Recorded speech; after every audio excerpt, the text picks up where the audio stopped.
Right, going live.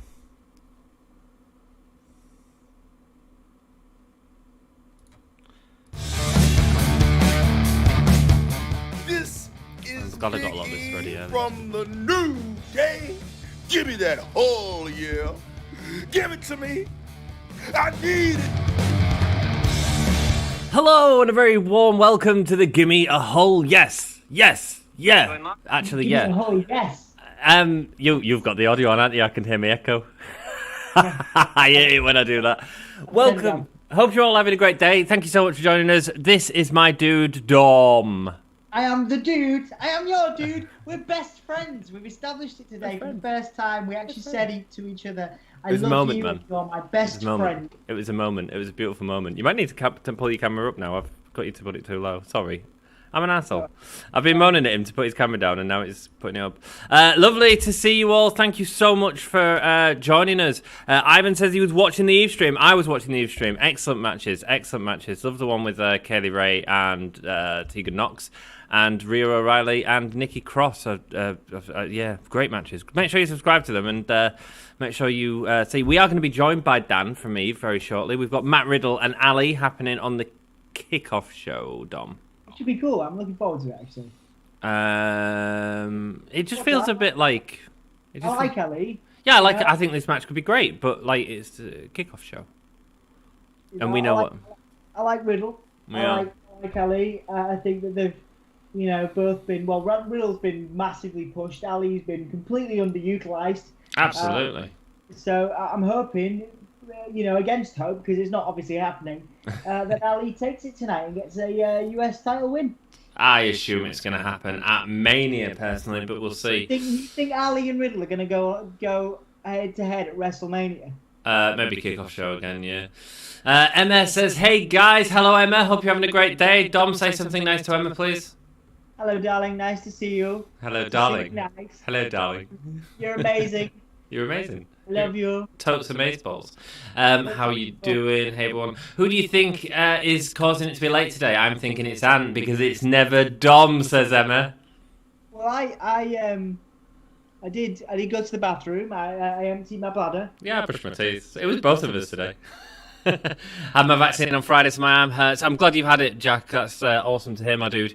I was so sick from yesterday, but I'm okay-ish now. Yeah, man, I got a bit rough after it, and so did you, didn't you, Dom? Oh man, I was. But then a couple of friends have said to me how much they were fine with it. So and it was the AZ one, and yeah, they said they were fine. So I guess I don't know. Some people are just better at dealing with vaccines than others. Yeah. That extension. Did you see the senton where he caught him on the extension of his feet? That was really nice. We're getting the replay now. That was cool. That was. I'm glad you're feeling a bit better. On the first day, he was on his backside, was Jackie Boy. Yo, what up? I am the Hardcore Champion. Congratulations. Welcome, Michael Wakefield. Hope you're having a great day. Thank you so much for joining us, my dude. Man, good to see you, dude. I am the Hardcore Champion. Hello, JK up, mate. How are you doing? Lovely to see you. Yeah, it's bloody beautiful to see you, Jake. Bloody beautiful, mate. You and guys it's beautiful to see Emma as well. My darling Emma, who doesn't need to be here, but is. And it's so nice, isn't it? We were talking about how it's nice to have supportive partners the other day that actually want us to stream wrestling till ridiculous o'clock in the morning in UK time. Yeah, it's bizarre, isn't it? Yeah, it's nice. It feels like it's about time that we had these people in our life. And of course, Anthony, each other. Oh, you're my best friend, Dom. You're my best friend, Anthony. We should make t-shirts, shouldn't we? We should make t-shirts just saying "You're my best friend," so that people could wear them, and we could just have a nice little "Gimme a Hole Yeah" logo on them for branding purposes. Are you turning our friendship into a gimmick here? I am turning our friendship into a gimmick. I'm turning it into merchandise, mate. I like his style. I like his style. We've got Hulkamania t-shirts, which you can buy from Redbubble at the link below. And we've got Gimme a Hole Yeah logo t-shirt, so you can see the really fancy, cool logo there on the nicely designed background that Anthony's done for us. You can buy a t-shirt. Yeah, do you know where you can find them t-shirts, Dom? What? Do you know where you can find them t-shirts? I just said Redbubble. All the links are in the description. All the links are in the description. I had to edit them because weirdly enough, the Redbubble for the last however long has been directing to. Because for whatever reason... Oh, I didn't put red tube in by mistake again, did I? No, you didn't. No. But for whatever reason, when you save a YouTube thing, it only saves. It doesn't save the full thing. So we were linking to a Redbubble user called Gimme or something. Gimme with 2 M's. Nice. And we've been linking to that for bloody months. But but you can find it by searching on Redbubble anyway. They get to the website. It'd be so woke of WWE if Ali from former Rosa beats a white stoner. Yeah, man. Yeah, that's an interesting dynamic, actually, isn't it? I've never really thought about it like that. But yeah, a girl come out to Joan Jett, bad reputation. Yes, Ronda Rousey did at WrestleMania. Dom, well, she come out all the time, but she had actually had Joan Jett there, didn't she? Good one. Dom should be in the next James Bond, says Jack.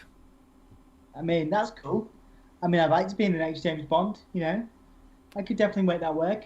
I think you'd be shaken, not stirred. I don't know. It's a really crap joke. I would enjoy it. Cool. How is your day? My day's been pretty good. Michael, I'm awesome to hear that, man. My day's been wonderful. Dom?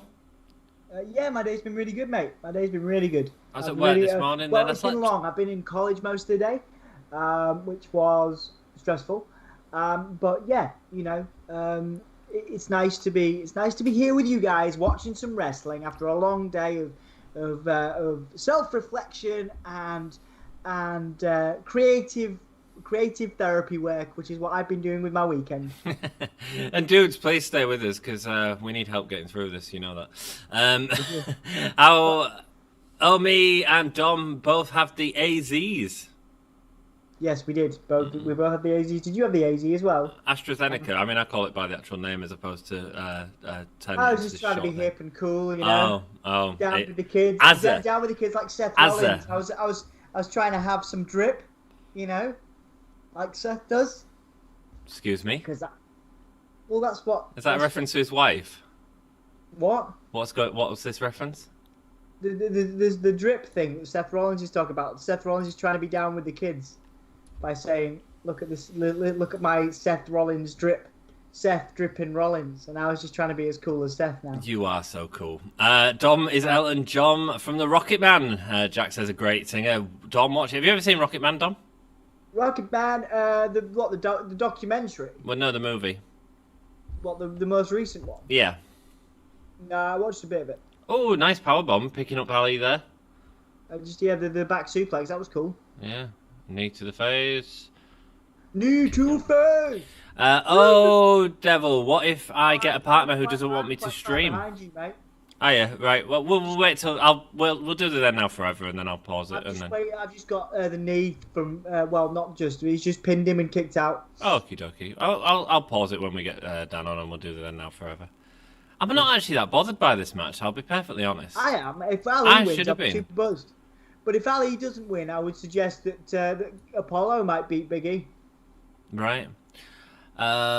Rubbish, what if I have a partner who doesn't want me to stream, says Jack. Well, man, you need to get a new partner, is what you need. To sort that out. That's what we do, innit, Dom? Innit, Dom? We just get a new partner. Because it's that easy. Congratulations to him. Austin 316 Day, one of the greatest on the planet, and one and only Steve Austin. Yeah, man, I mean, it's 316 Day. Did you do a special, Dom? 316 Day, I did not drink, but that's all about to change. I've bought some mead. I've got I've got a little bit of mead to have during the stream. So I did not have a drink on 316 Day to celebrate Stone Cold Steve Austin, but I'm gonna have a drink tonight on the Fastlane stream tonight. Hey, I did a background for you guys. Awesome, man. You have to share it with us on Twitter, dude. Hello, Mr. G. I meant to say you are sick of the same old thing and pro wrestling. Yeah. When it comes to WWE, I'm not that excited for WrestleMania, I'll be honest with you. I'm excited to see fans back. I know that's bad because we shouldn't have fans back because it's just stupid at the minute. But I think I'm getting a bit fed up of the Thunderdome presentation. Yeah, you were saying that earlier, but it's the best they can do with what they have. Yeah. So it's the safest as well. It's just the faked piping noise that really gets to me. I now watch wrestling on mute when it's WWE most of the time. It has been good. It is Maven's birthday. Happy birthday, Maven, if you're still with us. That's awesome. Happy birthday to you. Maven Happy is now birthday. 9 years old. Congratulations, Maven. You made it. I am in college too, Dom. Oh, nice, man. Jack put a link to our description. Thank you, dude. Drip Grandad. Powerbomb, bro. Hey, the wrestle story. Going up to the top rope now. What the hell's he doing? He's choking him. No, he's gonna... Wow, nice. That's him dead. Oh, is that the floating bro? Is he Yeah, just man. Oh, looks... What's he doing? Oh, that was where you were. Yeah. Cool. Pretty decent match, actually. Hi, Ivan and Jack. 2, 3, floating, yeah, bro Derek. That was cool. I enjoyed that. I have a hardcore champion. That's awesome, Ivan. Did you buy it off the network, off the store? And your mic is quite loud. Thank you so much, Emma. I do appreciate that. He's a very loud human being. I'll turn it down. Yeah. You're loud and proud, aren't you, Anthony? I've got a diaphragm, mate, and I know how to use it. I'm not afraid of using it either. Echo much? Why, you've got an echo? Echo! What's your favourite Stone Cold Steve Austin match of all time? Have we got an echo? Oh, I wonder if... I mean, I can't hear anything. And I send you the arena show, Dominic. I know the arena. I've seen it, mate. Yeah, man, we had it on the AEW live stream. We just got the highway for the... We've had it a bunch of times. I've seen it. Yeah, I might start using it as well. Yeah, man, it's really cool. A lot of people ask where it comes from, and we always say it's Ivan. It's our dude Ivan. I know you made it, Ivan. Absolutely. What's your favourite Stone Cold Steve Austin match of all time? Good question, Michael. Dom? HBK, I think. It would be the numerous matches he had with HBK. Bloody brilliant, bloody beautiful. Are we getting the end of Retribution here, mate? Are we getting the end of Retribution right now? Are they going to kill him? Are they going to kill him? Are they going to... Anthony, are you there? Yeah. Are they going to kill him? No, I think it's just me. I'm leaving. There was an echo, but it's gone now. Thank you, Emma. I don't know what's happening with my computer at the minute. It's been a pain in the ass. Medium's going. Medium's off. Is Shane Thorne going? Shane Thorne could go. I'd quite like it to just be T-Bar, Mason, Ali, to be honest. Oh, the Retribution breakup on the kickoff show. Wow. Wow. This is it. This is the end of Retribution, guys, right now. Oh. They'd be a good little tag team by themselves, you know. I hope they take the masks off, though. Wow. Now, is it the end of Retribution, or have they just got rid of Ali? Oh, that's it. No, that's it. Yeah, but is that the end of Retribution, or have they got rid of Ali? That's the question, I guess, that I'll answer in Raw tonight, because everyone's... Look, they're still staying together. Retribution are looking for a new leader by the look of it. Right, I might do Raw tomorrow. No, you're not. You promised Emma you wasn't, and Emma's in the stream. But I want to know what happens with Retribution now. I genuinely quite like the faction, man. Right, okay, that's cool. My favourite Stone Cold Steve Austin match. I recognise it needed to end. I do recognise it needed to end. It needed something, yeah. What's your favourite Stone Cold Steve Austin match? I'd say the Bret Hart Steve Austin one from WrestleMania. I think that's great. I'm trying to think if there's some others. There's some other really good classic ones. I drank in Arizona and did a Stone Cold Cheers with my friends in Arizona. What's that? Is that some sort of fruity drink? Jeremy, just when you think the stream can't get any better, here enters your reigning, defending, undisputed Royal Rumble champion of the world. It's Jeremy. All right, Jeremy. How are you doing? All right, Jezza. It's your last, were you?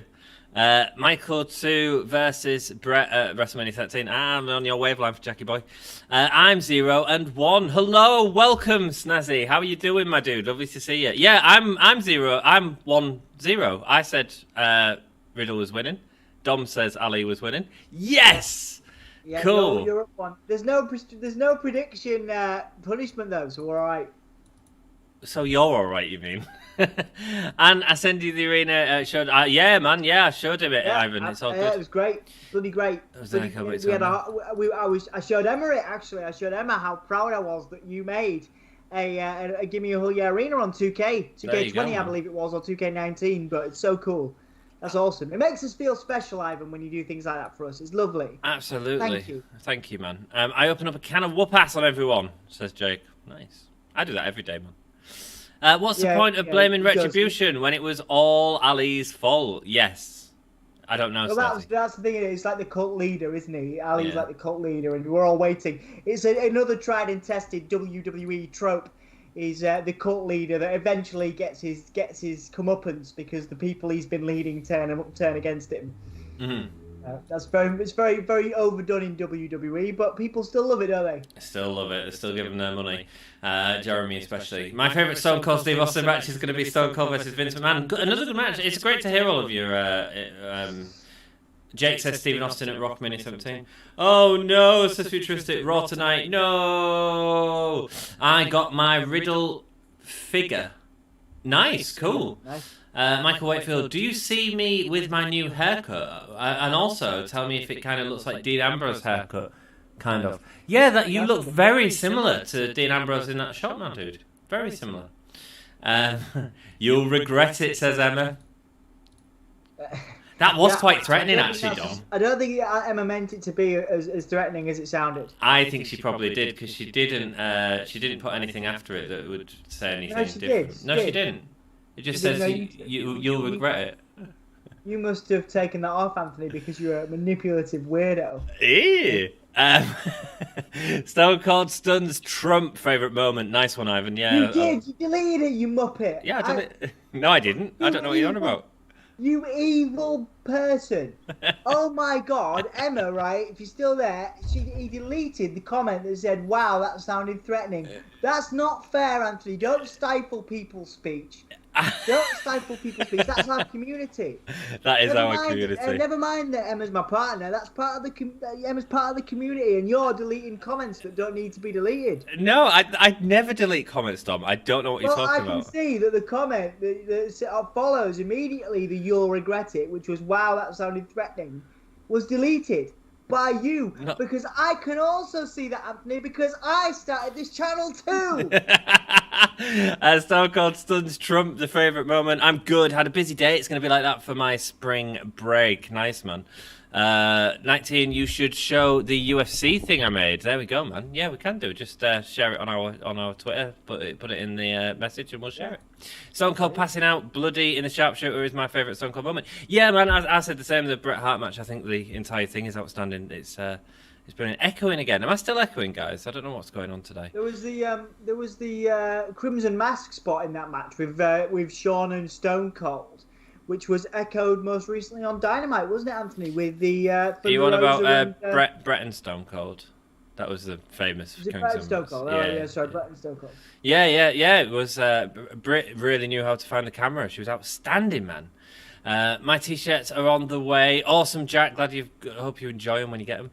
I meant because he'll be exhausted. In fact, I need to still get Jeremy that postcard as well.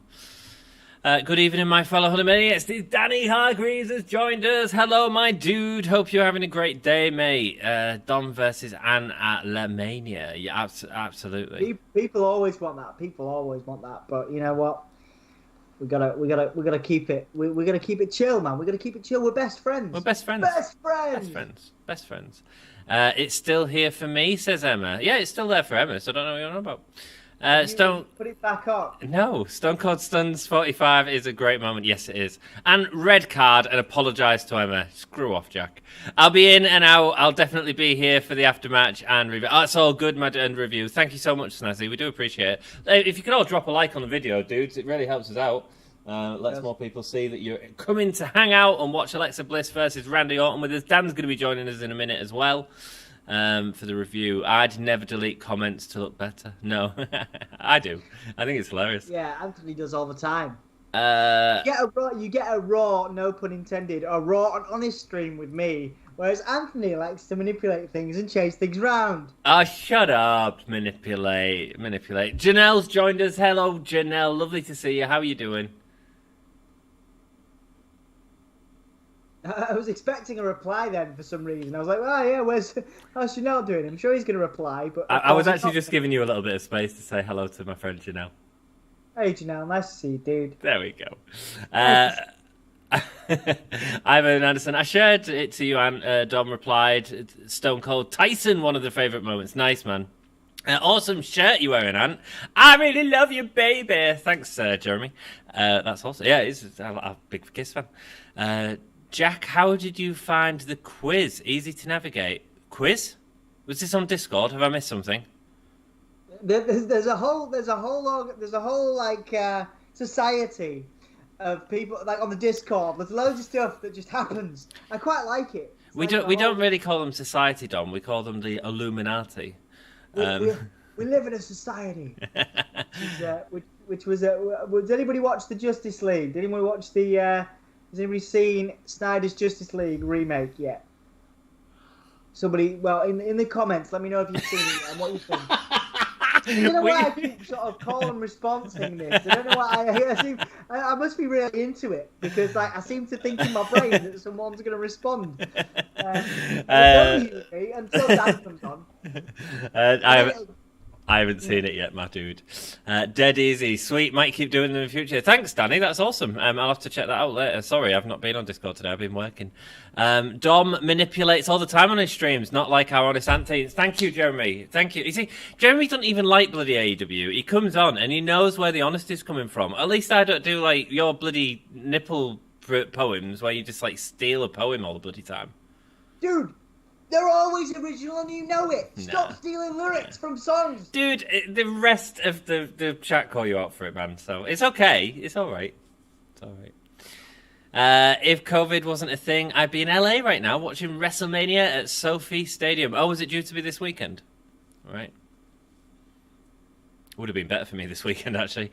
And it was on the Discord predictions tab. I will check it out. It wasn't there yesterday when I had a look, but I will check it out later. Thank you, Danny. You rock.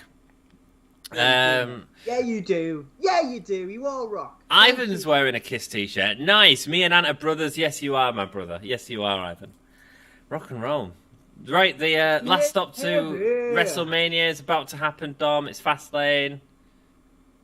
What? Fastlane? Yeah. Oh, no, that's the WrestleMania sign, Anthony. Well, I know, but I'm saying we're at the next stop to Fastlane. And Dom, hello, George, how you doing? Dan will be slightly angry when he gets in. Oh dear. Oh, what's up? I'm sure Dan will be fine. Dan will be chill. We're looking forward to Dan coming. I'll let you know when we get the Then, Now, Forever, which is on the screen right now. I'll let you all know when we hit Forever. I just need to pause it for you, don't I? Yeah, I'm. Dom's going to let us know when we get to the Forever. Dom's going to say Forever. I'm not because I'm not on the. Okay, right. Watch. I've just clicked it. Oh what? Oh no. Oh no, I need to sign in. Oh, no. You douche. I'm pausing it for you as well. You need to sign in so you could watch the kickoff show for free. Jesus Christ. Welcome to the Gimme a Whole Wrestling podcast. If you don't know, we try not to do things right. Especially Dom. And Dom. Pretty entertained. Jack, people can go there. I'm going to meet you there. That's nice, cool. Good night, Emma. Good night, my love. Have a lovely evening. Night, Kisses to you. Snuggles. I'm going to spoon you. What, me? No, Emma. Right, I'm in. That's what I said to Emma yesterday. Dom! It's not. Dom, you steal lyrics every time. Our honest aunt makes beautiful original poems. Thanks, Ryan. Fit for angels to read and bring down sunshine to the earth. Right, Anthony, I've just seen. I'm watching Daniel Bryan. I'm watching the WrestleMania with fireworks.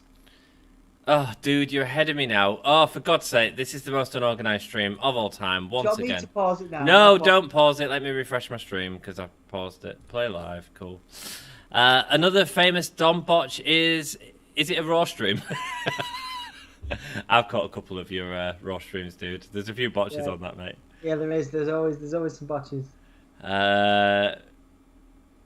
It was not, says Emma. It's because we need to have some more sex. Excuse me? I've been really busy, haven't I? I've been like doing my college stuff. It's been intense, so I promise more sex to you, my darling. What is this? Are you sorting out relationship issues on air right now? Yeah, man. I like to let the community in a bit. It's all good.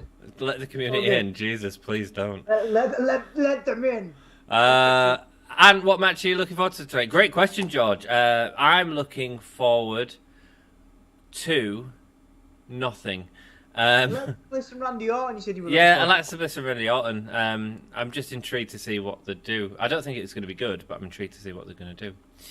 Dom, everyone in chat, let us know. Orton. Yeah. Alexa Bliss, Randy Orton, the return of the Fiend. Yeah, but it's going to be underwhelming. We know it will.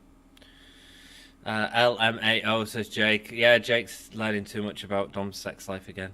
Ivan, people also live in countries which aren't America. There we go, man. Going to meet Dom and Ant there, and Jack to teach Ant how to be a California person. Nice, dude. Nice. Fireworks for Fastlane now. Filth, says Jack. There's no issues. Ha ha ha. There is if I do Raw on Monday tomorrow. There we go. Oh, right, there we go. I know, Jack. I would like to meet you, Jack. There we go. Hello, all. Grant McCoy, welcome. I saw you on the Eve stream earlier on, my dude. So thank you so much. Bring me on your fucking stream. Okay, and Dan is bloody hell. That comes through my ear. That scared the living shit out of me. Here. Dan is coming. Dan has made his entrance. Everybody say hello. It's Dan. Podcast. He's coming on the street. He's coming on the Gimme podcast. I can't see shit right now, and my microphone's being bastard, and I haven't got anything loaded up, and there was some dicks in the chat tonight. Holy hell! Oh, holy hell, mate! Holy hell! Many dicks in the chat, Dan. I don't know. It's Sunday, a religious day. I don't know. Is there any link between those things? A day of dicks. It's like there are just so many people that just can't accept women as wrestlers, and they just have to fucking go on about nothing but their looks. And it's just like, Jesus fucking Christ. As if you can't read the room of the fucking world right now, especially this country. Absolutely, man. 100%, man. 100%. Well, George did say earlier, Ant and Dom, hello. Dan will be slightly angry when he gets in. And it turns out Dan was slightly angry when he got in. That's why this is like 95% of the people are really, really cool people, you know? It's just those 5%. You're just... I shouldn't have to be a parent in a fucking chat room as well as at home, you know? But there we go. Yeah, man. I'm sorry, dude. I'm sorry. Here we go. It's okay. We're going to watch Fastlane. We're going to see some more good wrestling. Here's the benefit. The You're only gonna thing that got me through It's your favourite promotion outside your own, of course. And, you know, the wonderful... Sorry, what? Whoa. What did you just say? I'm saying that Dan loves WWE. He loves the action. He thinks it's the most riveting television he sees every week, isn't it, Dan? Isn't it? I definitely have an opinion. If that's what we're getting at, like, I definitely have an opinion. I was definitely being sarcastic, but you know. Is my mic low? My mic's being an asshole tonight. So sorry, man. I can hear you fine. If there's any issues with my mic, let us know if Dan sounds okay. Let us know. I've heard a few. I definitely don't sound okay. There's been a few swear words that have come over your mic. I don't know what that's all about. Maybe that's just a fault with the mic. Oh yeah, definitely a fault with the mic. Yeah. That's all right. Where have I got to go to watch this bloody thing? Is it the network? That's where we're on, yeah. Cool. Grant, there's loads of people that have joined us, obviously, from your stream, Eve. Thank you so much for joining us. Grant, bippity-boppity whatever. First time I've got to say bippity-boppity whatever's name. And I'm so bloody happy. Say it. It feels great. Dom, do you want to say it? Bippity-boppity whatever. Yeah. Bippity-boppity boop. Say it in a... No, not bippity-boppity boop. Bippity-boppity whatever. Bibbidi-bobbidi whatever. Can you say it though? Can you do it in a Russian accent though, Dom? I mean, can you? I was asking you. I didn't realise that was the natural. Can you do it? Can you do bibbidi-bobbidi whatever in a Russian accent? Very quickly too. I don't know. Imagine you are Putin and you are ordering an execution of bibbidi-bobbidi whatever right now, and you've got to do it very quickly. Right. No, it sounds like Italian. I was going Italian. You're even doing this with your hands, my friend. What is the Russian way, Dan. Hey, vodka. Cool. Cheers, guys. And scene. Very good. Right, so we've got our first match for the night. It's a match that no one cares about. It's Sasha Banks and Bianca Belair versus Shayna Baszler and Nia Jax. So you care about it? You care about it? I care about it. Since when? Well, if there's going to be one match that I'm going to care about, it's obviously going to be this one, isn't it? Oh yeah. I love Reginald. I care about Reginald. Why would you care about this match, Dan? It's bloody Nia Jax, and it's this tag team garbage. I will tell you why. Number one, I believe, and I'm going to do a video about this, possibly at the end of tonight. Depends on how this match goes. Cool. As I just turned the stream on. What have you got on your screen, by the way, right now? So I know. SmackDown last Friday. I've got Sasha Banks being pinned with the jackknife cradle of doom. Something like that. Pointing. Yeah. I'll let you know when the ring bell happens. How about that? Yeah, do that. Yeah. So here's the thing. I believe that Shayna Baszler could be the savior of WWE's women's division.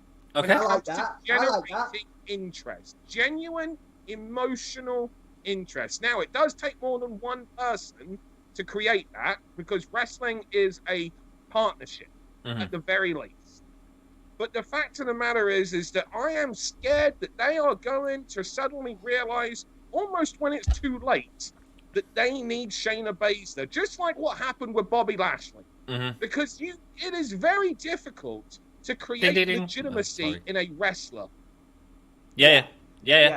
And that is something that Shayna Baszler has because she is very legitimate. Absolutely, yeah. She's been in UFC, obviously, come from there, and at some point that Ronda match versus Shayna Baszler is going to be a big deal, isn't it? Yeah. I don't think we're ever getting. Don't you? I don't know. I'm not convinced Ronda's coming back. No. Right. Okay. Fair enough. It depends what she wants, doesn't it? I'd like to think we could get it, but you may be right. You may be right, Dan. But I think Baszler versus Rousey could be the know anything. Like, it's not me trying to be all like I've heard or like I don't think we're getting it. Danny's got a 16-inch pizza. I've got a 16-inch. No. Well, you will have tomorrow, Anthony. Dom, pack it in. It's already been quite. You'll also be packing it in. Oh, dude, come on. That's what you're doing. I'm looking forward to seeing the Orton match. Cool. It should be good. Dan should be in Impact. Nice commentary. Dan, you should be in Impact, mate. Oh, I'll let him know. Dan's got his own wrestling promotion, man. He's the promoter of Eve Pro Wrestling, which is absolutely bloody outstanding. Pro Wrestling Eve. Oh, no, shit. He knows, because I happened to catch him say something the other day on stream, and he actually pronounced the name correctly, so I know he's doing it to fuck with me. I listened to the AEW stream and I noticed you got it wrong, and I had a bit of a chuckle while I was on the road because you were like, "Come on, man, I'm here all the time." I'll get it eventually. I know he's doing it now just to fuck with me because I watched your predictions video and he said the name correctly. Oh, well, thank you for checking that out. Thanks for watching, man. Snazzy did an awesome job, man. Awesome job. Dan is fine. Dan was loud when he came in from the stream. Cool, man. Sasha and Bianca. I was. Yeah, you was. Like, my mic's being a fucking villain on me tonight. Invite me to the stream. Yay, me. Imagine you are Putin. Eh? Huh? That's what I said. Imagine you're Putin when you're saying bippity boppity whatever. You all need super chats, lol. I was about to throw some money at you for saying my name. Bippity boppity whatever. If I get a penny for every time I say it, we can just have a stream of us saying it to buy some bread. But bippity boppity whatever, we can't accept super chats because we don't have 1,000 people yet. But if you guys could share us out and get some more likes on this video and let people know about us, we'll hit 1,000 sooner rather than later. And that's how you dudes can help us. So save your super chats for that moment, my dudette. Or dude, I don't know. Oh, I just assumed that it was a lady. But it might be a man. Gotta be, That's a bad assumption to make, isn't it? Whatever. We're happy to have you here. Bibbity, bobbity, whatever. Too slow. Go on, Dom, quicker. 3 words. There's good action going on in this match, by the way. They're keeping it a real good pace. Yeah, man. There's one thing that I'm always just going to be a thing, right? I've got a thing about people doing Ranas. Like, when it's obvious that the only reason the person taking the Rana is because they're holding on, rather than the movement of the person doing the Rana flipping them over. And we just had that with Nia Jax and that, but I shouldn't really have a part. It's just those little details in moves that the origination, when people first started doing that Rana, what they would do is that they would sit onto the shoulders, obviously, normally, as you normally do a Hurricane Rana, Frankenstein, or whatever you call it. Yeah. They would tuck their feet. So if you imagine my hands at the feet, inside of the shoulders. Mm. So that means when they went back, the feet propelled onto the chest their opponent over. Right. And then as time went on, people just kind of got, I don't know whether it be lazy or what, or they wanted to keep it snappier, so they took that detail away. Wow. And then the story of the move became, well, it's because they're squeezing their head so hard that they have no choice. Which is all well and good until you can see that the leg's no longer around the head. And it's just on the shoulders like that. And then again, you're dealing with that. Little bits like that just kind of emotionally take you out. Details are so important. Absolutely, man. Absolutely. Who did the best Rana, Dan? Who did the best Rana? Well, Owen Hart. Owen Hart. Yeah. You know how I liked I it. think the best Rana. He did Okay. my favourite. He did your favourite. As an outside pick, I really liked Mirrors when he did it. I haven't seen it. Have you not? No. Dom? You know what, when it comes to outside picks, like one of the runners that I really remember is Kane on Big Show. Really? It Well, did look great. because it's Kane on Big Show. I remember that. It was just actually. like, fuck me, I just watched Kane do a runner on Big Show. Nice, Yeah, nice. Yeah. Favorite Rana. Was it Scott Steiner that used to do them back in the day? Yeah, Frankensteiner. Yeah, the Yeah. Frankensteiner. Yeah, I remember watching a couple of them. Modern day though. Modern day. Look at the details of Shayna Baszler, sorry. Look at how she bullies while she puts herself in between Bianca and Sasha. Little details. Again, just as we're talking details. She is a Shayna proper has bully. those details. Yeah. Has anybody ever used the Rana as a finisher? Scott Steiner.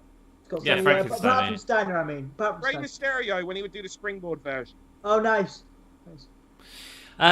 Cool. Michael Wakefield did. Ultimo Dragon, he would do it from the top. There you go. Nice. Chris Candido from the top as well. But as a standard, as a normal move, it was one of Owen Hart's finishing moves during Owen Hart's earlier years. Right. His WWE years, but his earlier, Stampede, World of Sport, British Wrestling days. Cool. I'm so far behind in chat, guys. Did you... This is a great question. Michael Wakefield, my dude. Did you get to meet any wrestlers in person? I'm asking all three of you. Have you got to meet any wrestlers? I've met a couple. Pete Dunne, Travis Banks, a couple of wrestlers. Dom, have you met any wrestlers? Yeah, I've worked with Mick Foley, Ric Flair, who've I done more? Well, yeah. Like those were the people that I met when I was doing like written articles for Soundsphere. There's probably a few more, but more recently, obviously, we've done a bunch of interviews on the channel. So I don't know whether you class them as meetings or Yeah, you can do. Why not? You had a chat with Drew McIntyre, didn't you, dude? I did. Yeah, Drew McIntyre, Sheamus, Charlotte Flair as well. I didn't do Sheamus, but yeah, Charlotte Flair was another one. Yeah. We've had loads. We've done loads on the channel. Go check them out in our interview section. Dan, have you met any wrestlers? Dan's Never. met millions. Never. No, I've never met a wrestler. No, I never met a wrestler. Yeah, so Dan obviously owns Pro Wrestling Eve, so he's got his own wrestling promotion that's worked with Tony Storm, Millie McKenzie, Keith Lee. Dan's worked with. You say what names do you normally say, Dan?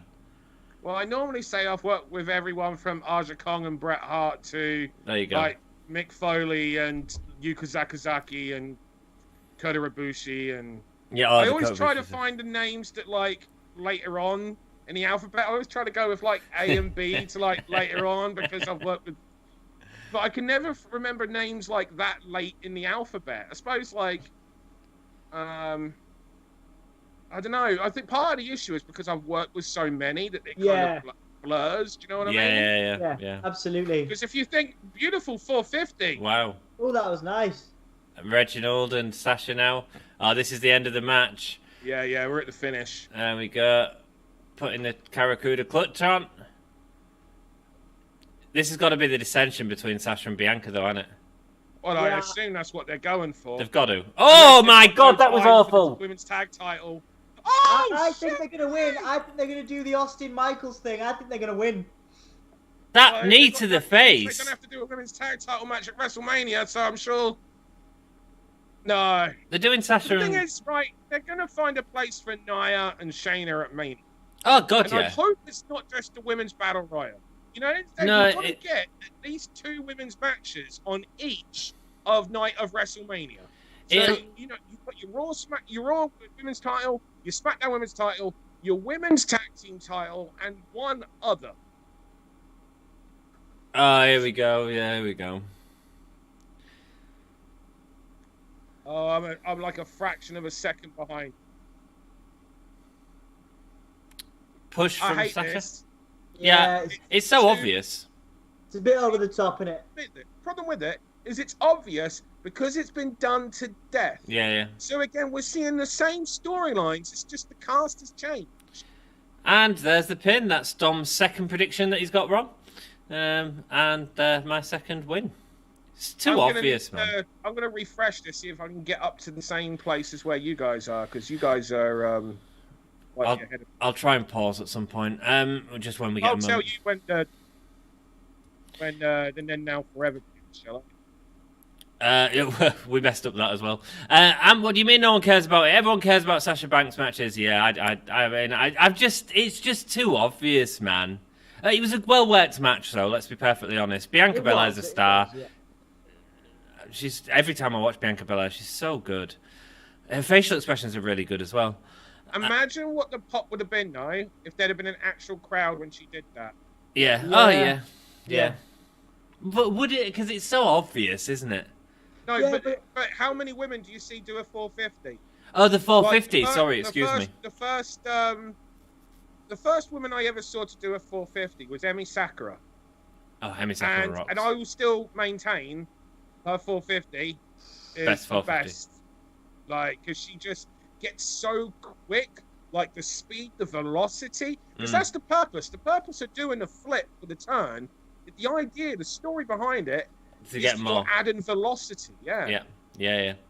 What was that? Some weird sort of tickle. Poked her in the forehead. And she sold it. The vicious head poke. She looks like such a dick because she's going, she slapped me. Can you believe she slapped me? I can't believe she slapped me. But we saw that out of Bianca in... oh, God, it's so overacted, isn't it? We saw that it is. We saw that in Royal Rumble, Dan. Because people don't want to get behind someone who goes, I can't believe you did that. I cannot believe you did that. They want to get behind someone that gets slapped and goes, fuck you. But we saw exactly the same at Royal Rumble, Dan, with her and Rhea getting out Charlotte, and it was like, oh, yay, we got Charlotte out, yay! Yeah. It was just garbage. Yeah, that pissed me off. Yeah. I'm going to skip through some chat, my dudes, because we're well behind. She's not even looking, she's just looking at the Mania time. She's like... I'm not even going to look at Sasha Banks. So badly directed. Who are wrestlers back in the day? I'm asking. And also, who are your wrestlers back in the day? What, favourite? Well, we know. We've talked about ours quite a lot, haven't we? Mick Foley, we both like. Dan, favourite wrestler from back in the day? I'm Bret Hart. Bret Hart, yeah. Bret Hart that was the moment for me. Like, when I had Bret Hart work for me, that was kind of like a really cool moment. But But the thing that I'm like, and I'm going to sound like such a douche here, but the thing that I was like most happiest about was that I was so busy working that I never had it's a weird feeling. I never had a moment of, this is cool, I'm working with Bret Hart, because I was just like, it was more like, it was like a recognition of we were colleagues. Rather than like, saying this. And there's nothing wrong with that, but it was just kind of cool to be like, know that my head is just so business minded. Does that make sense? I don't want to sound like I'm up my ass, but it's just because I really get a bit. I get it because I am exactly the same. Like working with Robert Plant and stuff like that. It's like, we had a brief, but you just got to get on with it. You can't allow yourself to be, Gimme have Patreon in the links if you do want to donate. We certainly do. Please check it out if you are interested in supporting us. Bees is awesome. Well, let's do a great stream for her. For who? Sarah apologised for not being here. Gutted, man. She's not feeling very well. I don't care about Sasha versus Bianca. Sasha is the most overrated wrestler ever. She is not very good. The issue I have with the Sasha Bianca thing is Sasha's playing the heel and they've just turned a face and it doesn't feel natural. Yeah. And then, but is she a heel again? What's going on? Do you know That's I mean? what they're doing. Yeah, they've done it a few I feel times. like Bianca's much more the more natural face at the moment, and they seem to be going in completely the reverse direction with it. It's just a bit annoying to me because it doesn't make no character sense. That's the problem.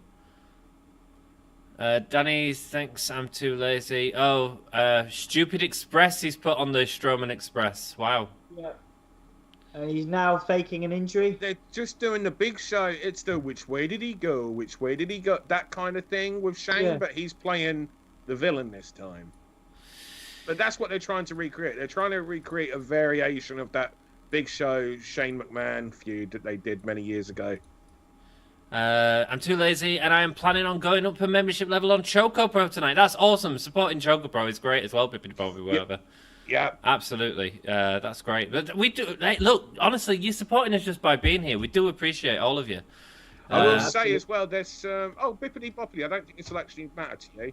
What country do you live in, Bippity Boppity? I think you're America, right? No, Canada.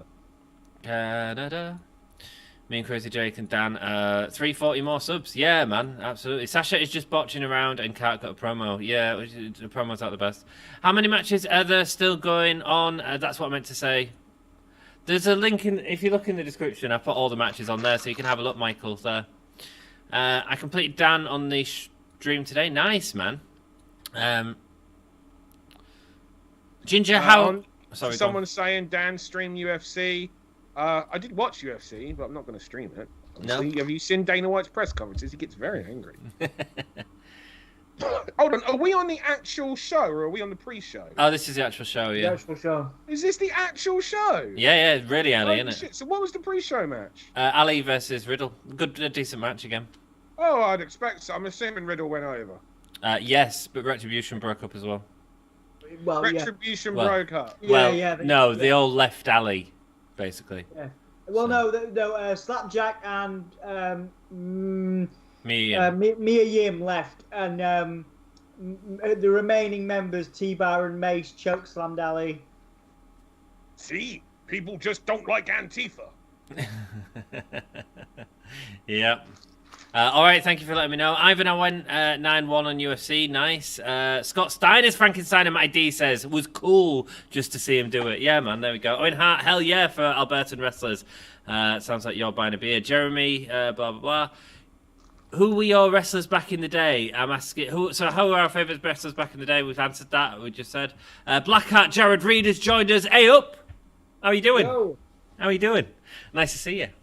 I met Jericho and Jimmy Havoc, says Jack. Nice. I met a UFC champ. Cool. Worked with everyone, says Bippity Bobbity, whatever. Do you know what? There's a real thing there, just seeing what Crazy Ginger Jake said and just thinking about what he said. I never think about the guys that are stars now that I worked with because, of course, like, I'm mates still with a load of them, and I know it sounds weird, but it's like you don't think of your mates because they're your mates, even though I arguably could say Drew as being the biggest guy because he's the WWE. No, he's not the WWE champion anymore, is he? But up until but he's in the main event of WrestleMania. Yeah. You know, so I suppose I could say Drew as one of those, but it's funny because it just don't come. Do you know what I mean? Yeah. The other thing about Drew is Drew hasn't changed. Like a load of people, like they change when they go there because a lot of people are more. They want that celebrity lifestyle. You know, Drew hasn't changed at all. Drew is still the same guy. Jake says, I've met Sheamus, Finn, Usos, Natalia, Cody, Dolph, Primetime Players, Neville, and many others. That's awesome, Jakey boy. I want to meet the Young Bucks, says Ivan. That would be cool to meet them, I'm sure. You've worked with the Young Bucks, haven't you, John? Do you know what? I've never worked with the Young Bucks. Wow, there we go. One of the few. Otherwise, I'd have another Y, and I could say Young Bucks and Yuka Sakazaki. Yes. I'd have my top of the alphabet to the end of the alphabet. Dan even worked with the leader of the greatest faction in wrestling today. He's going to say Lulu Pencil, isn't he? He does say Lulu Pencil. I love these cameras, by the way. The 8K cameras? Yeah. Gorgeous, aren't they? Say what you want about Apollo Crews' his accent. I quite like his gimmick right now. It's looking cool.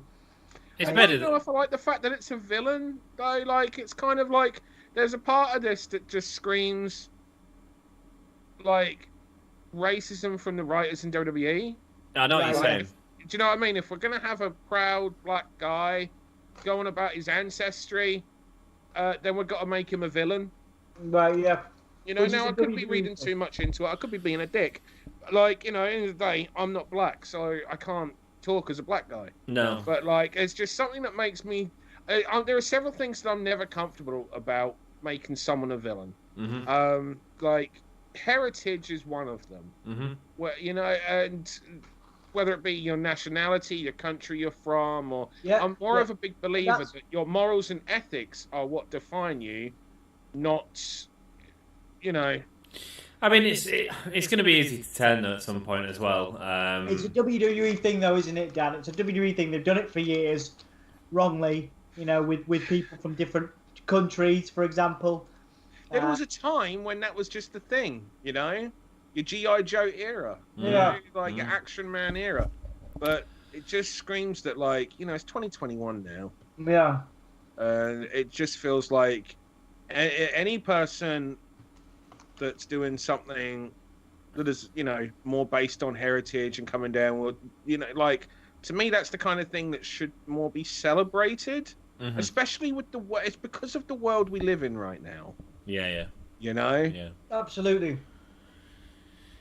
Black Hat Jared Reed says head poke of doom. Yeah. Wow. It was, wasn't it? That referee looks really annoyed, really angry. I don't know if anybody caught the death stare that the referee gave to Big E, but she looked disgusted. Shane's knee fell through a plot hole. Yeah, the entire thing fell through a plot hole. Have you heard, Dan? The blow-off match for them is happening on Nickelodeon. What? That's not really. Gimme hell yeah. Sorry, I'm more honest than I should be. No, you be honest, bippity bobbity whatever. Oh.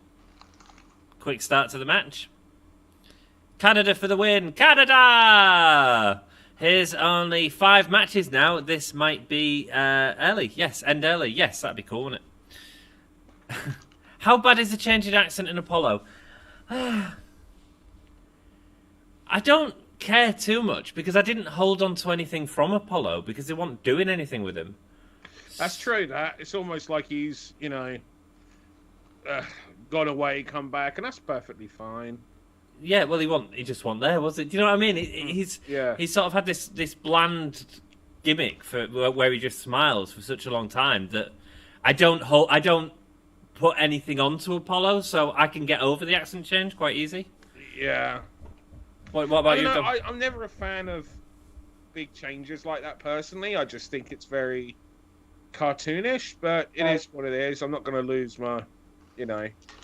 I mean, if it was Randy Orton doing it, I mean, maybe I'd sort of question it, but a guy that they weren't using, it's like on NXT, Dan. They send people away, they come back, they've got a new gimmick. You know? Yeah. What do you think, Dom? In terms of gimmick changes, like the Apollo thing. Yeah. Well, more the accent. The accent's terrible. But I mean, as a catalyst for the gimmick change, I mean, in the promo, they monitored his change from American accent to Nigerian. So I don't know if there's something in that in terms of a story where he literally was just like, "This is how I talk. This is the real me." But again, it's not really believable, is it? I don't know. I don't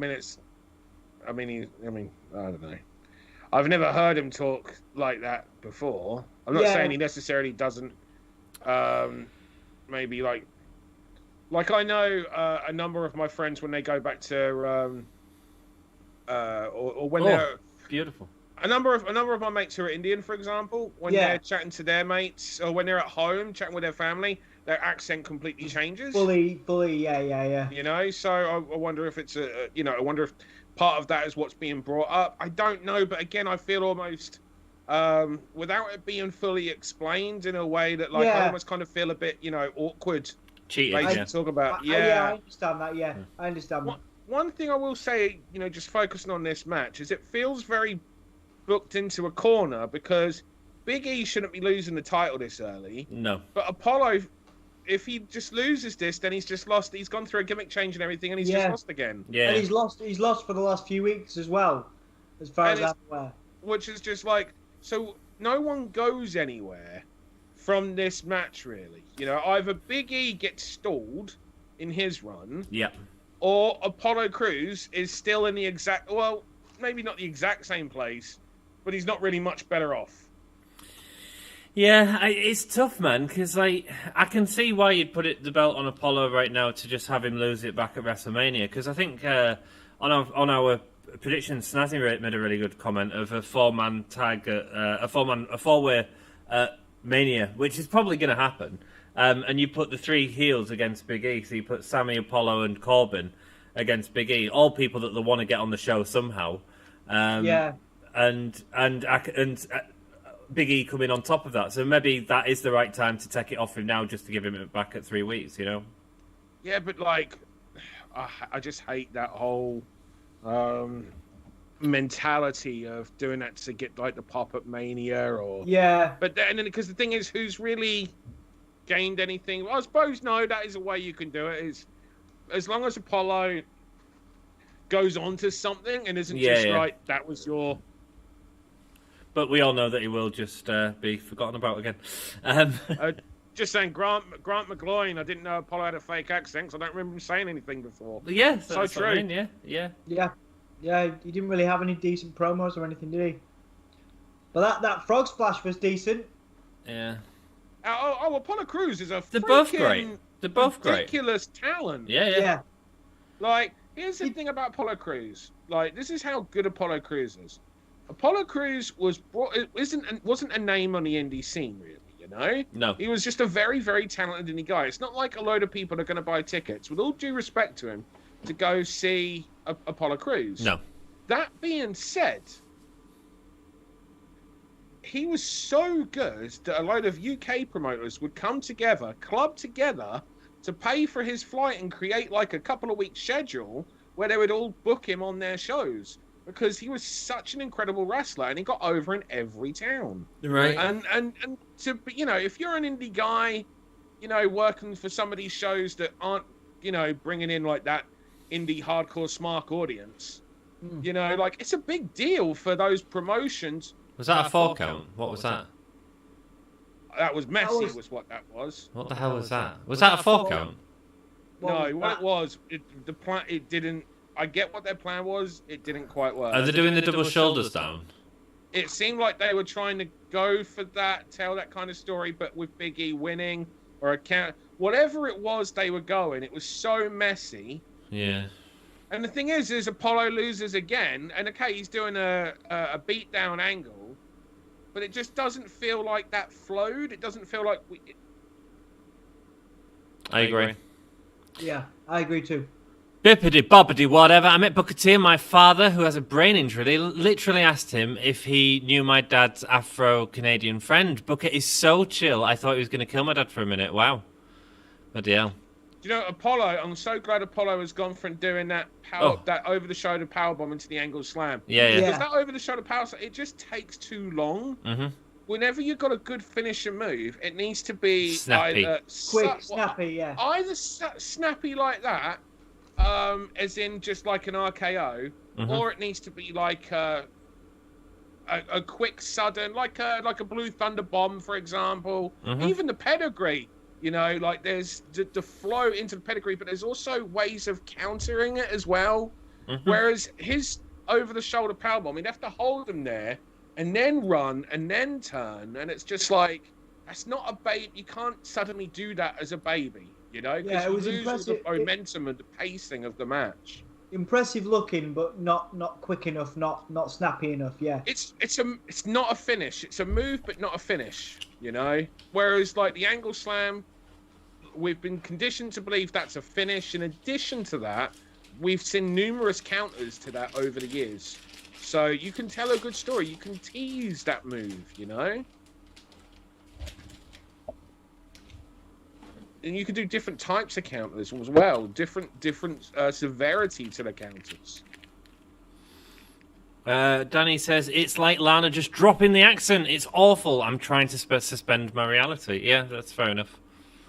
I can understand why people won't like it. I'm just saying I don't have a big deal because... I mean, if you're watching a movie Mm-hmm. and this was to happen in a movie, what would your reaction be? Yeah. Even if they explained it, Mm-hmm. it'd still be a bit like, huh? Mm-hmm. And Vince is always like, we make movies. Mm-hmm. Right, well, can you make a good one? Yeah. Yeah. Is that Peter Avalon? Peter Avalon's brother? Old Spice with Drew Gulak.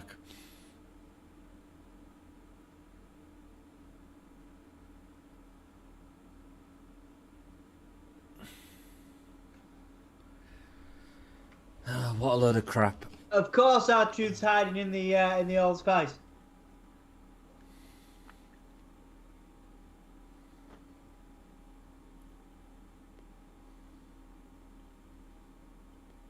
Did he say? G Willikers? He did.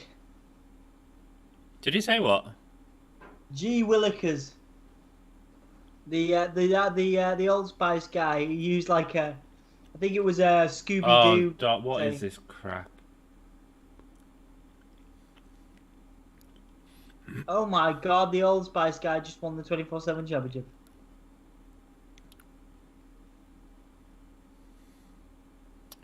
Do you know when we have to explain what wrestling is to people and they say it's all fake, it's all crap, or whatever they say? It's because of crap like this. It's awful. Yeah, this is bad. No, I disagree. Really? Right? I don't disagree that this is awful. I disagree that this is the reason why we have to explain it. Yeah. Right. I think it's just like matches in general, because when you know what a real fight kind of looks like, you know? But when you then try to defend it and go, no, it's actually like, we know this, it's actually really entertaining, and there's cutscenes and segments and vignettes, and you show them this. Just garbage. As being one of the, do you get it now? It's like, okay, yeah, I get it's not much better, no. No. You know, No. like, it's not a very good way of, you know, pointing out to someone that this is an overall show. Like, well, at least it's not a very good way of pointing out that this is an overall good show. Mm. I do love R-Truth. I do think R-Truth is very entertaining. Snazzy Futuristic, what type of finish was that? A bad one. It was just a mess. I recognise the Old Spice guy, but I can't put a name to him. Anyone been able to do that? Peter Avalon's brother, I'm telling you. Twice the size of Peter Avalon. He was, yeah. AEW should sign him for a feud. Back,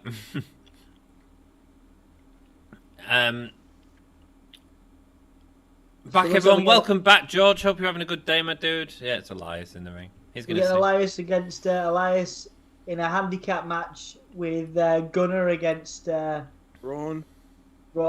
Yeah. Just want to I say... like the fact that we're still saying Gunner, because like we just can't remember his bloody WWE name. Yeah.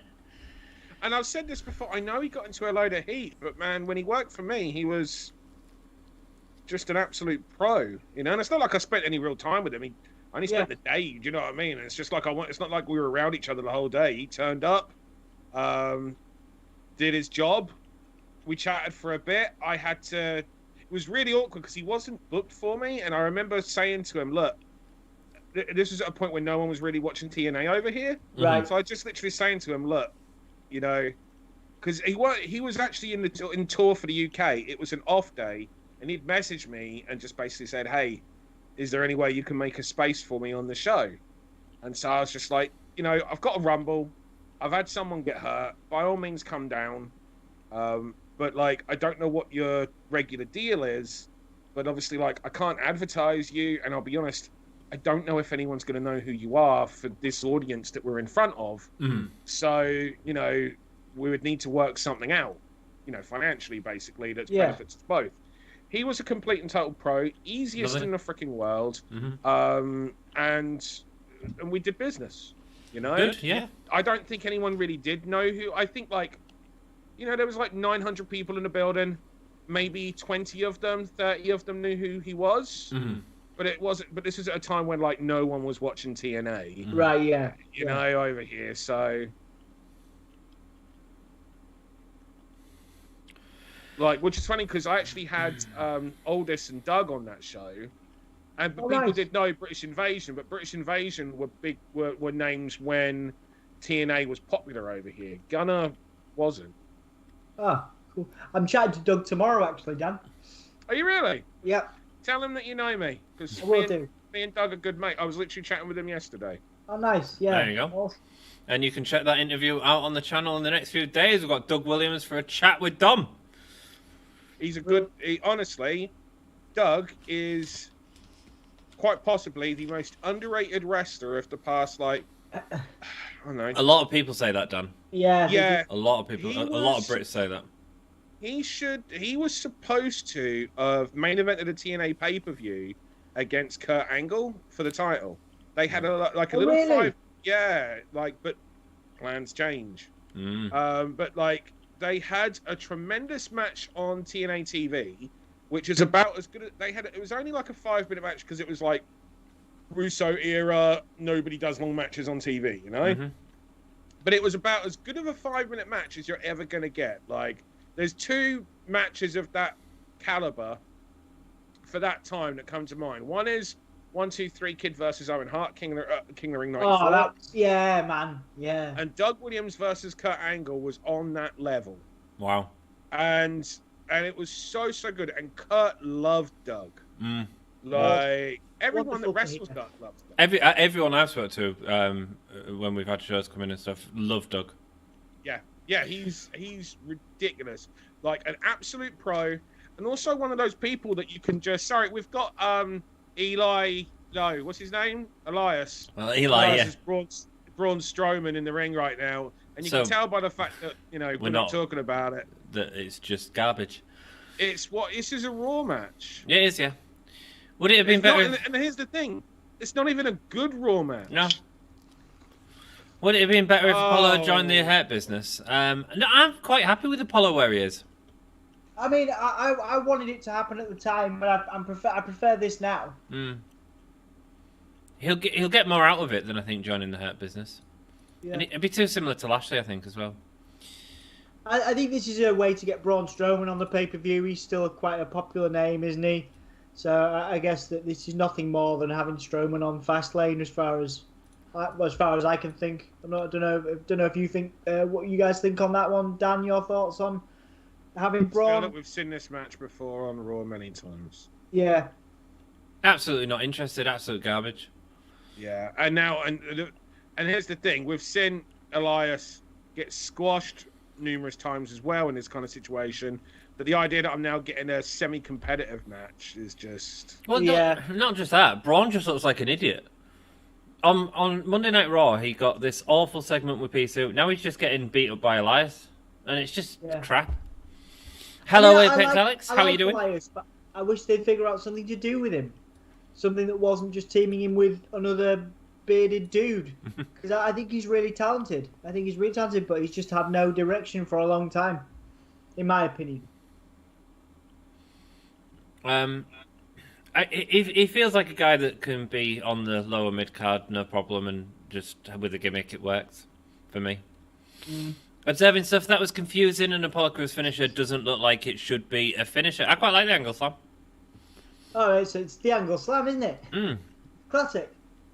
Would you mark out if Kenny Omega challenged for the strap? What, the 24/7 strap? I'd think, what the hell are AEW doing? Yeah. Although I'd love to see a hardcore championship again. I love the hardcore title. Let's go through the comments, shall we? Because it's a perfect match to just fucking ignore. The ref saying the new champion is pure cringe. It's awful. Old Spice works 24/7. It's bullshit. The Old Spice guy was the guy in NXT UK who did air guitar. Power Slam finished the match. How many stars are we giving that match, guys? -6. And what's worse? Sorry, Dom, did you want to give your review? About a 3, but are you talking about Eric? Was it Eric Buchenhagen? Who's that? The Old Spice guy. I don't know. Is that who it is?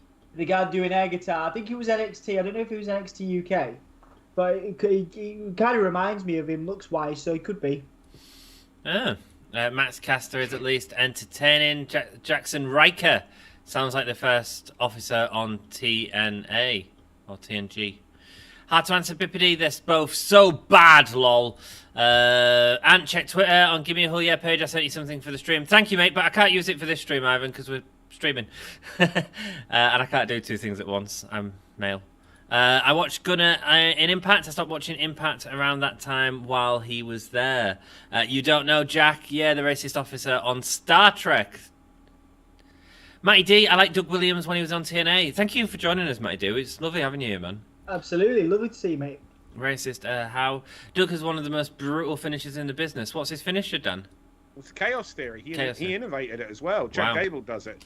It's the rolling German suplex. Nice, yeah. There you go. Innovated a move. I mean, that's massive, isn't it? Yeah, Doug actually innovated that move.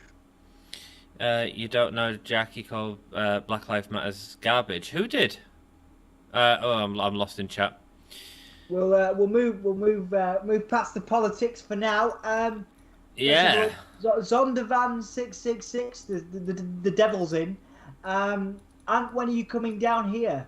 Zandervan, where are you? Lovely to see you. Hope you're having a good day, my dude. At the very bottom, Zondervan 666. Oh, I'm here now, yeah. I'm there. Where do you want me to come, Vondervan? God, this is worse than I thought it was going to be. I'm looking forward to the Broken Skull thing with Randy Orton. That'd be cool. Could potentially be interesting, yeah. Is Dan falling asleep? I'm not looking at the... Are you alright, Dan? Yeah, I'm going through the chat. Cool. I'm reading the chat and waiting for you guys to be going through. Because this show, as you just said, this is not good so far. Oh, yeah. Oh, no, do you know what? Like, the action in Apollo versus Big E was good. The finish sucked, and it was a really short match. I had no problem with the tag match until the acting. And the cliche finish, because again, we've just seen that finish. I hate so much repetition, and that's just basically what we got there. Yeah. So, like, there has been, as is normally the case, the bright sparks is the incredible talent that WWE have on contract. Yeah. The negative is when WWE start producing things. But you mean like, so you're saying they've basically overdone it? Well, just producing things in general, I think, Dom. Over the top. Just the entire production. It's like, producing is anything that you do to, produce the show. So it's overproduced in terms of the finishes that we got. Yeah. Right. Okay. Yeah. Like that's the producing aspects that I'm referring to. Hey, random point, Dan. I'm currently doing physio, and part of that is speech therapy. But speech therapy being a part of it.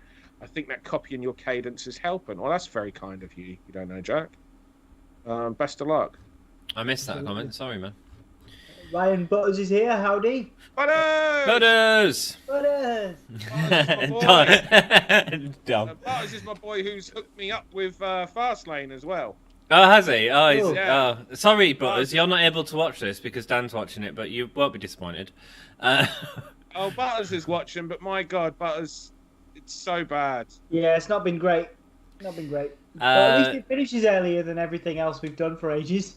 There's Budget Casey Jones going. Yeah. So this is what you missed, Dan. This is the exciting stuff you missed earlier. God, it's crap, isn't it? It's so bad, though, because, it's proper jobbing Ali out. Yeah. Because now we know that he's just like... It's not a case of getting the other three over. It's a case... Because they still look like idiots. It's Speaking of looking like an idiot... Yeah. Yeah, I don't like this. I love Riddle. I think he's a talent, but... They don't know how to do it. If they just let him come up with the ideas, but they're not, they're saying, oh, go and ride on this children's toy. It's stupid. Zonda Dan, it's Daniel, Becky's friend. Hello, man, I'm coming down this week, my dude. The green screen in the Mania ad is so bad, says Jack. Yeah. It is bad. Yeah. If anyone likes, short YouTube learning videos, info videos, I recommend a YouTuber called Tom Scott. He's my favorite YouTuber, and he actually does videos on next to the Gimme a Whole Year Wrestling podcast. No, you're not a YouTuber as such. It's a YouTube channel or production. Okay. Just like me, I would never refer to myself as a YouTuber. You are, Dan. You are. He's a professional. You know, like 4 million subs and whatnot. You know. Yeah. But, like he has a video for you know, why bad green screen looks so bad, basically, or why some green screen looks so bad. And if you're just ever interested in that, because it'll give you an idea of it's just some basic shit, you know, that you would think a $1 billion company would, you know, have done. Oh my God, fake laughter. Oh, Shinsuke's gone. I know, man. It's weird, isn't it? Because you've got like 8K cameras, and then you've got that sort of crap happening at the same time. It's weird. Do we even count that match, Anne and Dom? Because that match wasn't even planned for Fastlane. No. Is that going to be the announced attendance? Sorry. Say again, sorry. There was a sign in the background that said 101129. I'm just wondering if that's what they're planning on announcing as the WrestleMania attendance somehow still. Yeah, if they count the network subscribers. Probably haven't missed nothing. No, you haven't. Completely forgot it was on earlier. Yeah. Hey, Anne, what is the worst WWE show you have reacted to before tonight? Oh, good question. It'll have been Raw. I give it up. I said to Dom, I'm not doing this anymore. It ruins my week. I get in a bad mood. I'm thinking of bringing it back at some point because Dom's not doing it. And we're going to watch Raw until I get bored. There's going to be 3 strikes. And you're going to help me vote on it. And when WWE piss me off enough, we'll be turning it off and ending the stream. That is the plan. CL says, I am tuning into Fastlane now against my better judgment. Well, we've got Seth Rollins and Shinsuke coming up, so I mean, that's... Who did you say said that? Which one? CL. Was that CL? Hey, CL. CL. Oh, welcome, CL. Yeah, I've not said hello to you. Good to see you in here. Yeah, thank you for joining us, man. When did Riddle get so goofy? When WWE wrote for him? Because they're idiots. Yeah. That's 1/6 scooter, bro. Yeah, stupid. Juggernaut Jared said, Saturday's my birthday. Dude, hope you have a wonderful birthday, man. Thursday's my birthday. Now, this match should be good, and I don't think it'll have a bullshit finish. It'll have a heel finish, but I don't think it'll have a bullshit finish. I'm going to disagree and say it is going to have a bullshit finish. Cesaro's going to cost Seth, I think. Nah, do you think they're going to... Nah. I mean, maybe, but... That's the only story. That's the only other story they've got going into WrestleMania for Seth at the minute, with 3 weeks to go. I don't know. I don't see Seth losing. You know, Shinsuke's gimmick is jobber to the stars now.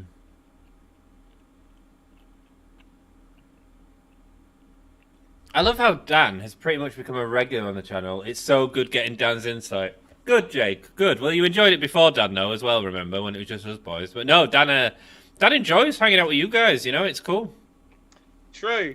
We have a good time. You guys got me watching WWE. Oh, you wait till the Raw stream.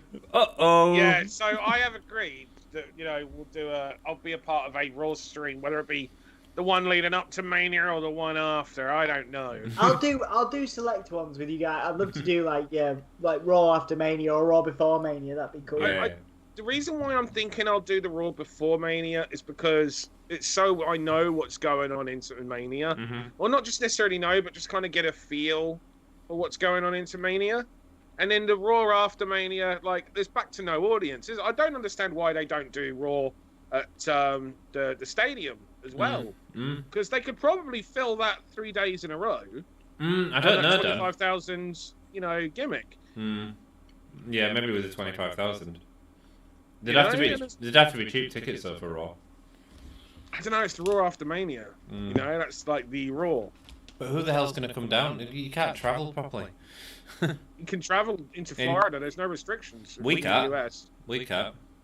We can't. No, but like you'll still get like fans from all over the US go. Yeah. End of the day, like, you know, they've nearly sold out Mania, haven't they? There's like less than 1,000 tickets left. But would they sell out the Raw after Mania? I don't think they would. Yeah, because it's Raw after Mania. The whole excitement is who's going to show up. And Yeah, but that's because people book flights down and stay for the weekend, and it's in a smaller place. But like, you carry on. Everyone's got to travel back for work, Dan, even if it's. They would still do it. You reckon? And here's the thing: even if they got 15,000, right? Well, that's probably like the normal amount of people they'd have for Raw the day after anyway. Yeah. Grant Like, says even if I. they got Sorry, go on. 10,000. Yeah.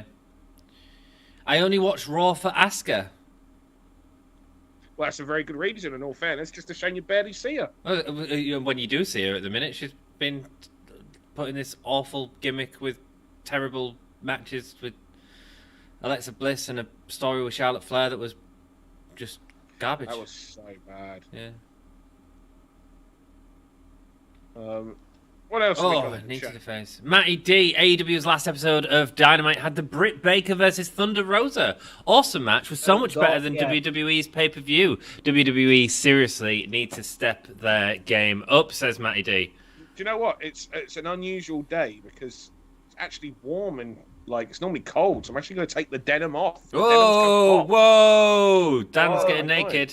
No way! No way! I can't believe it myself. So Matty, mate, we watched. We did a live stream of AEW. You can see it on the channel. I've watched the match 3 times already. I think it was great. Dan did a wonderful breakdown of it on his channel on Eve Pro Wrestling. So please do go and check that out. The link here for that is in the description. We've got 23 people in here. Thank you so much. Hope you're all having a good time and enjoying us hanging out for this pay-per-view and keeping us entertained. More than the pay-per-view.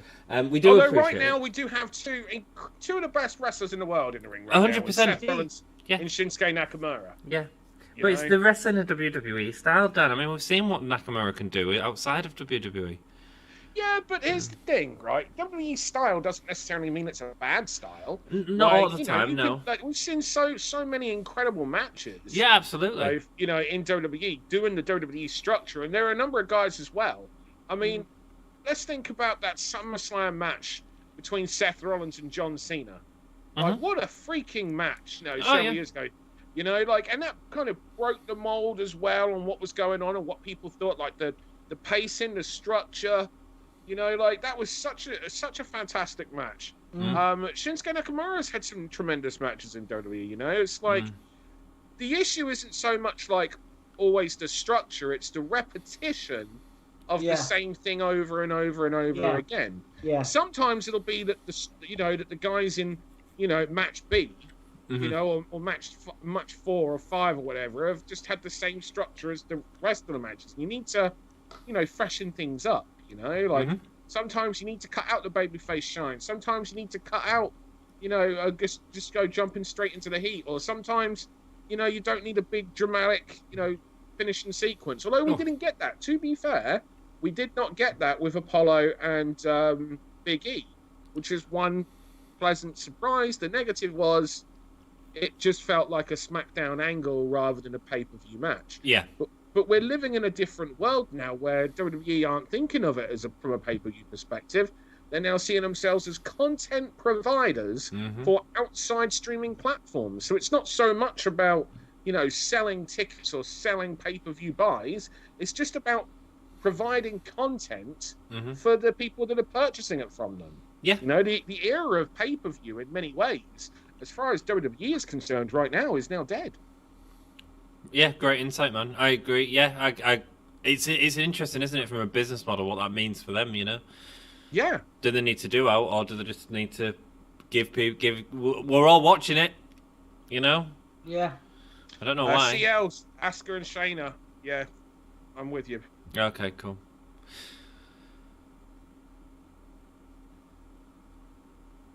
Seth is strong. Number one, this is interesting, right? Right now on our screen, if you're watching Fastlane with us, you'll be able to see this. If you're not, this is what we have on our screen right now. Trending number 1 in America, WWE Fastlane. Now notice the key there was in America. That never used to be the way it was. It used to just be worldwide number 1 trend, WWE. Right. No matter what, and it was every week. every show, every time. We're not getting that anymore. Right now, WWE, and fair play to them, are the most profitable they have ever been, whilst also the least popular they have been for decades. Oh, yeah. Yeah. Yeah. And if you're interested in knowing how the financial aspects are working, look, there's some good action going on right now between Seth and Shinsuke. But if you're interested in knowing a little bit more of the inner workings of the financials of WWE, there is a tremendous channel that I recommend called WrestleNomics. You can follow them on Twitter, on Twitch. They have a Patreon as well where they break down financials. It used to be run by, one of the guys I speak to in AEW. Chris Harrington, I believe is, I'm remembering his name correctly. Okay. No longer anymore, but the fact is the guy understands details so well that he ended up with a job in AEW. Right. And then he passed on the WrestleNomics brand to another individual who does he's going to go places as well, because again, the amount of work that he does, the amount of work that goes into it, absolutely tremendous. So I really recommend checking out WrestleNomics if you can. They do tremendous breakdowns on the financials and what they mean. And when I mean the financials, what they mean, I mean in terms of like their popularity as well. And right now, WWE have never been, well, at least it's been decades since they were had such little popularity. But they're earning more money than they have ever earned. They are one of the few people that have been able to, really make the pandemic work for them. But also, they're just around at the right time when the streaming wars are taking place. And the streaming wars, all these different streaming providers, they need content to create subscribers. Yeah.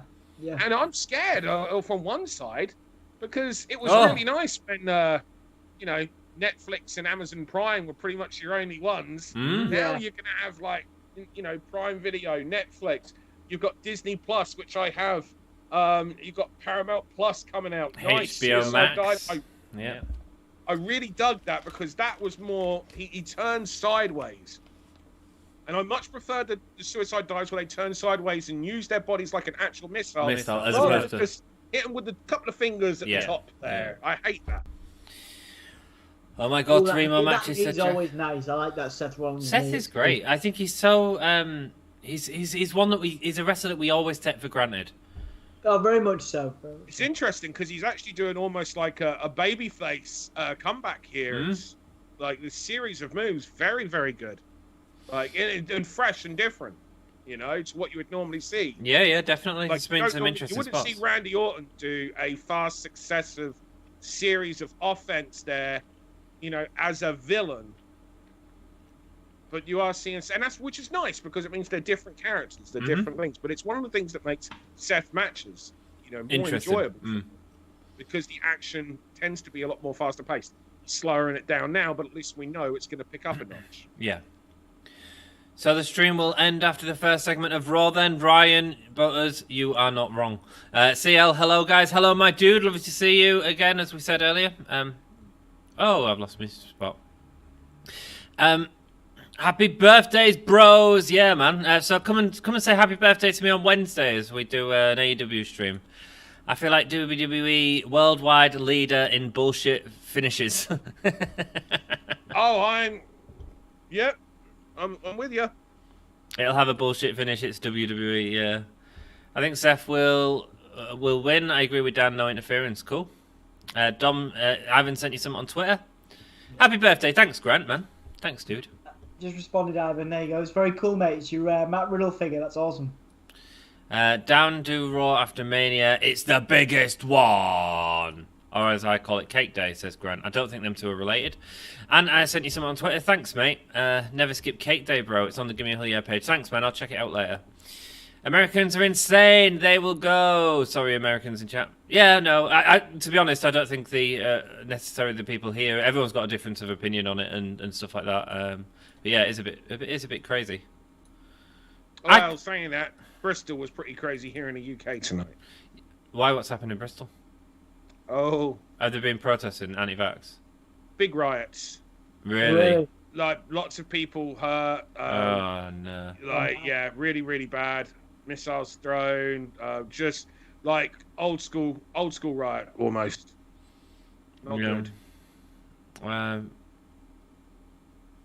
the buckle bomb there as well, and then the. But that Falcon was Arrow. the protesting. It's not the anti-vax protesters. That was the protesting the rushing through into Parliament, the new law that gives police and Parliament more powers to stop protests, which is something I'm not a fan of. Like, we should have the right to peaceful protest. Absolutely, 100%. It's one of the things I had at work, actually. Am I allowed to say this? Yeah, I can. We had some anti-vax protests outside, and there was this sort of concern. I was like, well, they can as long as they're not causing any harm, they're absolutely entitled to their opinion and voicing that opinion, and as long as they're doing it safe and staying, then absolutely fine, you know? Yeah, it's one of those things. It's like, we may not like what they're saying, but at the same time, like, you can't start doing the whole thing. It's just like, well, I'm allowed to protest what I believe. It's just like, we're setting up for the curb stomp here, which means counter. Going on top. Oh, nice. Kick out. Wow. That was good. Shinsuke Nakamura is a big Sami Zayn fan because he is busting out her freaking moveset right now. Right? He does, he never used to do the sliding German suplex off the ropes. He now does. Mm-hmm. He just hit one of that big finish of hers, which is the Samoan driver into the cradle. He's good, and he does do a running knee, which Sammy does anyway, so I can't say he's copied Sammy off that. I was interested to see if the Kinshasa, if he does the leg slap or not. I'm really interested to see that right now, because I have a feeling it was Shinsuke that was complaining about that. Oh, beautiful! The way he caught his leg in the side and then went back. Beautiful. Shades of Low-Key versus AJ Styles from TNA in 2002. The first time I ever saw that sequence there of Low-Key was going for the Shining Wizard. AJ ducked. He kept the foot there and then hit it at the back. And I'll be honest, Low-Key and AJ did it better. Nice. But great to see it. We don't see it. I don't remember any other person that I've seen do that. So that'll be the first time in like 19 years that I've seen someone do that sequence. Wow. And that's the finish. I popped for it. Dan and my dude Jake was correct. They ruined the women's title with a poor treatment of Asuka. Absolutely. Dan has arms. Yes, he does. My teacher, what? Dos. What you waiting to tonight? What you watching tonight? Me, definitely not Raw. Teacher, why? Dom's not streaming it. Oh, Dom, some love for you there from Snazzy. Thank you, mate. Thank you. Grant says it is garbage. Painful what they do with all the Raw talent. Well, if you see a stream go up, come and join me, because it'll probably be a strike stream. I'll put it in the description if I'm doing a strike stream, and we'll see how long we last. Nakamura in New Japan Pro Wrestling was great. Yes, he was. Absolutely. Same here, George from California. I hope we're not counting Braun versus Elias. No, it was garbage. Ivan Anderson, I'm from California, and I messaged you on Messenger. Thank you, Daniel. I can't get my phone out right now, though, because I'm streaming. Hope you're alright, my dude. That's cool. Orange County is where I'm from, where I am now. Nice. The chat may blow up. I just tweeted about this, so potentially all of my 80 followers could show up. What? Thank you so much for sharing this out, bippity bobbity whatever. We do appreciate it. I appreciate anyone that shares us out. Dan, sharing is caring. Sharing is caring. Sharing is caring. I tweet Riddle, cool. I'll tweet the Sweet Show. Sweet, cool. Thank you, man. WWE is just so bad at the minute.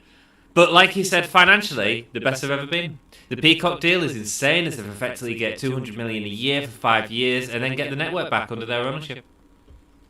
Yeah, what a deal, huh? Yeah, it's not bad, is it? Not bad. To be honest, WWE died for me when Cena held the title for over a year, September 2006 to 2007. Right, okay, cool. Who said that? George, interesting. That's interesting. Yeah. 2000, what year was that, sorry? 6 to 7. See, I've got to be honest, during that, there was a period of time where I found WWE pretty unwatchable, and I think it was kind of like 2004, 5, 6, 7, 8, like around that kind of era. I remember it was actually more like the Shield style when I started being like, okay, this is interesting. Like, I really dug what was going on, with the Shield, and I found the matches to be really exciting as well. Mm-hmm. You've got Rhea Ripley on Raw tomorrow, Anthony, if you want to do it. No, I can't, I'm afraid. You're away, aren't you? I'm away. He's washing his hair. Indeed. September 2006 2007. You were still watching. What did you think of that era? What happened in that era? Cena had the title. And I believe that was around the era of like King Booker. Oh yeah, King Booker. Bobby Lashley, Finlay all being like the main event side on SmackDown. Like, Yeah. don't get me wrong, it's not like I weren't watching. I was watching bits and pieces, but I haven't been a regular WWE, viewer, probably for about, I don't know, 18 years, something like that. Yeah. Probably since I think what actually did it, I could probably go back and say if I was to really look at when I was like, I can't really be doing this, it was when the whole, I think it was back when like Evolution first kind of came in. And, like we, kind of like the following on from the botched invasion, WCW and WWE, it just kind of felt, Mm-hmm.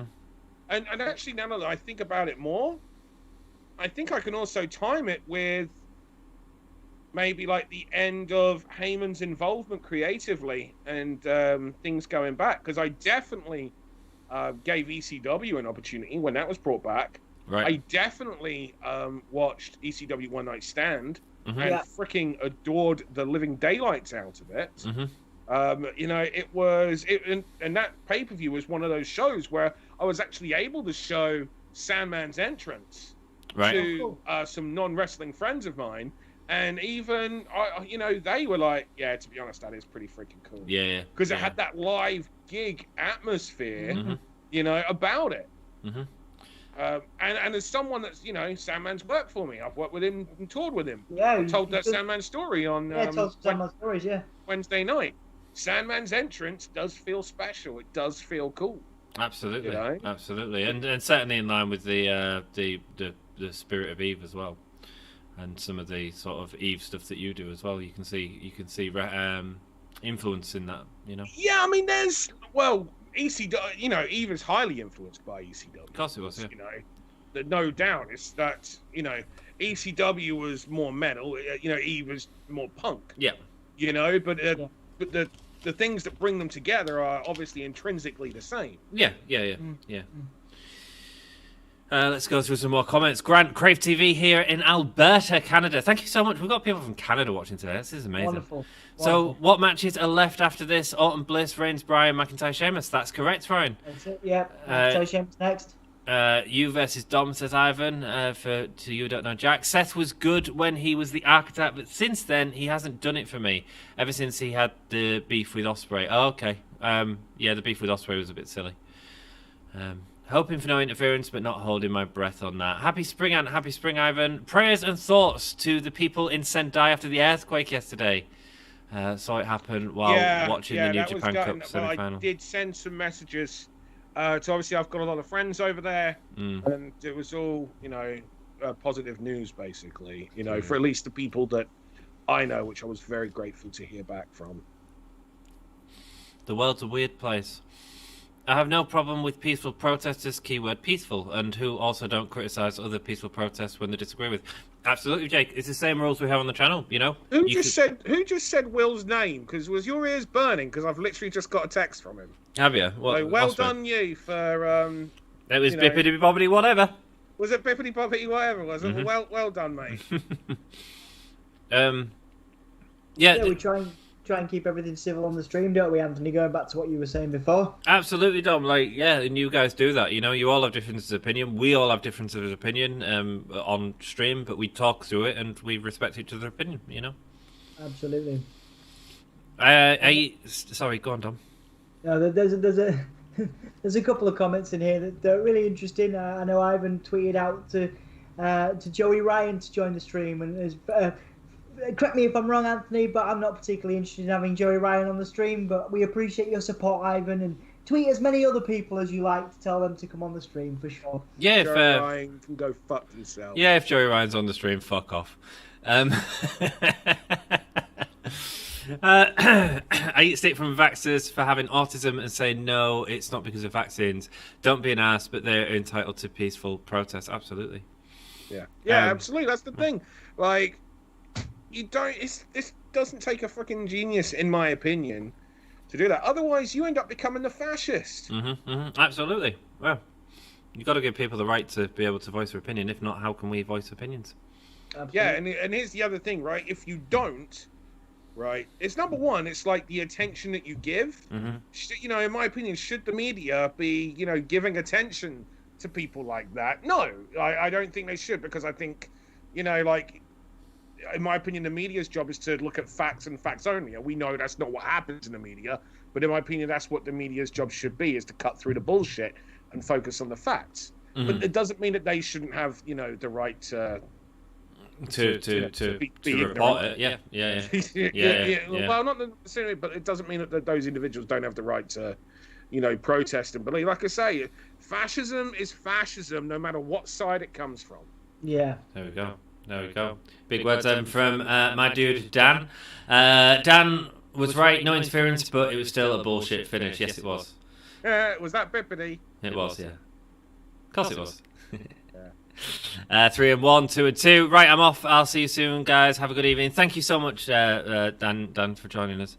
Cheers, mate. Jake, if they can't critique others, what's the point? Loki versus Style matches were great, and also remember Jerry Lynn was involved as well and had some great matches, the three of them in TNA. Yeah, back in the day, man, like those matches were incredible. And I had the pleasure of work with all three of those, and I'll tell you what, at that time, those three just next freaking level. And what was incredible is the fact that Jerry Lynn had really punished his body, like especially like 97, 98, 99, 2000, because that was his ECW run, you know. And so for him and he really pushed, and people like talk about the matches between Jerry Lynn and Rob Van Dam, and they were incredible physical matches.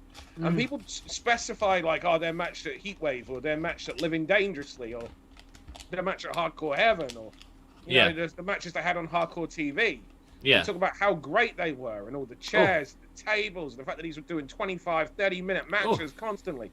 What a lot of these people don't realize is ECW had a full house show touring circuit, and Jerry Lynn and Rob Van Dam were wrestling each other, doing their match every night. Single night. Wow. They didn't take a night off. They didn't just go, we'll just coast it tonight, because that was not their mentality. That takes it out of your body. Like, unless you've done it, it's very difficult to really just I suppose the closest thing is imagine being in a car wreck every single day.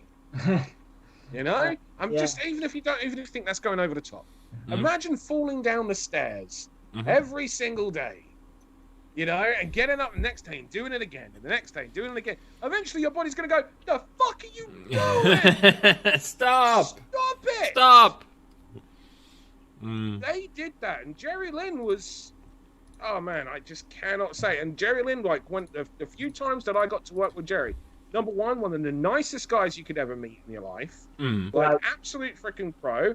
I might have told this story before, but I remember the first time he arrived at the building, I'm there and I'm sat down, and I didn't even notice he came in. Next thing I know, like, he's walking up to me, how you doing? I'm Jerry. And I'm just there like, I know who you are, motherfucker. Like, it's like, this is one of my favorite wrestlers in the world, you know? Like, but there he is treating me as an equal, and I'm like a baby in the business at this point. Right. I think that was 2002. So I'm like 2 years in the business. Right, but it's that sort of support that you always remember as well, Dan. Yeah, exactly. And that's the kind of thing, like, then when people later on are like, hey, we're interested in bringing Jerry over, are you interested in going in and giving him a tour? Great. And my answer's going to be, yeah, of course. Yeah, of course, man. Suplex on the outside. It's always interesting hearing your stories, but that's right, isn't it, Dan? It's like when if you support people, if we all grow together, like, it just helps everyone, you know. Yeah, absolutely. These two are prime example. Two of the nicest guys you could ever meet. Sliding into them steps. So, Dom, one of the interesting things you said on the thingy predictions is you weren't looking forward to this match because you've seen it a lot recently on Raw. Thankfully, I've not seen it, and actually, I'm loving it already. Yeah, they've not given it as much time as they're giving it now. Obviously, with Raw, they don't they've kind of rushed through stuff. Well, it's a short show, to be honest with you. They could do with making it an hour longer. Yeah. What, for Raw? Yeah. Or this? Yeah, Raw, yeah. Oh, yeah. Totally, yeah, it needs to be longer.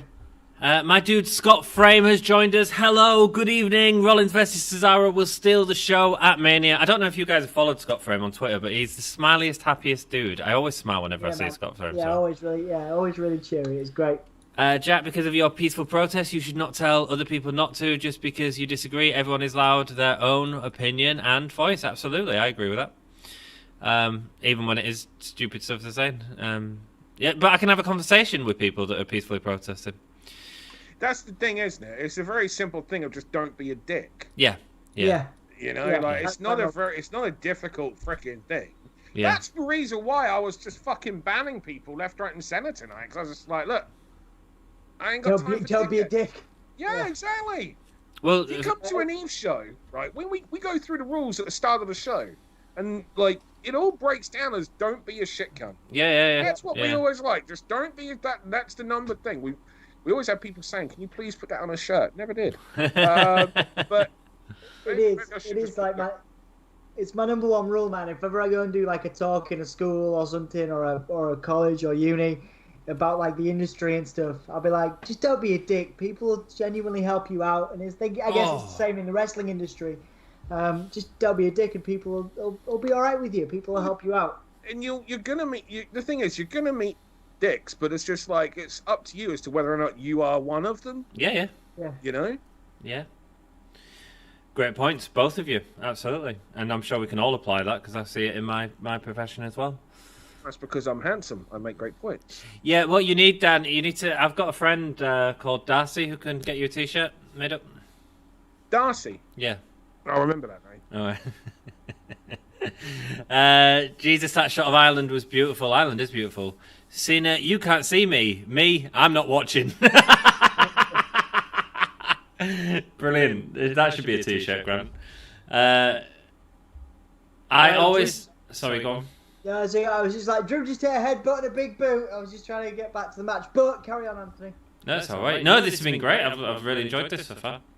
Yeah. Oh yeah, no doubt. Like these two have got great chemistry. Yeah, they do. But this is more exciting than the Raw matches I've seen them do. I always thought there was more sheep in Ireland. Bippity boppity whatever. We got a shot of a part of Ireland.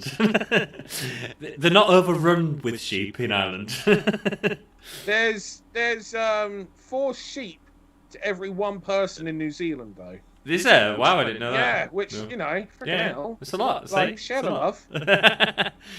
Oh, nice. That was a Sandman. That was a Sandman move, wasn't it? The White Russian leg sweep. White Russian leg sweep, yeah. The only time you could ever make that a believable signature or finisher, I think, is with the Sandman. Brad Armstrong, my friend. Brad Armstrong. Oh, cool. But Sandman had like the moves that he did. Some of them had some tremendous names, like he would do with the Hurricane Rana from the top, but it was the Heineken Rana. Yeah. You know, some great puns. Let us know in the chat, right? I love pun moves. So in the chat, what's your favourite pun moves? There we go. Wrestling moves that have a pun name. That's a good question. Good debate. That's fun. Right? That's fun. What do we got?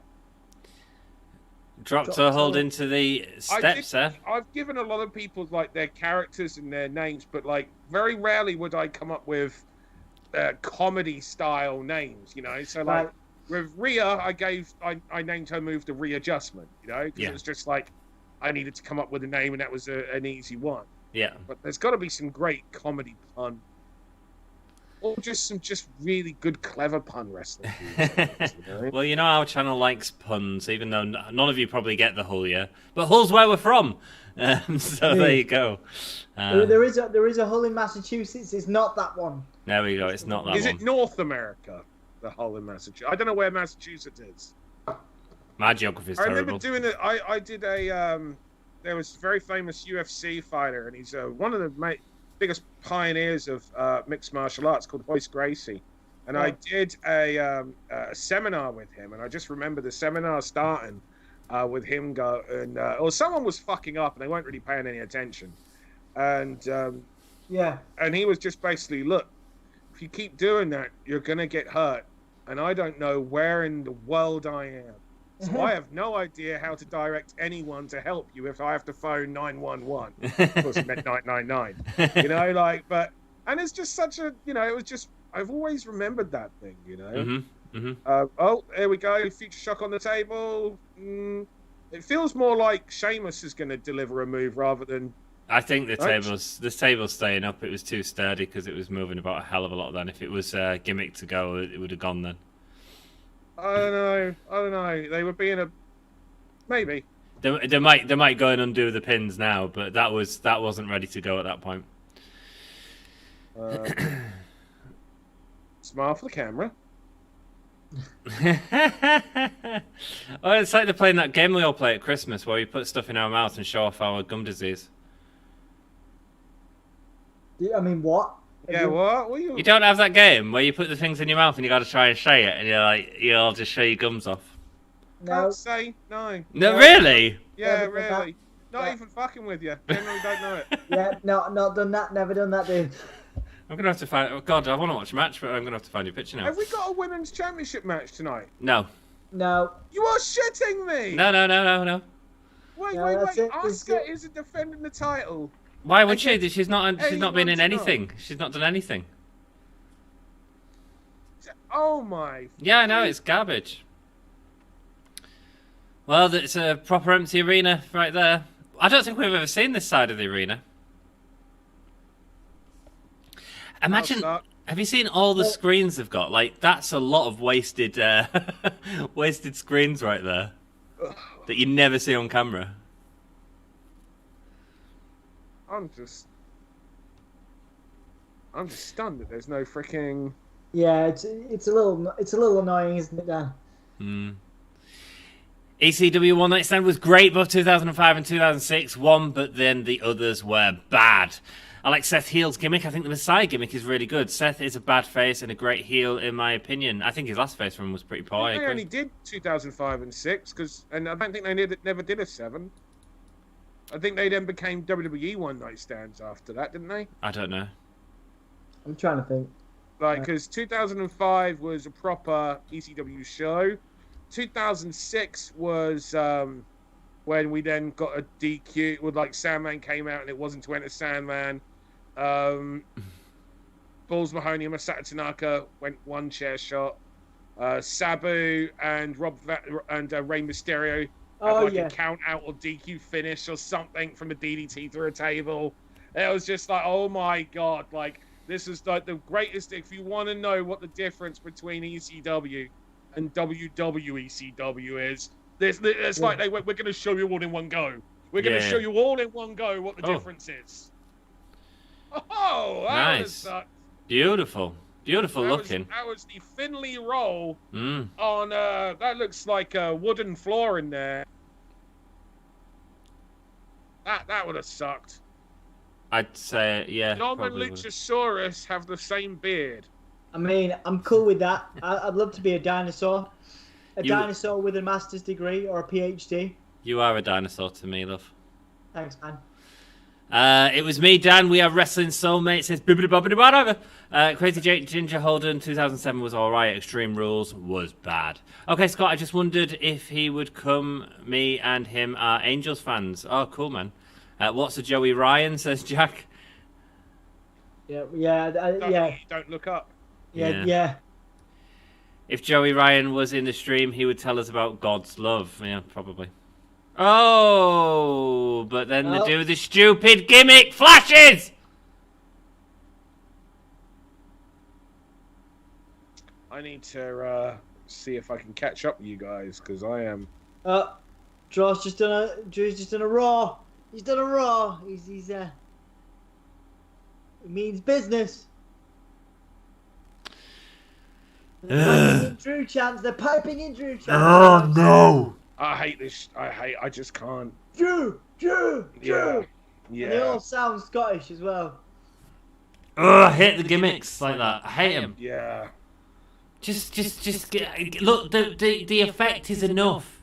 The effect of throwing him through these screens collapsing is enough. I don't need flashes going off. Yeah. The one I really hate, Dan, is when they get hit into a screen and you get the static, the white noise. Oh yeah. It wouldn't happen. It wouldn't happen. Jake Wrestling from Lucha Underground. Jack is defecation from Cowfield. Joey Ryan is a scumbag. I agree with everyone has the right to protest and all that. But at this moment in time, it's just really risky when we're so close to the end of this pandemic. It's a real tough one at the minute, as I do agree. But just tough at the minute. Yeah, but you can also do a peaceful... You can do a protest in pandemic that's safe as well. Yeah, not that that's what's happening. But, No, yeah, and that's the problem. Yeah, absolutely. Like, if we're allowed out... Like, I'm completely in the same mindset of, you know, like... Let's try to be smart and look after one another, considering everything going on. Yeah. At the same time, I'm like, that sucks. I tell you what now, you're watching this show. If you're watching Fastlane right now, I want you to just remember what I was talking about. Imagine being in a car wreck every day. Yeah. Or just being in a car wreck just today. Or just falling down the stairs today. Because these boys are going to feel like that and then some tomorrow. Yeah. Like, when that adrenaline wears off, they are going to be feeling this. Terrible. And quicker. It was interesting because the adrenaline will wear off quicker in this type of environment because there's no, like, live fans. You know what I mean? There's no... Yeah, here's the thing. Like, I wonder how much the fake... And I should just ask them to prefer. But I wonder how much the fake fan... Because the thing is, it's just sound, though. It's not real... Yeah, it's not the real... Yeah. There's no energy. To be honest, lads, I don't know if it's being pumped into the arena. It is. They hear the same right. as we hear. Right. Any other time, 100% agree. At the minute, very 50-50. Yeah. Sorry, I'm not sort of saying go out and protest and break social distancing guidelines, but you can do it without it. Just don't want more mutations to turn up and we go back to square one. Absolutely agree, Ryan. Absolutely agree. Scott versus Joey Ryan. I hate Joey Ryan. It would be great to comment on pro wrestling with other fans of pro wrestling. Stream chats like these are a great community. You guys make the community, you know. Yeah. We've got our Discord as well. Please go check that out. And Eve have a Discord as well. I'm still not part of, Dan. I need to figure out how to use bloody Discord. Because I haven't done it yet. Like, it's there, but I haven't actually it's not ready to be shared out yet. Oh, is it not? Oh, because you sent me a link and then I clicked on the link and it ended. Yeah. Joey Ryan can disappear. Yes, he can. I'm anxious Googling him to see why he's a scammer. Scummer. Sheamus is a legend in the ginger community. Yes, he is, my crazy ginger. But crazy ginger Jake Holden, you are a legend in our community, brother. Indeed. I love Sheamus, even though I know I don't really watch WWE. I wish he was champ again. I might even watch Raw if he was. Nice, interesting. He's doing some great work at the minute. He has done over the last few years, though, with the bar as well, was outstanding. Yeah, the bar was fun. Sheamus has had a great career in WWE. Yeah. Probably far exceeded a lot of people's expectations as well. Yeah, I can take, because Sheamus and Drew got signed at the same time, like, and everyone over here, like, we were all like, didn't know how Sheamus was going to do, but we were all of the opinion that Drew was going to be a big star. Like, I said it feels like Sheamus is putting Drew through the table. Yeah, man. That was a cool spot. Did you notice it took the pins out? What was I just saying? Yeah, we were all basically like, we didn't know how Sheamus was going to get on, but we all knew that Drew was going to be a big star. So colour us surprised when Sheamus beats John Cena for the WWE Championship all those years ago. And Drew's left from the company, yeah? Yeah, like, we were all super thrilled. You know, like, I mean, I said this story before. I remember Sheamus being in the audience of my shows because I'm old, see? And, you know, like he's a good lad. He deserves all the success in the world. And a hard freaking worker. Like, it's incredible. Oh, God, stop the chants! Sorry. And it was seeming as well like his career was over just a year or so ago. You know, because of his a severe neck injury.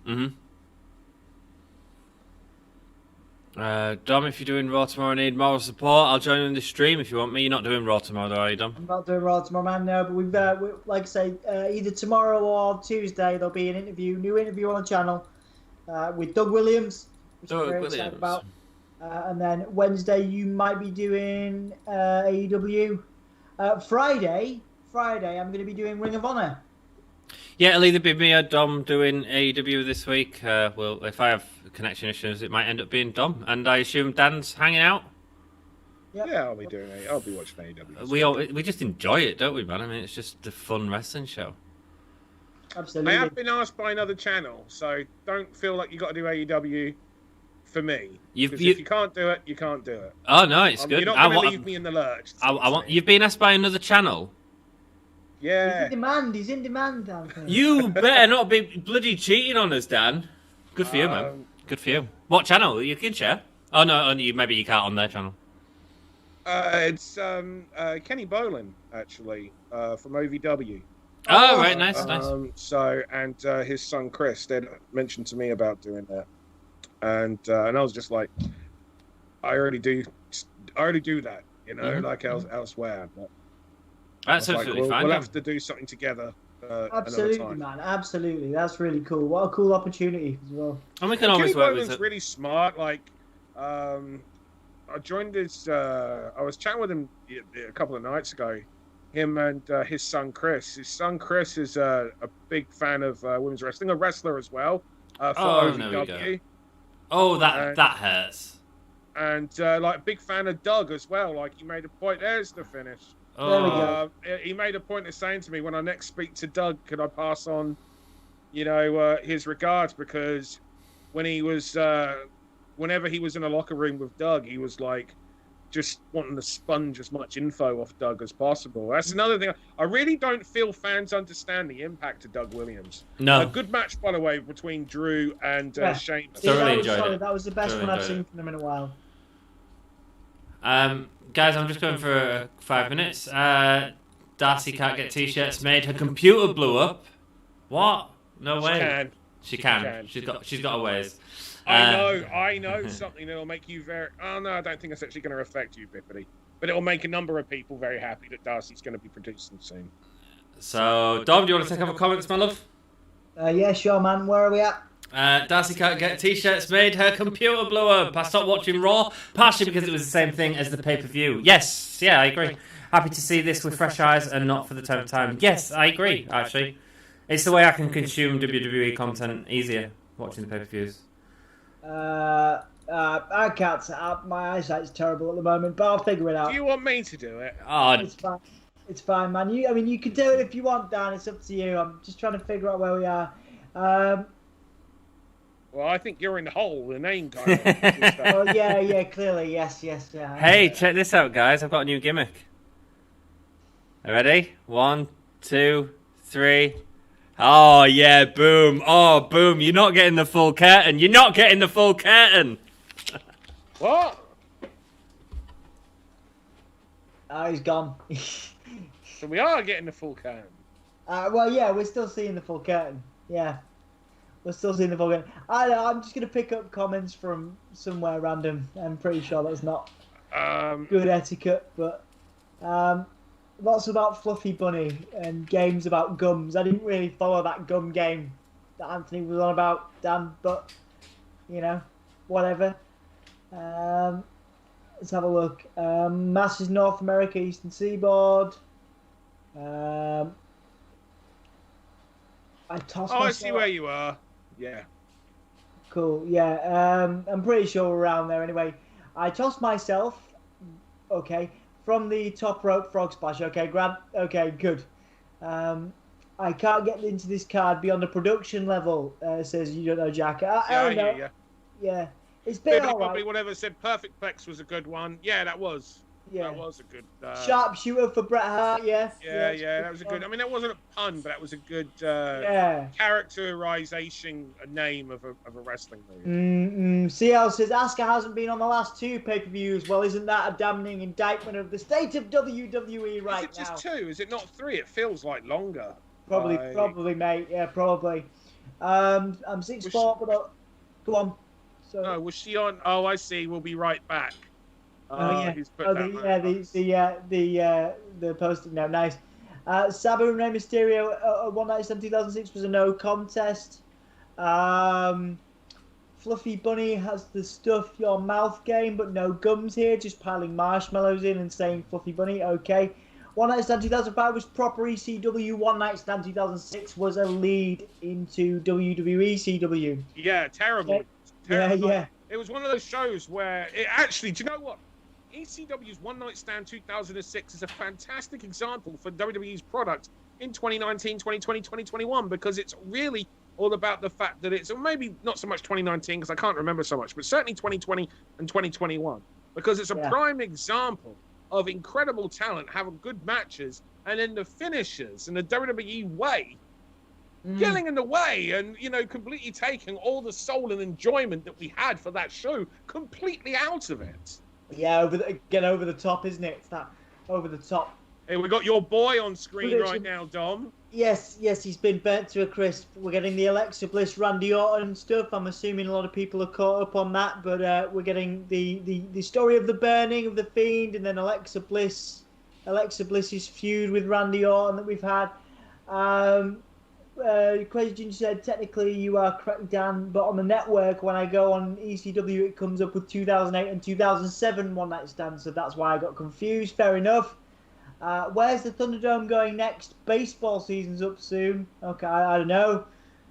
Sheamus versus Drew has been more explosive than the exploding barbed wire death match. Yes, it has. Sheamus has had a great career. Indeed, Jack, he's been fantastic. Sheamus is the only member of the League of Nations still in WWE.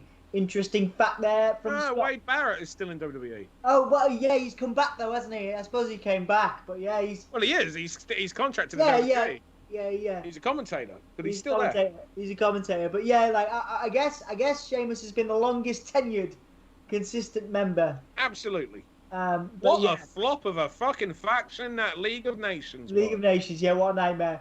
Ryan Butters, it's scary that Sheamus only needs to win the IC title and then he has won everything he could win in WWE, bar the 24/7 championship. That's interesting.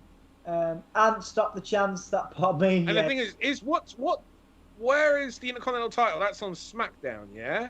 Yeah. So he quite possibly might not ever win that then. No, I think he should. I mean, he should.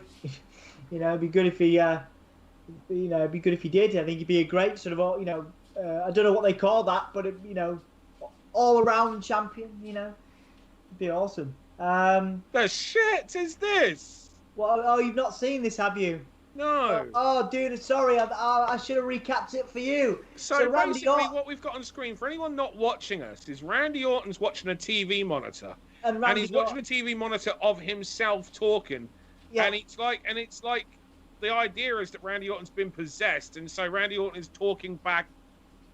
It's just ridiculous. It's for anyone that watched WCW in 1998 and saw that horrific Hulk Hogan Ultimate Warrior promo where Hogan is looking into the mirror and he's the only one that can see Warrior looking back at him and laughing. It seems very reminiscent of that, and that was pure and total wrestle crap at its absolute finest. It's very over the top. It is very over the top. That seems to be what that was. It's almost like WWE are just like, hey, we are getting paid so much money. Who wants to fuck shit up? I like fucking shit up too. Let's all go fuck shit up. And they're just going, let's have a look at this book, Wrestle Crap, Bryan Alvarez, R.D. Reynolds. Let's have a look at that Hulk Hogan Ultimate Warrior mirror. Yeah, let's fucking do that. Let's fucking do that. That's a fucking great idea, that is. We'll do that. Possibly. It's all right, lads. We're getting paid $200 million a year. Come on. They're drunk with power, Dan. They're just like, we can do whatever we want. We have all the money in the world. Fuck. Hey, that was back, like, what the shit, yo? It's been really weird, man. It's been a really weird. I've been doing Raw for a long time. It's been weird. The joke is on me. The joke is on me. Not on Randy Orton's Guitar Hero 3 fonts of a Legend Killer jacket that he's wearing there, or hoodie, whatever it is. Like, it's the joke is on me, because here I am watching the show after Randy Orton burnt a man to his death, but not somehow. Didn't get any police ramifications whatsoever. No. Everyone's totally fine with the guy in the locker room. Yeah. You know, like, and I'm here going on about the fact that there's a weird version of him talking to himself back in a mirror in a paranormal. Well, it's just, the joke is on me. I'm still here. Yep.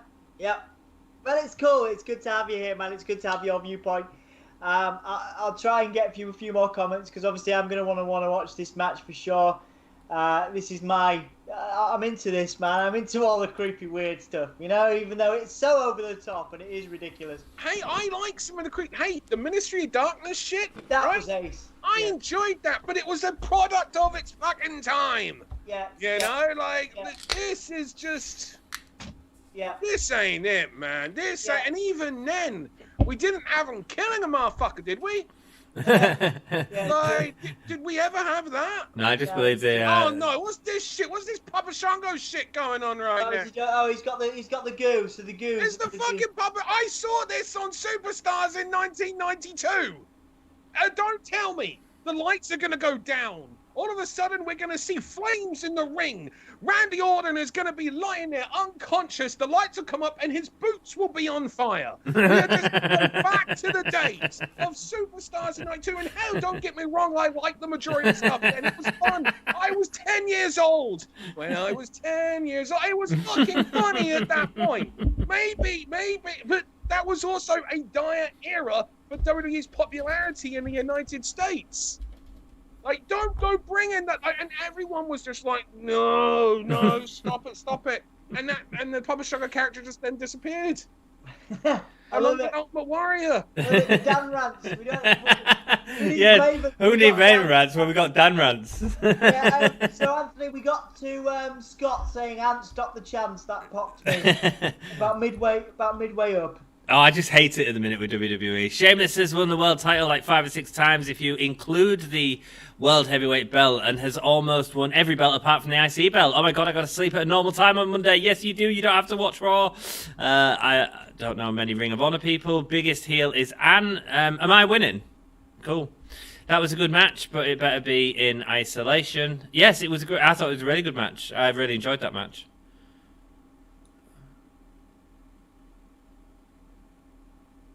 Okay, so now we've got Alexa Bliss making her way to the ring.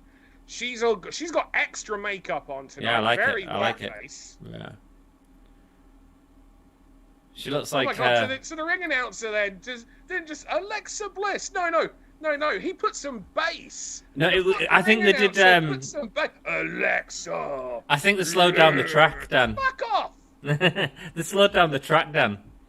It's all part of the track. That makes sense. They're fucking with the music. It was weird when her normal music played at the start. Yeah. What are you gonna do, Randy? She's, fuck me. She looks like one of Wednesday Addams' toys. Yeah, she does. And she's like a $110 weight-wise. Like, what you gonna... Like, also, like... Just ask for some water. Get that shit out you, man.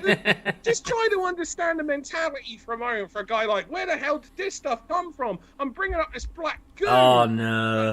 No. Oh, no, this is where you get... You're not going to get wrestling. No. The closest you're going to get intergender wrestling was that Reginald shit that we saw, which I know you was a fan of, and I appreciated it from a dance perspective. Yeah. But we're not going to get wrestling here. Randy Orton charged in the post, guys. You're not going to get... This isn't like Eve XWA equal fights. No. This is... And I get it. From a corporate perspective, they can't do that. But they seem to really be adamant right now on making out as though they can, and they're not, you know? This is all pre-filmed as well. Is it? Yeah. Well, did you not see the fireballs in the ring that come out of the ring earlier, and then the camera angles, and Alexa Bliss just teleported to the outside, and... Oh, no, I didn't see. Yeah. Wow. Is there a referee or something in the Thunderdome? Is there a referee in the ring? Is there anyone around, or is it just the two of them? Is this unsanctioned? There was a referee to begin with, I think. Hold on, has the referee been teleported? He might be one of the audience members in the Thunderdome. What is going on? Hey, Dan, this has been my life for like the last, 8 weeks? It's ridiculous.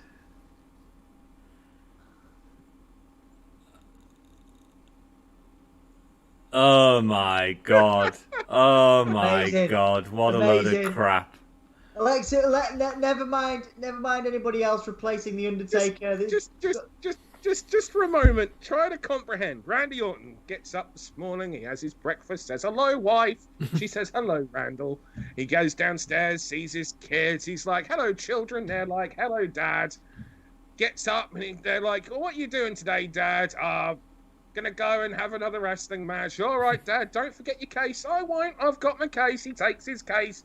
He goes to the venue, and he gets out his little pants. And that's what he's like. I'm gonna wear my little pants, and I'm gonna go in there against something that can make things like fire just turn up.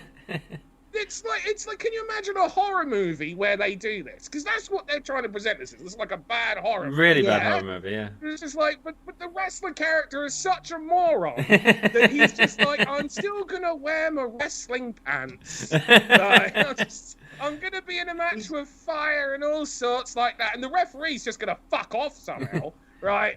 But I'm going to be wearing my little pants because I'm a professional wrestler, damn it. Fuck off.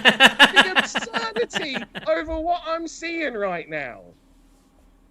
Can I just say that there was no safety put onto them park hands, and I believe that somebody should do an investigation into WWE's rigging practices right now.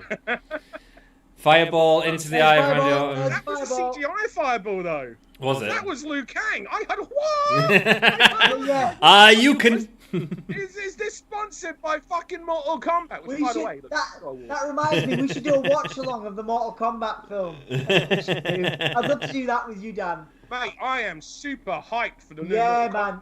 Yeah. It's more fucking believable than this. yeah. Watch. Oh my word. Oh dear. Here we go. Oh, wait a second. Oh my god. Is he a... Oh my god. He's burnt to a crisp. Oh, he's gonna grab his balls. It's the Toxic Avenger. Is this the Toxic? Oh my god. Please. What have they done to him? Oh my god, what have they done? You wanted the gimmick change. You was bored of the gimmick, you fans. Oh my god. That's gotta be Bray. Oh my god. What is this? Zombie mask. Oh my god. Oh, it's like a combination of Retribution and The Fiend. Is The Fiend the new leader of Retribution? He's in Antifa. The Fiend is in Antifa. I'm not sure about this, guys. This is what I said to people. Was people really bored of The Fiend's gimmick? Was it not good enough? And look, it's garbage. I mean, I'm still happy to see him back again. It's the Scarecrow from Batman. It's not even as good as that, Dan. Where the fuck you come from, you cunt?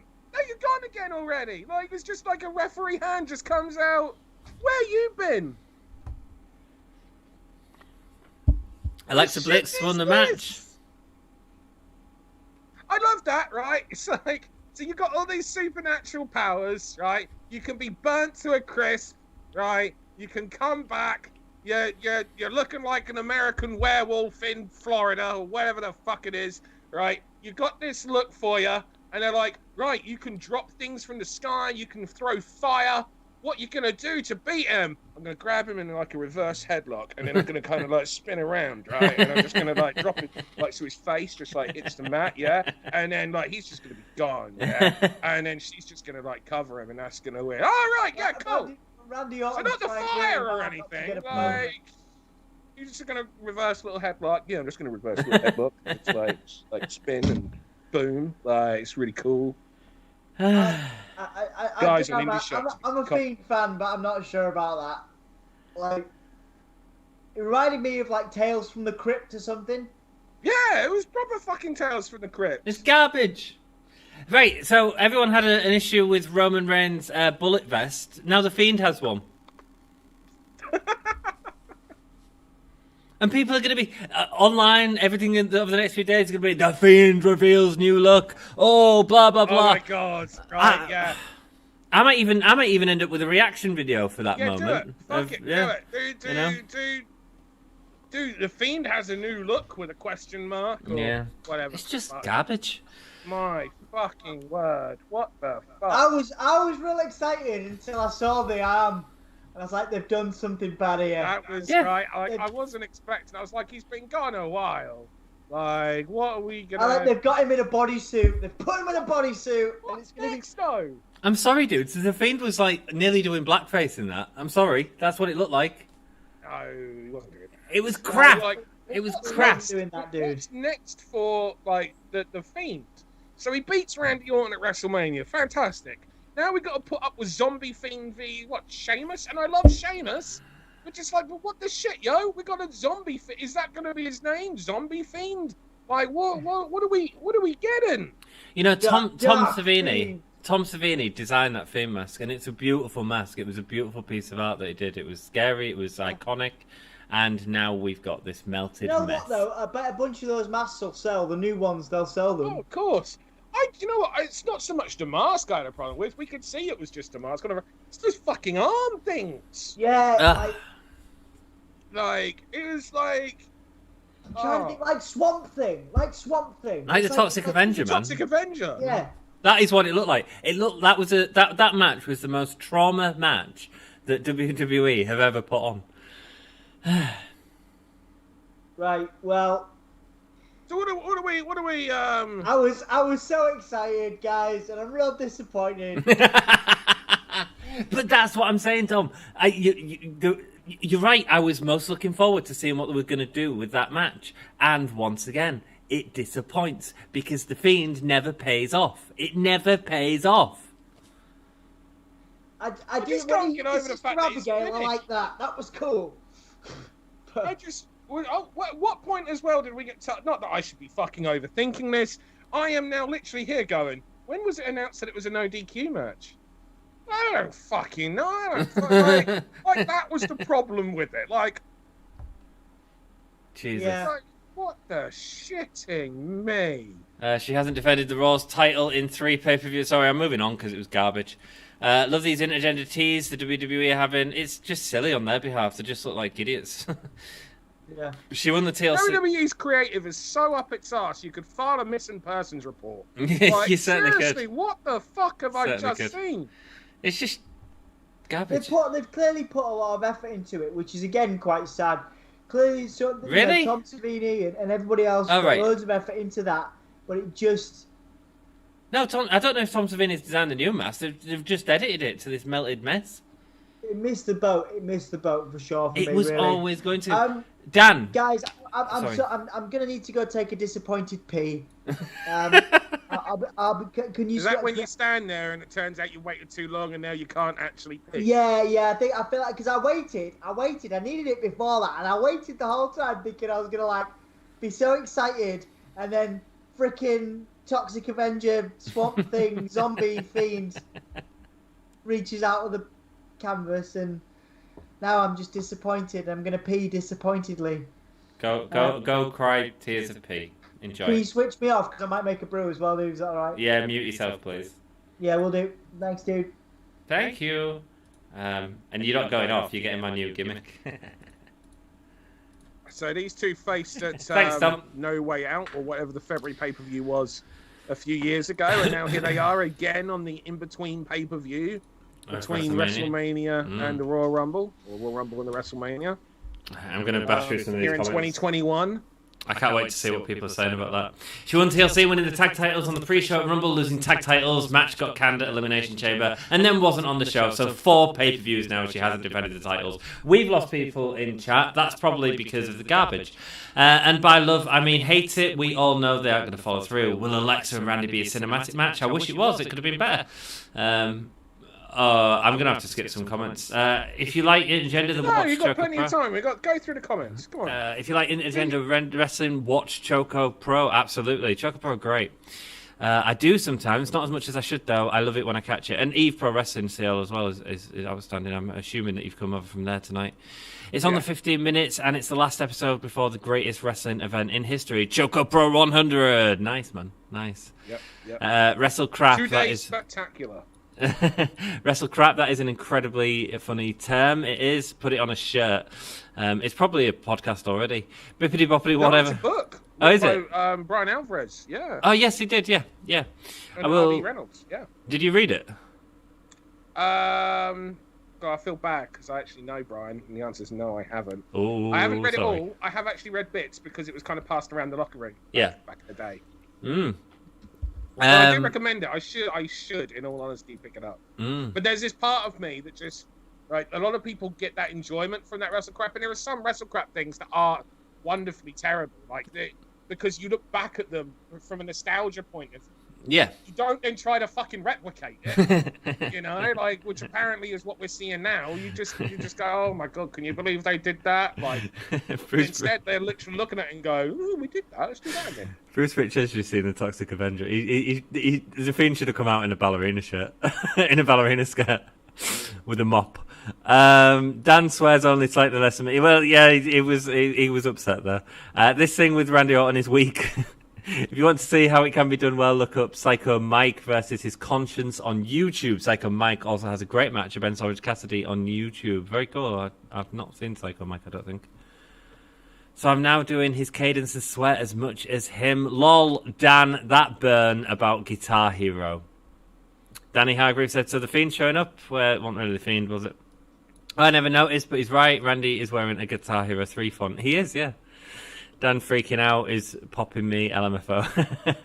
WWE only has canon for 7 years. Alexa is looking 100% fire tonight. You're giving him credit. They made Alexa Bliss straight up DDLG with the... What's DDLG? It was a wild turn. I don't know. I'm probably going to move on. Alexa has so much makeup on her face. Yeah, I thought she looked great. This match must be pre-recorded. It certainly was. Alexa Bliss in WWE Harley Quinn. Yeah. Yeah, that's what they're going for. Yeah. Which is fine. It's just it's the story that's garbage. They could be doing stuff. The performers are doing their best they can. She's doing great. No. Yeah, but... to be fair, Alexa Bliss has been phenomenal. Yeah, but the issue is the booking and not have. Why isn't she? It's the story. It's the presentation. It's the production. Why isn't she going after Asuka for WrestleMania? Like, get us really excited about a big turn for Alexa Bliss at Mania, I do understand that the mentality of that character doesn't think that way, but at the same time, that in itself is a problem. Exactly, yeah, exactly. The creep. If they're not going to do an intergender match, so let's not tease it. The creepy and the kooky, mysterious and spooky. They're all together ooky. Yeah. The Addams Family, George. Yeah, absolutely.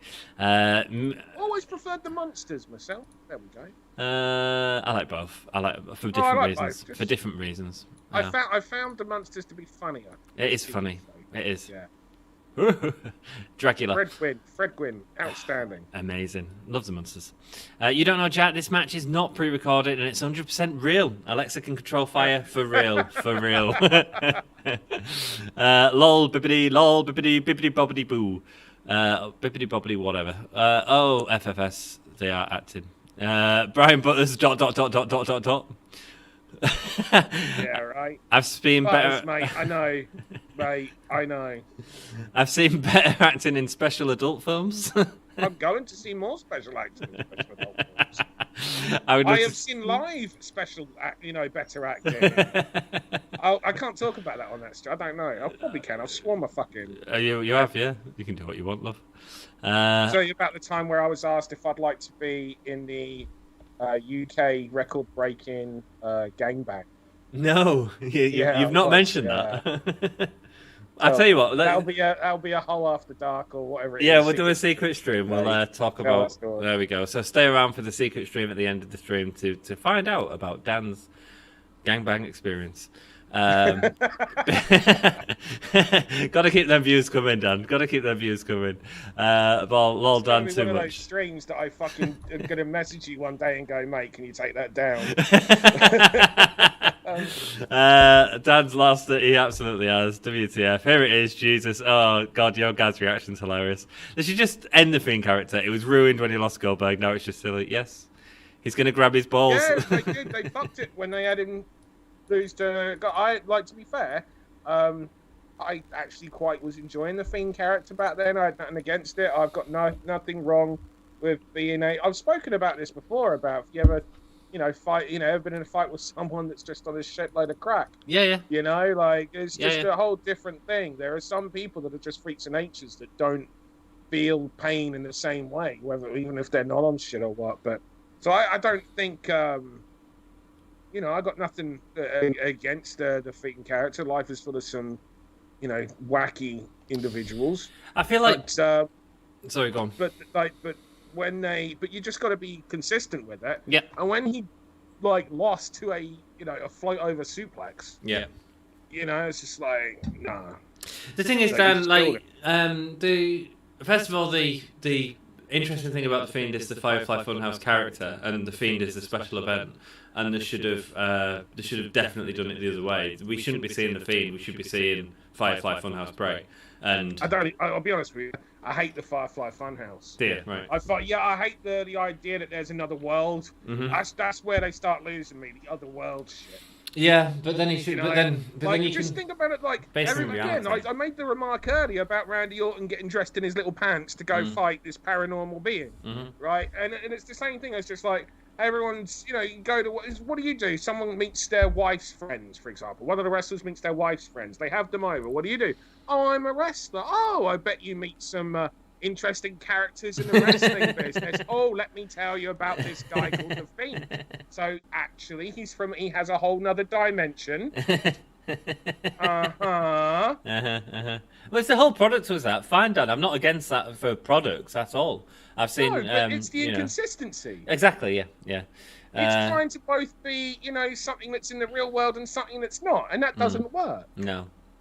The Fiend is in Antifa, Dan. OMG. 5-1. It's not garbage. It's the aftermath of a dumpster fire. Yeah, it is. Is this The Fiend doing blackface? Yeah, Bippity Bobby, whatever said that. Yikes, I don't know about this. What a win for intergender wrestling today. Yeah. What a win. AEW put on a main event which has us all talking about potentially the most monumental match in the last 20 years. And WWE just did that. That match was so short. Would any of them need a shower afterwards? I need a shower because it was filth. And who do you think is better at doing cinematic matches, AEW or WWE? Oh, interesting question, Jord. Oh, here's the thing as well. Let me ask you. Did you like the Bray Wyatt cinematic match with John Cena at WrestleMania last year? No. I got to be honest, right? For everything I've said, I was popping like a motherfucker in that match. It had me in hysterics. Yeah. So long as the idea was that it was supposed to be funny. Yeah. Seriously, no, it was to be taken seriously. Like a motherfucker. Yeah. That was a great match. I enjoyed the Cena Firefly Funhouse match was good. They might do something really good with the Orton one at Mania, but they've got to make a change to the Fiend's appearance again, I think. Dan, I asked this question to Dom on our thing. I want to ask you the same question. What's your favourite version of Kane? Original Kane. Exactly. Didn't need to change, did it? Well, just you're going to be around there for 20 years. You kind of do. Yeah, but not after a year, Dan. Changed in less than a year with hardly any matches. Most of the time taken off. Yeah. And here's the thing, right? This is where I'm going to seem maybe a bit but the original Kane had superpowers. And it's just I can't deny, but I think there's just levels. Yeah, I agree. And there was always as well this idea, but does he? Mm. Do you know what I mean? But does he? Mm. And there was an element of that thrown in, whereas with Bray, he has in a whole fucking alternate world that apparently Adam Pearce can just walk into to deliver a fucking contract and turn into Postman Pat. That's where it starts to get fucking ridiculous. I'm willing to give it the benefit. I'm willing to give it. Shut up, Dom. No, you can't give that the benefit of the doubt. You can't. I'm shocked every time he talks about the Fiend, Dan. I'm willing to give it a chance just for my entertainment, but I was disappointed with that. So, George, to answer your question, I think they're both very good at doing them. I really enjoyed the Matt Hardy stuff in AEW. I thought that was my favourite of their cinematic matches. I quite enjoyed the Britt Baker and Big Swole one. I thought that was because Britt Baker couldn't work at the time because of a leg injury. I thought they did a decent job with it, and it felt chaotic. Darby one I thought was a little bit too overproduced. In terms of WWE, the Undertaker one I thought was wonderful. I'm trying to think. And then there's been a lot of garbage, hasn't there? But I think the Undertaker one was really good. Do you count the Stadium Stampede as well as a cinematic match? If you do, I mean, AEW, I guess, is the answer. I did do a list before on the top 5 cinematic matches of all time. You can check that out on the channel. Anyone else? AEW or WWE? What's better? Cinematic matches? I think WWE right now because they've done more. I actually really enjoyed the. I say really enjoyed. That's going over the top. I actually enjoyed the Sting Darby Allin match at AEW. Mm-hmm. And if indeed we're including the Stadium Stampede, I certainly did enjoy that. Mm. There's something about that Undertaker AJ Styles match that had a little bit more. I just felt it went too long. Right. You know, like it had me for a while, and then I was just kind of like, you know, I was like, it wasn't holding my attention in the same way. So, but when I think about like the cinematic matches, probably because that was the first, that's the match that comes to mind. Mm-hmm. But if I was to like think about it from a rewatching point of view, then I would say AEW has, you know, got more repeat value. Yeah. Mm. And also, if you look back at how, so the direct comparison you've got, because you've got both companies did Matt Hardy's broken gimmick. Well, of course, actually, WWE weren't the first. TNA was the first. TNA was the very first, yeah. Matt and Jeff. That's right. Which again just popped the hell, but it was the ridiculousness of it and the ludicrous. Like it was almost like they didn't try to. It was almost like it's its own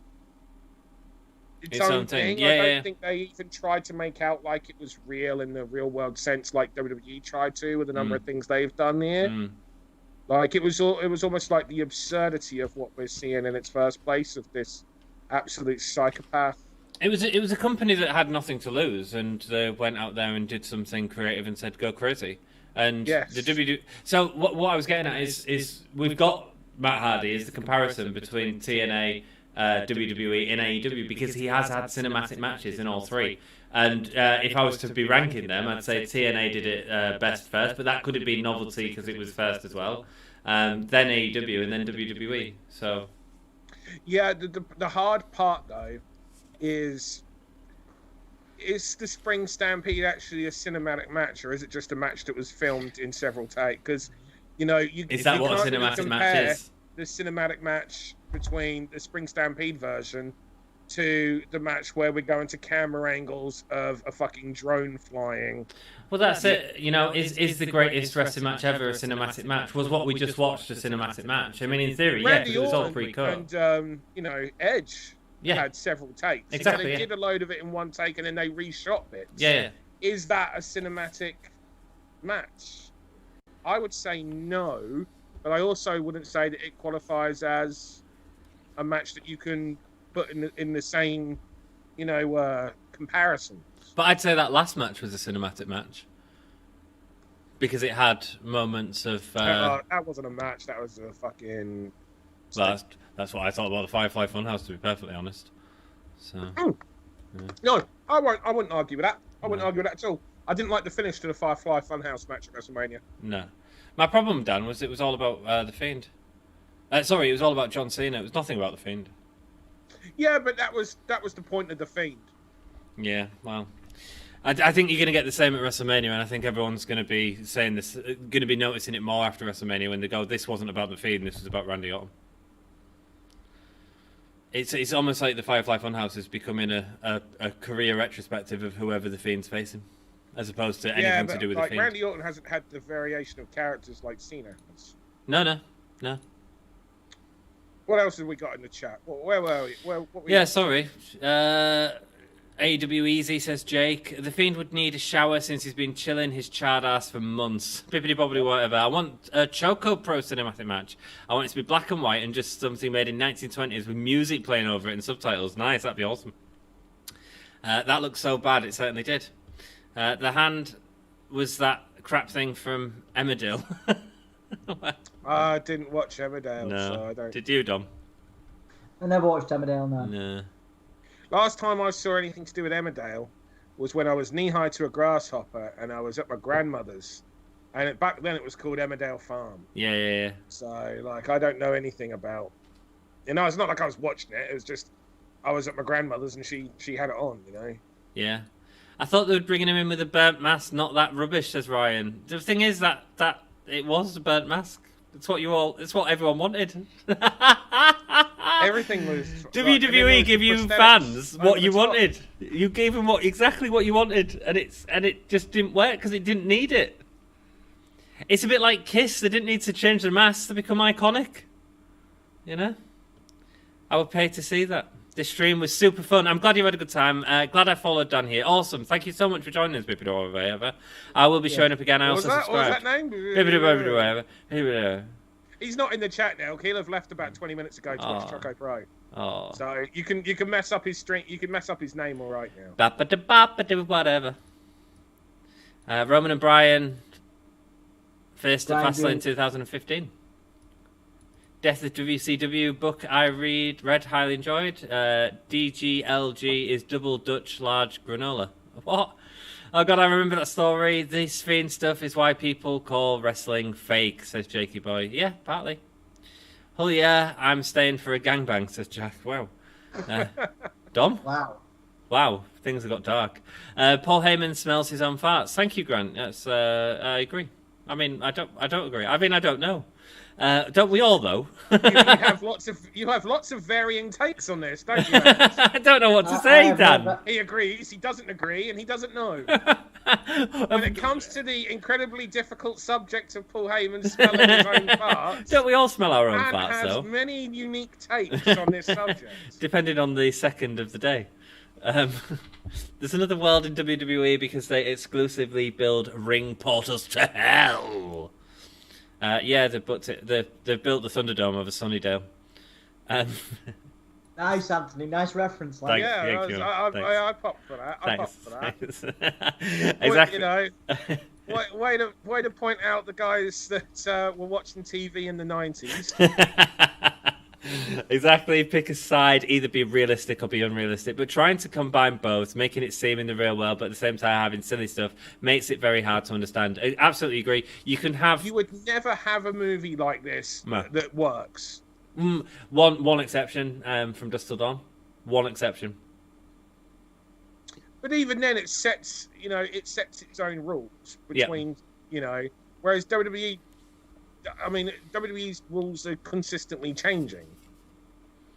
Mm-hmm. It's all because I don't know if it's because certain characters don't interact with one another, so it's almost like they're in their universe and they're in theirs. But it's just like, as I mentioned earlier, the idea that, Randy Orton got up and met, the neighbours and, his friends of his wife and, had to say, oh, I'm a wrestler. Oh, tell me about the people that you work with. Oh, well, there's this guy that I set on fire.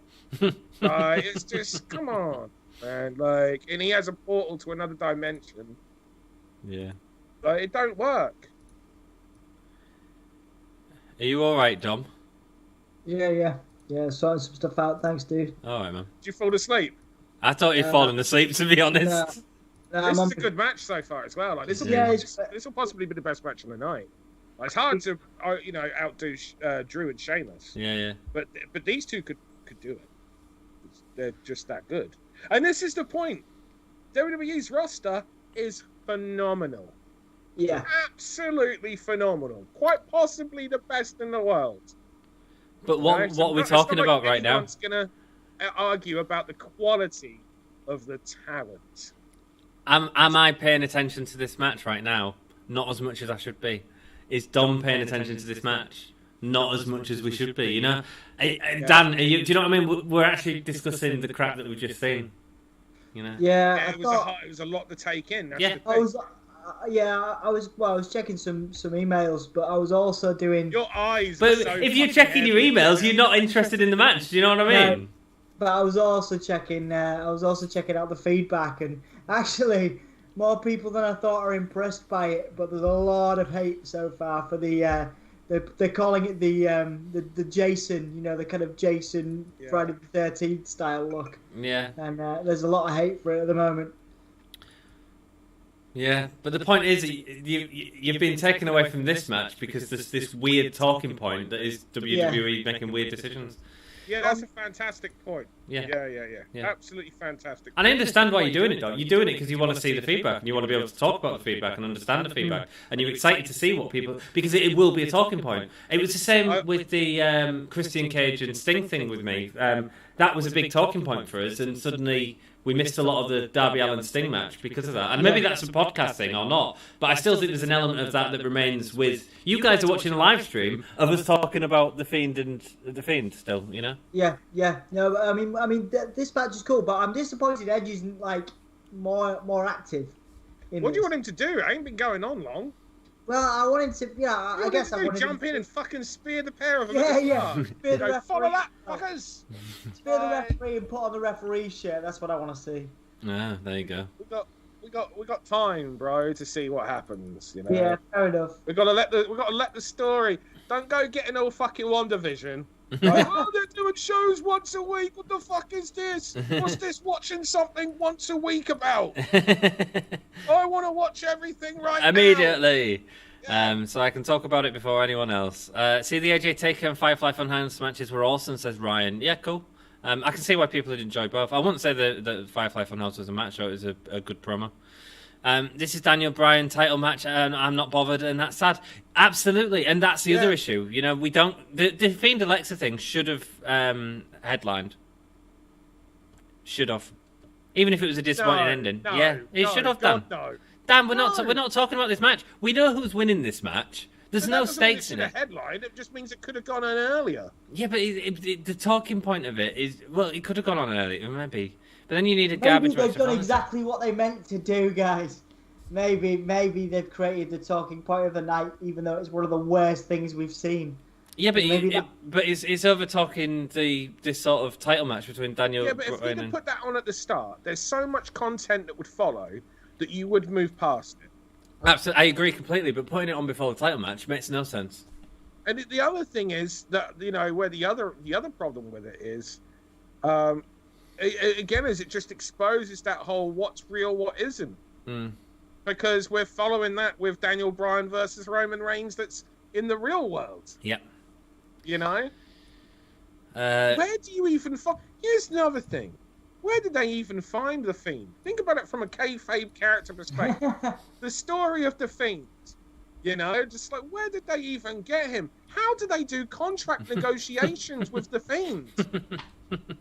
Like, he signed up and going, it's like, well, we're offering you, 750,000.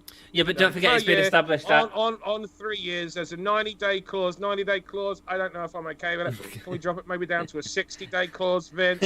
Sure thing, Fiend. Actually, no, fuck you. Just, I want to see that as a series. Yeah. I want to see The Fiend in the real world doing real world things. Yeah. You're gonna bring me content that's ridiculous. Yeah. Bring me content that's ridiculous. We want table at 3 with The Fiend. Ride along with The Fiend. Ride along with The Fiend. Yes, bring it all. Bring me that.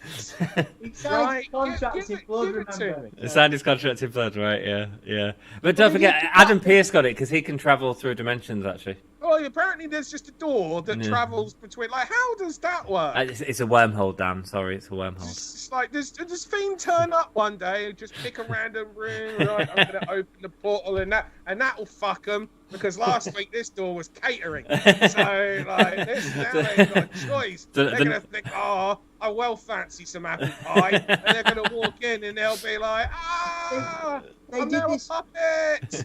And all of a sudden they'll be like, he's a puppet, she's a puppet. They're all fucking puppets. The surprising thing is they knocked on the door and Alistair Black walked out and they're like, oh, you still with us? Dom, sorry, what was he saying? That's why no one's seen him. It's a fucking rib. Because The Fiend, he's still one of the boys. He's like, oh, fucking get that, Tommy. Oh, dear. I can't remember Kane having proper superpowers. They are superpowers that are explainable. Did Kane ever have superpowers? I don't think he did he?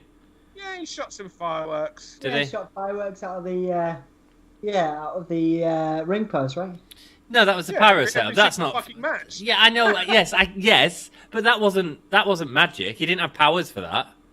He put his arms up to signal to the pyro guy. No, I don't think it did. I don't think we ever got told that. Oh my god, yeah, I need to see a Fiend WWE 24 special. You know?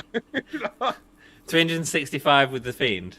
Yeah, it's really hard. I have to really concentrate really hard to like read a portal to another world. Oh, come on, guys. What do we want to see in the Fiend and get them written in chat? Right, that's what these are shows that I need to see. The Marine 10 starring the Fiend. Oh my god. Wow. Oh, Jesus. You were going to say the Fiend, weren't you? Don't do that. The Fiend. Boston Crab sat into now. Yes, the Stadium Stampede is a cinematic match. Yeah, but you know, people would argue against that, and I could understand an argument against that as well, George. Kane had the superpowers late 97 and 98. The Swamp one in WWE was okay. Ryan, I disagree strongly. The Swamp thing was ridiculous. Yeah, I hated that. I'll be honest. Butters, I love you to pieces, and that's the reason why we don't fall out with that opinion. That and the fact I'd be a prick if I was that kind of guy that actually did that. But like, no, that Swamp thing. What was the finish? The finish was Braun Strowman went into the swamp and lost his hair. This fucking Toxic Avengers shit. It is. Hey, maybe the Fiend's been back to that leg. Yeah, fuck me. Guys, the task at hand. Come on. I'm only reading the comments. I'm going through the comments, man. Oh, Jack, do you know what this type of stuff was? The only WWE cinematic match I liked was Ed versus Orton, and Bray versus Cena. I hate Taker versus Styles. I thought it was the worst out of the lot. Cool. Interesting. Yeah, he summed up fireballs and lightning. Pandemic comes... Oh, shit, I've lost my place. Pandemic comes into recent memory... recent cinematic matches, I say. Yes. Yes. Jack, oh yeah, the fireball coming out of the hand, that was a bit silly. The lightning, I think, can be explained, though. Love to know how to summon lightning.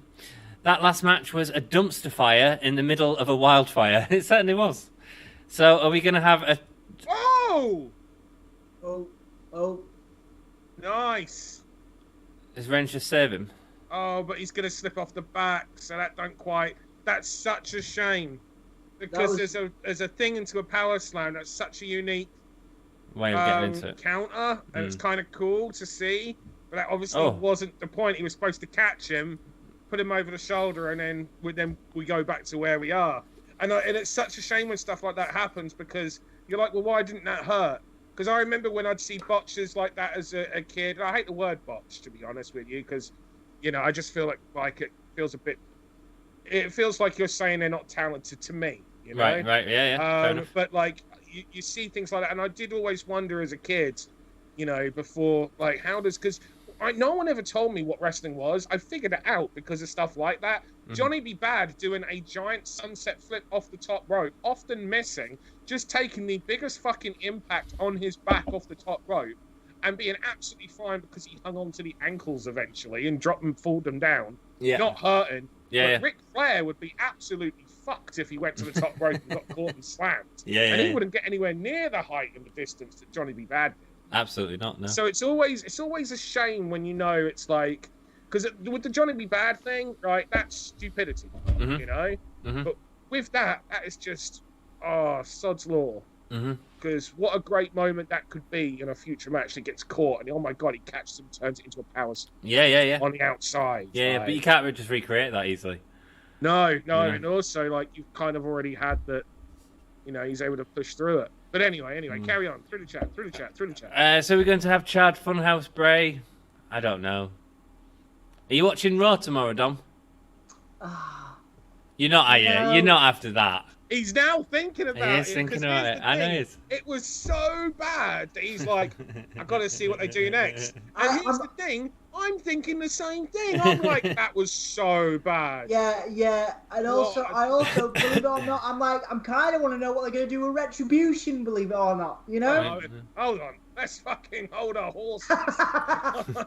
Come on. They're going to TP someone's house, Dom. That's all they're going to do. I won't worry about it. Lord George. Hello, KTP Wrestling. Sorry, we're a bit behind in chat, my love. Oh, Jack, I thought you meant summon fireballs and then lightning thing. He does that with the ring post. Now I understand. Yeah, it's very hard to buy into the summon lightning stuff. Hello, KTP. Nice reference to Sunnyvale. Jesus, I'm so bad behind. It's alright, you'll be up there with the moment. Dan said there's this guy I set on fire, so nonchalantly. He did. Well, that's the thing. That's his wife, though, isn't it? Like, and apparently that's normal. Oh, I didn't think about the post. Yes, I agree. Mainly because they blatantly look like pyro, which is barely synced. Yeah, I mean, I don't think the posts are web magic, but whatever. I may. So is Brock Lesnar magic? Because when he goes like this, the pyro goes off. I know, right? Like, so what rules are we going to have here? They did say that Kane did it. They did say that Kane. So is it if the commentary scene said he did it? Right. Okay. It's interesting though. Rana. I'm on the Rana. You're still having a really good match, because I am watching it as well. Yeah. See, at least the AEW barbed wire thing was a mess up. They pre-taped that rubbish with Fiend the Orton. They thought it was good, yeah, and they showed it. They pre-taped it and showed it. That's the most damning thing, damn. They've got an S-tier roster in WWE, but regularly can't fill Raw or SmackDown. Yeah. Roman versus Daniel has been solid, but I'm still processing the Fiend situation. We all sort of are, and that's what we sort of said to CL. Dan's vision of Randy Orton's life should be a cynical sitcom with a laugh track. At Grant McCoy, yes. I want Edge to get in and strike a pose, but for only 5 seconds. I would actually like if it was more brass eye. That would be how I would like to see a Randy Orton or a Fiend. You know, Docu. I no. What we need like cameras in the WWE locker room, and it needs to be like The Office. Yeah, that's what we need. We need The Office. WWE. Fuck the wrestling side of it. Just want to see like. Fucking Bray's here again. Have you seen my latest puppet? Comes out with some toilet roll on a stick. Yeah. Fiend the day off special. Dan is freaking out so hard that he's breaking his mic. Yeah, he was popping. Dan, you're making me laugh so much, my ribs hurt. You're the best. Good. Fiend on a sitcom, yes. Friends, but with all Fiend's characters. I want to see Fiend on a plane. Samuel L. Jackson has to star in it, yeah. A show all about the Fiend where he just works around going to shops, paying his bills, rent, stuff, and contract negotiations. Exactly. Fiend getting his fucking council tax. How much? Oh, I am fucking phoning now. I'm going to write a very serious letter. Do you know who I am? Do you know who I am? Have you seen the movie Beetlejuice? I can do that shit. Oh, this match is good, but I can't get into it. I'm the same, man, but I'm reading your comments, so... Ryan Butters, AEW also admitted their mistake. WWE will leave it be. No, worse, George. They won't just leave it be. They will continue with it and continue that it was an okay thing to continue with. Such good shit. My friend's brother told me wrestling was fake just after I got into it as a kid. I still want to kill him. Oh, man. I might be watching Raw this week because that was so bad. I won't bother. Just watch YouTube. Yeah, that is the thing, right? Because here's the problem with watching Raw. It is 3 hours. 3 hours. It is 3 hours. Yeah, man. You know, yeah. We can just get up the next day and watch less than 3-minute clip on YouTube and just be like, right. Got what I need. Because the other thing is they're just going to milk it for that 3 hours just to try to keep that number going, you know? Lol, Dan, yes, The Office wrestling. Beetlejuice. I caught up on the comments, yay! You caught up on the comments. Yay! So, let's get into this match. We've got Danny Bryan and Roman Reigns. Match just starting. Just starting. Bryan's down, Reigns is down. We're in the final quarter of the match now, mate. It looks good, what I've seen, but I have been... Oh, no, that was so bad. What, the kick? The fucking... Oh, ref bump. Called it. Edge is getting the referee shirt. Yes. Well done, but Dom. Here's the problem. That ref just standing there just lasted for so long. Yeah. But, like, I will say, what a fucking trooper, because the knee looked fucking great. Like, Yeah. it didn't look like one of those, oh, I've collapsed and I was barely hit and I'm rolled out. Like, what a fucking trooper. The knee looked great. The ref took a wicked bump out of the ring. Like, yeah, no, show the fucking replay, even though it looked a bit... I hate it when they're just standing there. He sold it great. That was fun. Edge is there now. He's going to be the referee. Bryan kicked out of the spear. Are we going to see Edge's boobies? Is he taking off his shirt? Well done catching up, Ant. Thank you. I am behind. Yeah, Edge won't give a fuck about dead Ari Reigns. Dead Ari.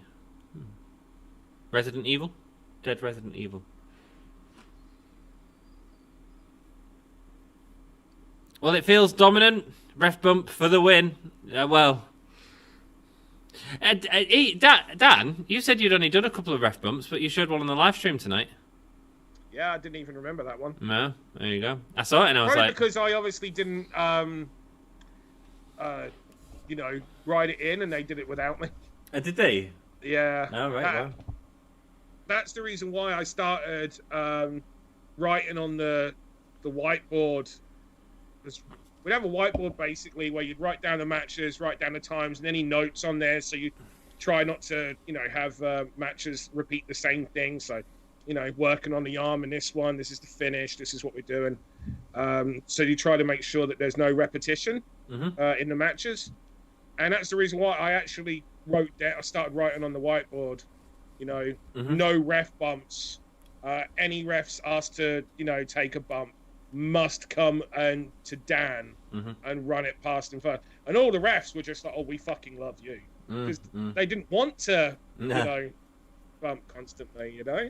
Yeah. But yeah, that's the reason why, like, Jey Uso's in now. He's just super kicked everybody. So someone can get speared. Yep.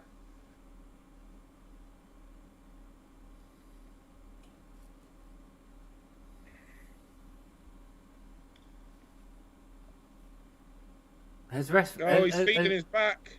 Has Edge he's just going to get thrown out. Well, into the shoulder. Yeah, he was feeding his back there. Why didn't he go with the chair? Well, he was just actually getting up so that he could then be in position to then be sent into the post. So while it looked like he was feeding his back, because it could have been taken as I did, it was actually he was just positioning himself to go into the... Because that way he hasn't got to put his head down to then throw him in. He's already in that position to then...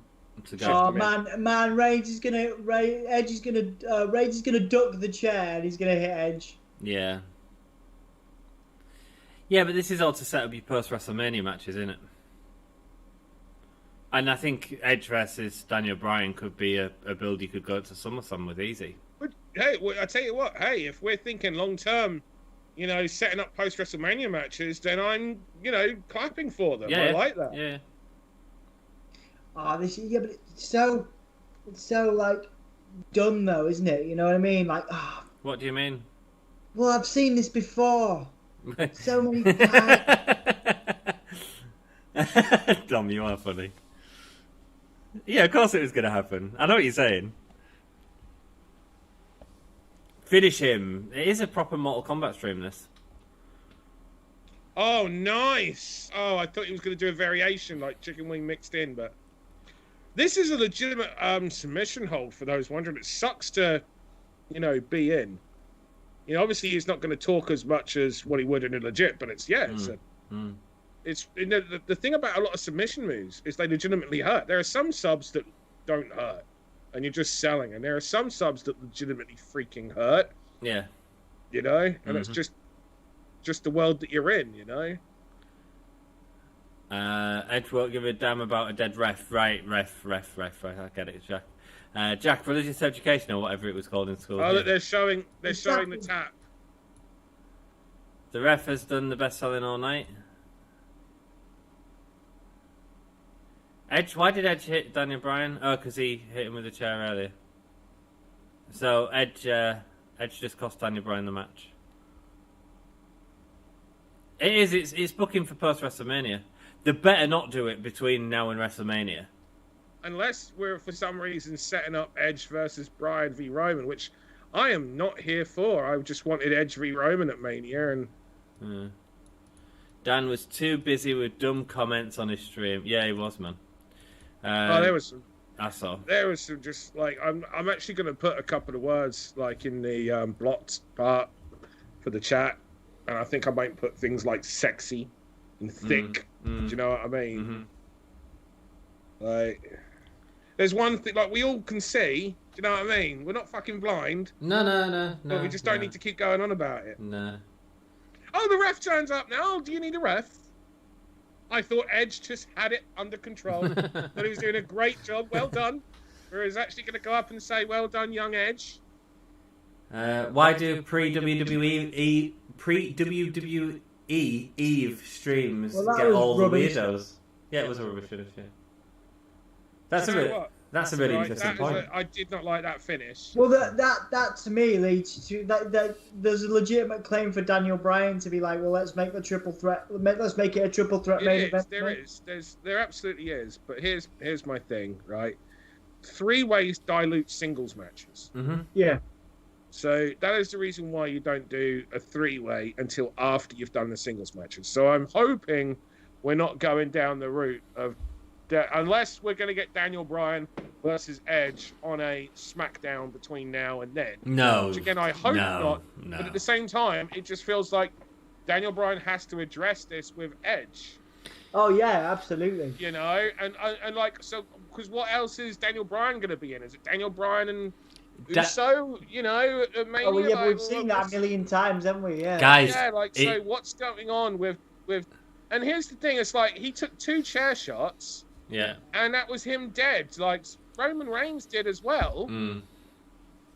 Well, yeah, exactly the same. Yeah, exactly. In fact, Roman Reigns had the last hits on him, so he was the he had longer to recover. Bryan took another one before Roman. Oh, did he? But the first one from Edge wasn't as damaging as what like the second as what the one on Roman was, you know, because it was at an angle. But I suppose they're all like, oh, what are you talking about? I suppose that could be me being just pedantic.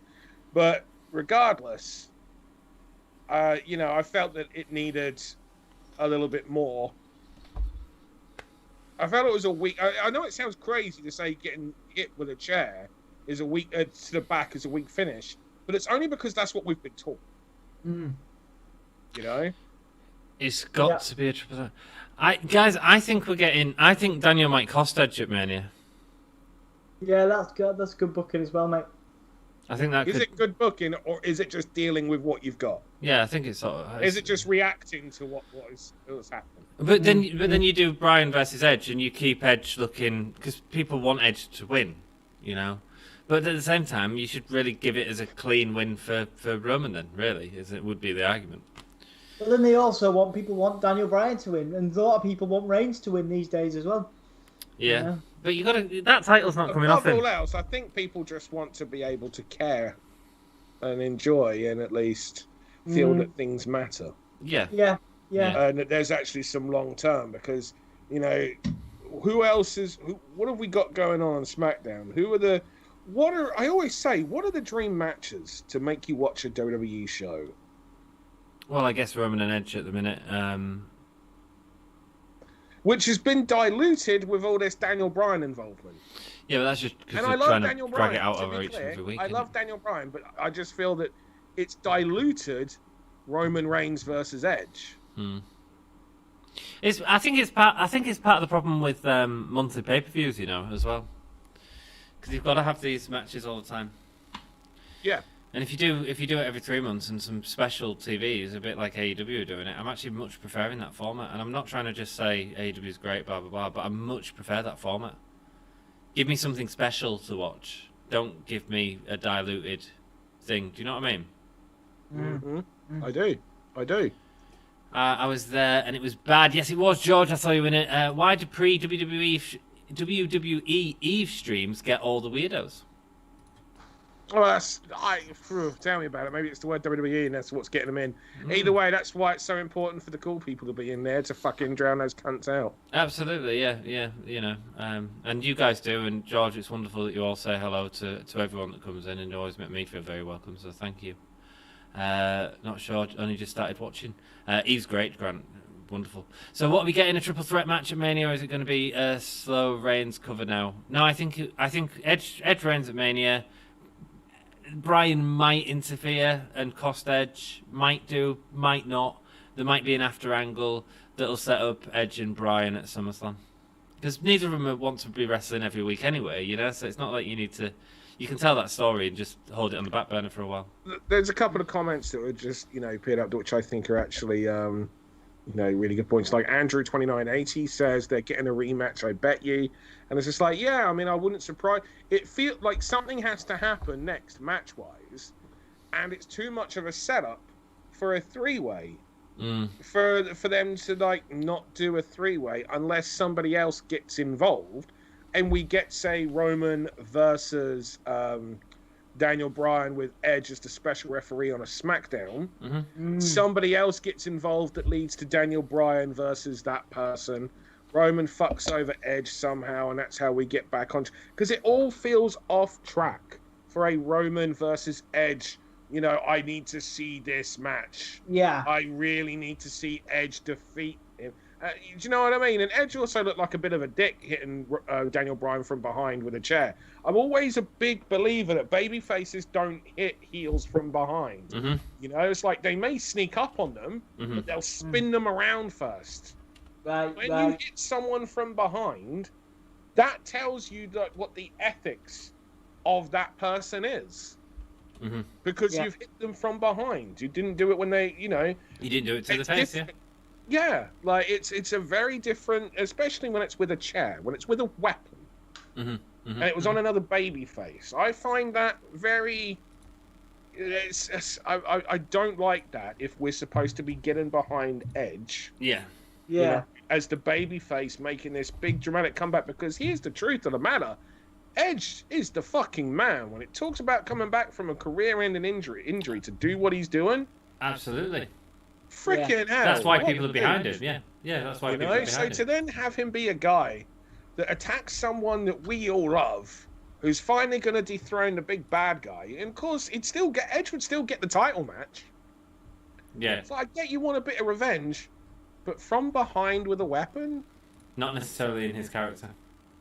Doesn't make sense. That's not a thing that a baby face would do. Like I say, spin it, you want to break it, spin it around, do something, but don't. Yeah. That's, yeah. And what else was said? Somebody else said anything. WWE is trying to create too much content too fast, and I think I don't know if I think it's more they're trying to move things too fast because they're trying to be so interesting, and it's almost like they're jumping ahead several pages. Like Ant, you were saying, like they're setting up matches for post WrestleMania, which is great. Like I would always do that. If you go back and rewatch what I was doing in the lead up to Wrestle Queendom, I was setting up Charlie's post Wrestle Queendom challenges. Charlie Evans, pinned her, albeit under questionable circumstances, but it meant that Charlie would have a reason to come in and demand a title match. There was the mystery who attacked Charlie Morgan angle, which we deliberately, had people think that it was Sammy, and that was resolved until the show after Queendom when Charlie had the title and it was revealed that it wasn't Sammy at all. And the whole storyline, and then it was one of those things where you could literally go back, and when you watch the show, you'd be like, oh my God, all of the fucking hints and, are clearly there. Because that was what I always did. I always wanted to make sure that I always wanted replay value. So when we did a reveal, you could go back and watch the last X number of shows and go, oh my God, there's the hints. That makes sense. Yeah. Yeah. With this, doesn't feel like what we got. This feels like we're setting up a three-way. This that why feels people are like saying that? Yeah. we've already gone. Yeah, we know you wanted that, but wouldn't it be cool if you got the 3-way? Well, we're gonna get through if we've got a singles match, it's like we're gonna get through the Roman Reigns Daniel Bryan match or Roman Reigns Edge match at Mania, and then you're gonna get the 3-way that we're telling you about now. But you just bear with us. We're gonna get through this, and it's just all. I was kind of already emotionally invested in that match. You haven't even given it to me, and you're making me want the match afterwards more. You know, like it's just. It doesn't make It sense. feels like they're just trying to jump ahead, just because it's like they're just trying to get something to stick and create interest. It's a fast lane, Dan. It's the fast lane, mate. They're called Fast Lane. Yeah, that's a good point. I genuinely, I've seen them do this a bunch of times. They're going to shoehorn in Daniel Bryan to the main event. Oh, you're joking. Yeah, I think they're gonna put him in there somehow, or he's gonna have a chance to earn his. That'll be the story. Trying to earn his match and he won't earn it, and maybe because Edge interferes and then he costs him at Mania, which is shit. It's a shit story. I'm saying it now and it's shit, but Let's have it. We've got 15 people in the chat. We've got 15 people that can vote and tell us. Yeah. What do you feel is the title match At Mania. for SmackDown It's a good question. at Mania? Do you think it's the 3-way? Do you think it's the singles? I'm going to say I think it's the singles. I agree.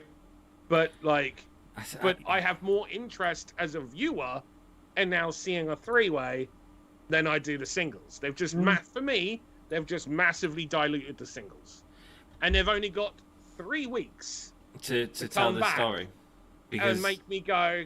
Actually, I don't want to see the 3-way. I want to see the singles. WWE pay-per-views, man, too close together. I mean, why did we need this tonight? Well, the only reason we needed this was for the Fiend, but actually you could have done that on Raw. You could have done it as a surprise on Raw one week, and then maybe we wouldn't have been... Because we all expected it. We all knew the Fiend was coming back tonight, you know? I was fine with that. I was fine with the Fiend coming back tonight. Like, it had to happen. Yeah, but why? No, it didn't, because the pay-per-view didn't need to happen. There was no reason for that pay-per-view. I agree on the pay-per-view didn't need to happen, but at the same time, I understand why it did. Because there was a long time between... That they had to move WrestleMania. Yeah. You know, like it wasn't originally scheduled for the dates that it's happening on. Yeah, but give me Royal Rumble, maybe give me Elimination Chamber, and give me Mania. That's all I need. Yeah, but and I think that's what we would have had. Yeah. If it wasn't for the fact they had to move. Oh, they always throw this garbage pay-per-view in. It's the first time we've had 2 pay-per-views in between. Raw and in between Rumble and WrestleMania. Normally it is just the one. No, so I am prepared. Personally, I am prepared to give them the benefit of the doubt. No, we've had Fastlane before. It's always Fastlane to WrestleMania, and the Elimination Chamber is always prior to Mania. So this has happened a few times now. In fact, there was one, and then sometimes you get payback like 2 weeks after Mania. I thought it was just that Fastlane had Elimination Chamber. So I'm sure people in the chat, can you hook us up on this? Hook us up. This is his your knowledge. territory. His knowledge. What do you think, Dom? Man, I'd like to say triple threat. That's what I think is the main event. It's Daniel Bryan, Roman Reigns, and Edge. It's just going to dilute it so much, isn't it? Yeah, well, we've got so far. See, Grant McGloin says, I love a good 3-way. Yeah, you say that, but I don't know. Maybe you have been in one, but let me tell you, the problem with a 3-way is that's 2 people you've got to speak to afterwards. Or avoid. Yeah. And let me tell you. Or chop up. It's a great idea in theory, but then you're there literally like, how are you? High five. High five, Dom. Dom, you're my best friend. And really, you just kind of want to roll over and sleep. Which is difficult enough to do with one person there asking you to do the pots. Anyway.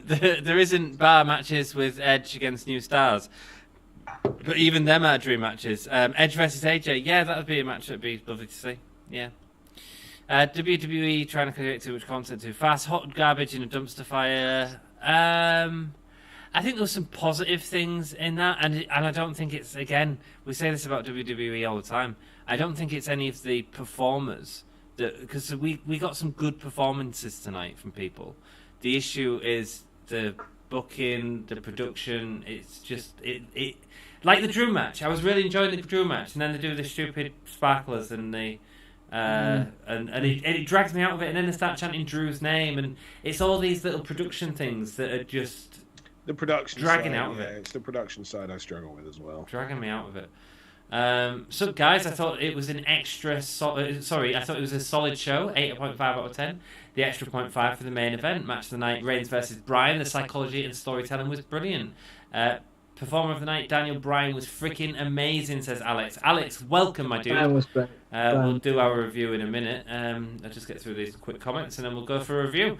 They should have Roman pass out instead of tap, in my opinion. Yes. That I disagree with. No, really? Why? Yeah, that I disagree with.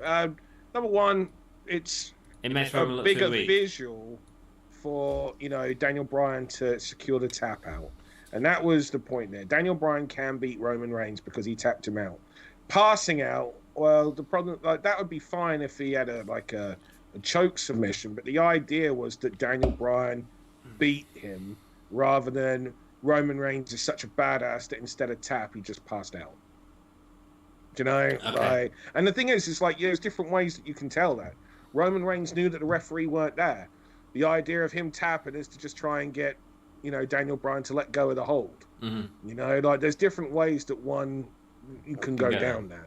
But if he just fell, passed out, number one, you need him to then come to before Daniel Bryan has recovered to get over and make that cover, because that was the finish. And number two, like I say, you needed the visual of Daniel Bryan cleanly defeating Roman Reigns, and that's what the tap got. The negative, it was a because weak I don't tap, think though. we should have It was ever a weak been tap. in this position in the first place, No. is now, we've seen Roman Reigns lose, visually before Edge dethrones him. If Edge dethrones him. Which now doesn't feel like it's as big of a deal for Edge to do, because we know Roman can be beat, because we saw him visually tapped. Again, I do not believe that there should have been a pass out. I believe we shouldn't have been in this position. Yeah. And then he came in and draped Roman over Bryan after what happened with Edge. Yeah, well, Roman again got up, and we talked about that during the stream. It was a bit weird that Roman just was able to get the pin and Bryan was fine. I didn't like that. There's definitely been 2 3-way main events, by the way, you don't know, Jack, because there was, unless you're saying that Triple H and Shawn Michaels now had a singles match, and that third person wasn't there at WrestleMania 20. And then, of course, there's the Ronda, Charlotte, Becky Lynch match as well. And there was, I'm sure there was another one. Was it Rey Mysterio was involved in something? Wasn't the main event. Was the SmackDown title match, Randy Orton, Kurt Angle, and Rey Mysterio. There you go, that's it, yeah. But wasn't the main event. And it also was like a SmackDown title match that went something like 6 to 8 minutes. It was incredibly short. There you go. Just like Goldberg and Drew McIntyre and any Goldberg match. And then Uso came in and not a special show. I was a little disappointed in the Apollo versus Big E. Really, I quite enjoyed that. They did pretty much the same finish they did on SmackDown weeks ago. Maybe I just don't remember it, but I didn't necessarily have much of an issue with that, Alex. But I get what you're saying, man. Michael Mason, welcome, my dude. The Fiend looking like my toilet after eating Taco Bell. Yeah, I mean, a wonderful comparison, Michael. I can see that. Dom? You love talking about do you know what Michael Mason's bog looks like enough for you to go, yeah, I can see that. Yeah. Yeah, I wasn't going to comment, man. Yeah, but you're our resident poo expert, man. You're the dude that knows everything. You love talking about poo on the stream. I talk about my own poo. I understand my own bowels. I don't claim to understand anybody else's, Anthony. Have you ever had a turd that looked like the Fiend? No, I've never had a turd that looked like the Fiend. I have. I'm happy for some foreshadowing, but it feels like they are always underwhelming their own work. Exactly. Undermining. Undermining, sorry. I think they are putting him in so Edge beats Bryan to win the title. Oh, no. They're not doing... They can't take the belt off Roman. They could do it. They can't take the belt off Roman. I don't think they do. You've got to keep the belt on Roman until the Rock match at WrestleMania. Whether you're going to hate it or not. When the fans come back, they're going to hate Reigns, and that's the point. Triple threat or Daniel interference at least. Daniel interference, I think, is likely. I think 3-way. Everyone thinks 3-way, guys. Roman exactly. yeah. Which means, if it's not, that tells you what everybody's feelings are. Yeah. Let me just throw this one, right? Because everyone's responded to that question. Yeah. What would you be more excited for? The 3-way or the singles? Sorry, can I just vote the singles? Right. Before we go. I mean, yeah. I'd be more excited for the 3-way, personally. Would So you? that's just my taste. Were you thinking that before tonight's show? No. Right. So there we go then. If we don't get it, it means exactly what myself and who was it that I was CL? Yeah. We're talking about. I think 3-way Roman pins Bryan, probably then Reigns versus Edge at SummerSlam. Reigns versus Edge at SummerSlam, but that's what we're supposed to get at Mania. Why would we need that at SummerSlam? If I was WWE, I would have had Christian cost Edge at Mania, then have Christian versus Edge at SummerSlam. I can't understand why they let Christian go. That was stupid. Oh no, he outworked them. That's the play on it. It's not about an in-ring. It's the what he outworked them. Yeah. He got on a WWE pay-per-view, made his name more valuable. Yeah. And then appeared on AEW. Mental. So he worked them, Pillman style. There was two between Mania 35. There we go. As they had what Mania is this? This the pay-per-view is Fastlane and No. What number Mania is this? 35 was New York. 36 was last year. So I think this is 37. Right. Okay. As they had Elimination Chamber when Shane and Miz lost the tag titles, and then Fastlane they lost a rematch before Mania 35. This was originally going to be Mania. Yeah, Dan, true.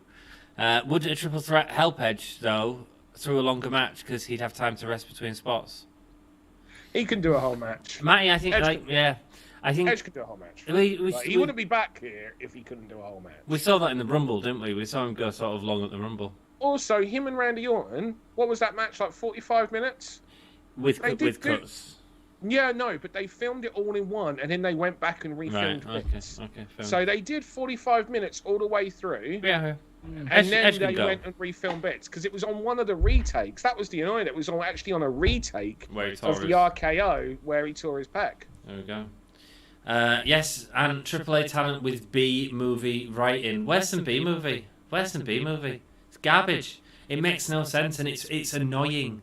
And the production's so overproduced bullshit. Old Librarian, Orton, Batista, Bryan, main evented 2. Yes, 3. There you go, 3. I couldn't have named that. I'm crap at wrestling history. There's only been one 3-way main event of WrestleMania. Well, we've disproved that. I don't know why they did the women's tag title match again. They could have built and got heat another way, but Sasha just took another pinfall. Yeah, it was sad, the women thing, man. We'll talk about it in our review. Did Sasha take the pinfall or did Bianca take the pinfall? I thought Bianca took the pinfall. Tonight, Sasha took it. Was it Sasha, was it? Well, it was Sasha that got pushed onto Bianca, wasn't it? And then I can't remember. Sasha got rolled up at the end. Did she? Right, there we go. So again, we're having our champions put in positions of losing, meaning we know they can lose as we're building up to them, defending the titles where normally people want to see them lose. It doesn't feel like quite a fucking challenge anymore. Do you know what I mean? No, I agree. You're fantastic. You overcome the odds by doing what the last person did. Before this crap, the singles match, but storyline-wise now, triple threat. Oh, wow. Why do they put themselves into these positions? WrestleMania 37, I prefer... It shouldn't be like this. It shouldn't be like this at all. I prefer singles because I think it is a better story, but they ruined that angle tonight with Roman's versus Daniel's match and Edge interference. I'm with you, bro. Guys, you're all speaking from the same hymn sheet. I mean, I really don't want to see it, but I get what you're saying. I just think it's to build after Mania, but that's the thing. It's like if it is, they've confused everyone. Yeah. Because they've made it too. This is a conversation, right? This is what's coming to my mind right now. I had this conversation with Daisuke Sekimoto, and when we were talking about why Japan doesn't really do 3-ways in big spots, and this is what he was saying to me. Right. It's just like it's confusing for the audience when you're doing things like this, and the truth of the matter is as well is think of the very few times, have you ever thought about a big 3-way would be a dream match? You normally think of, the big one-on-one grudge match. That is what we have come to, want, and we get this in, things like MMA and boxing and. Like this person versus this person. It's like, Steve Austin versus Bret Hart. Yeah, Rock versus Stone Cold. And when we do dream matches, you know, we talk about like what would happen if, you know, Muhammad Ali, you know, took on Mike Tyson. Yeah. Or Muhammad Ali took on Conor McGregor, or you know, we don't say what would happen if it was Muhammad Ali versus Conor McGregor versus do you know George what I mean? Foreman. Like, yeah, it doesn't work. No. Like, it just seems messy now. We want to see, you know, this guy versus that. Now, that doesn't mean don't do 3-ways. It just means, like, don't fucking overcomplicate this. You've diluted Edge, Roman Reigns, WrestleMania. You've diluted that now and made us go from wanting to see that to anyone it was. So now going, 3-way. All right, I guess we're doing that because you told us that all three have a problem and interactions with one another, and the only way to settle that is to put all three in the ring at the same time. And that might be the Backlash pay-per-view, but the problem is you diluted it before we got to fucking WrestleMania. Yeah, weird. You don't know, Jack, 35 wasn't New York, it was New Jersey. I'm just going to say New Jersey is New York, isn't it? Just to annoy Jack. Just to piss off the Americans. Jack got there before me. The first Orton versus Edge match at Mania was 40 minutes with no retakes that I am aware of. There we go. Oh, the Mania match. Yeah, but that was freaking awful. That was an awful, awful, awful match. That was so freaking boring. Which everyone on Twitter was like, oh, it's so good. It was so good. And I was like, no, it was freaking awful. Good point, though, Ryan. It just went on and on and on. It was just on and on and on. Do you think Edge will turn heel with his recent actions, or do you think WWE will just tie those actions in with his ultimate opportunist gimmick? He's face going against Roman. Tied in, isn't it? They're not gonna. We had this chat recently, didn't we? The idea about turning. Someone else asked in another stream that we were a part of about Edge turning heel. It's just like, imagine that you bring a guy back after his career being ended. It's the first time he's wrestled in 9 years, 10 years, whatever it is. He never thought he'd wrestle again. His life was changed dramatically by such a severe neck injury. The neck of all things ended his career prematurely. He comes back. He fights against the odds. Was told by doctors it would never be possible. He trains his heart out to get to the point where he can come back. And what does he want to be more than anything else? He wants to be the champion. What a story of redemption. He gets to be, to be the thing that he was told he could never be again. Like what a beautiful story. Not to mention he never lost the title. He was champion when he had to, retire. But they haven't really played up a lot yet, have they? No. In fact, they're not playing that up, but they had that bloody promo where it's like, Daniel Bryan, you're not here working all the time. And it's like, Edge, you've been in 4 matches in the last year, love. I mean, come on. Like, who's writing this shit? Exactly. It's just like, hello? Yeah. Like, why aren't we getting the big dramatic? Edge has defied doctors. He defied doctors. He didn't lose his title. Like, it's all there. Was Roman Reigns even in the WWE when Edge retired? I doubt it. I don't think so. So Roman's never sinned. Of course not, because his finish was a spear. He wouldn't have been able to have done that if Edge was. No. So, there's just so much here that's just like almost organic. Yeah. I probably would have skipped through most of this if I hadn't watched it live with you guys. Grant, mate, honestly, having you in chat all night has been wonderful. Having everyone in chat all night has been wonderful. If you could leave a like on the video, it really helps us out. We're going to skip into our review section in a minute. And come and join us. Like, we do streams with Dan. I do it by myself. Dom does it by himself. Come hang out with us. We've also got our Discord. Dan doesn't do streams by himself. Dan doesn't do. We won't allow him too much swearing. But you've come for me. If you know what Eve are like and promote Eve on our channel, absolutely fine. I do Eve watch longs occasionally as well, or most of the time. So yeah, hang out with us a bit more, man. Hang out with us a bit more. To be fair, Grant's only just joined the Eve channel. Like, he's only just found us recently. Has he really? Right. Yeah. Cool. So, cool. Great to have you, bro. Yeah, great to hang out. It's great to get to know you all, isn't it? And the truth of the matter is, it's like, I don't say this to big my own fucking horn or anything. It's like, but I could do other people's streams. But the reason why I do this is because I get on with everyone. Everyone's cool.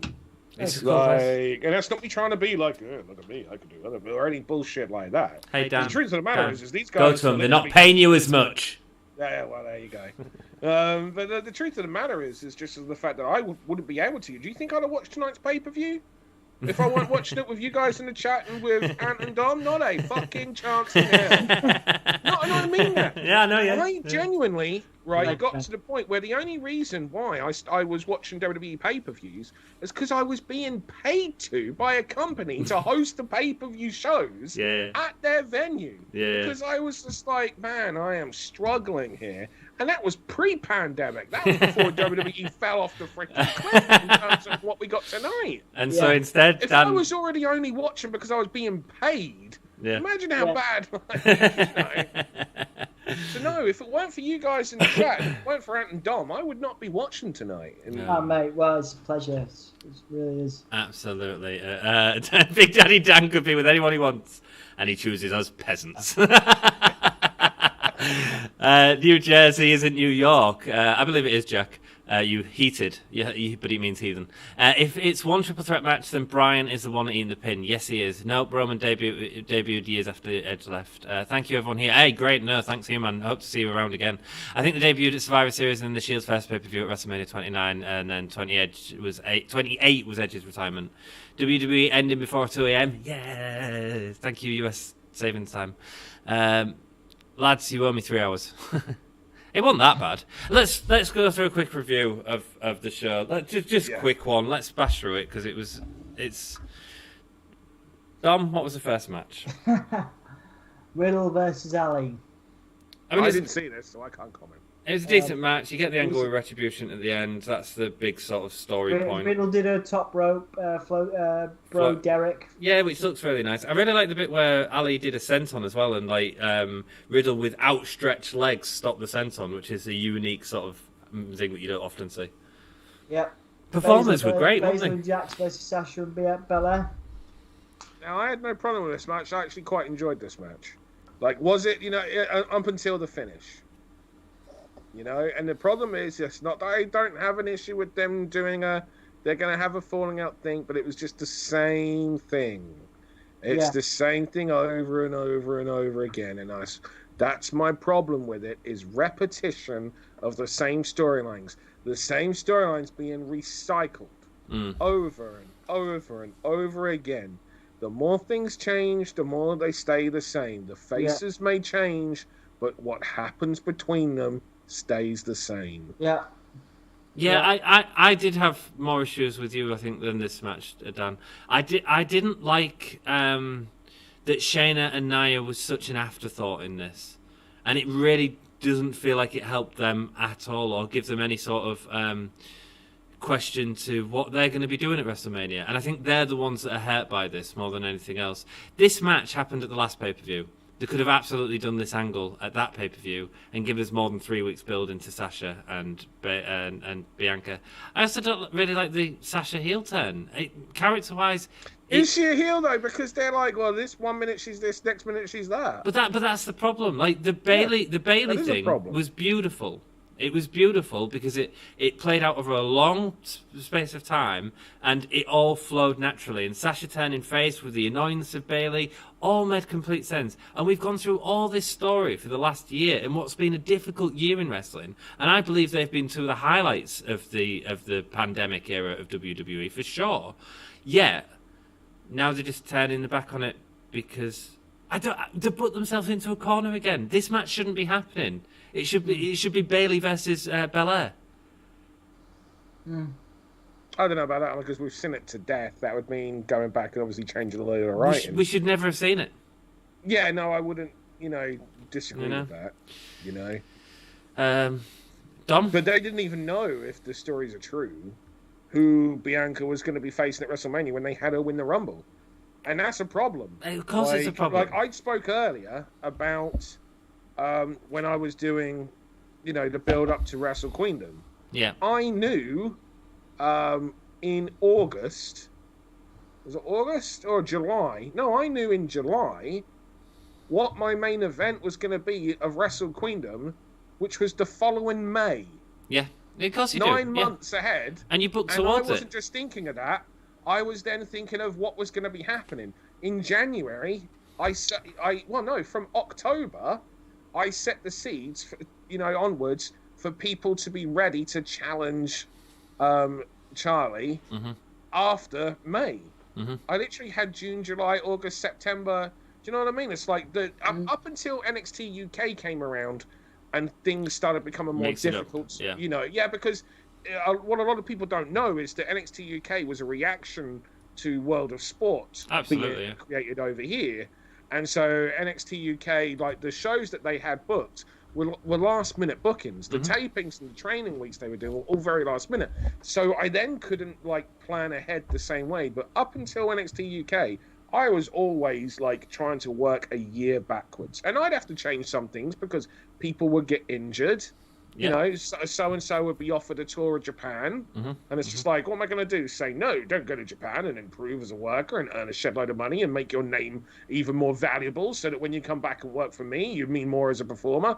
Just I need you here on August 14th, damn it. Of course not. I say, fuck it. Yeah, fucking go. I was setting up a number of the tours. I sent Sami Zayn over. I sent Rhea over because the idea was that they would improve and be better and, going on. So, things would change, but this is bad when you don't know what your main event is on your, what your championship match is at your biggest show of the year, but you're naming who the number one contender is.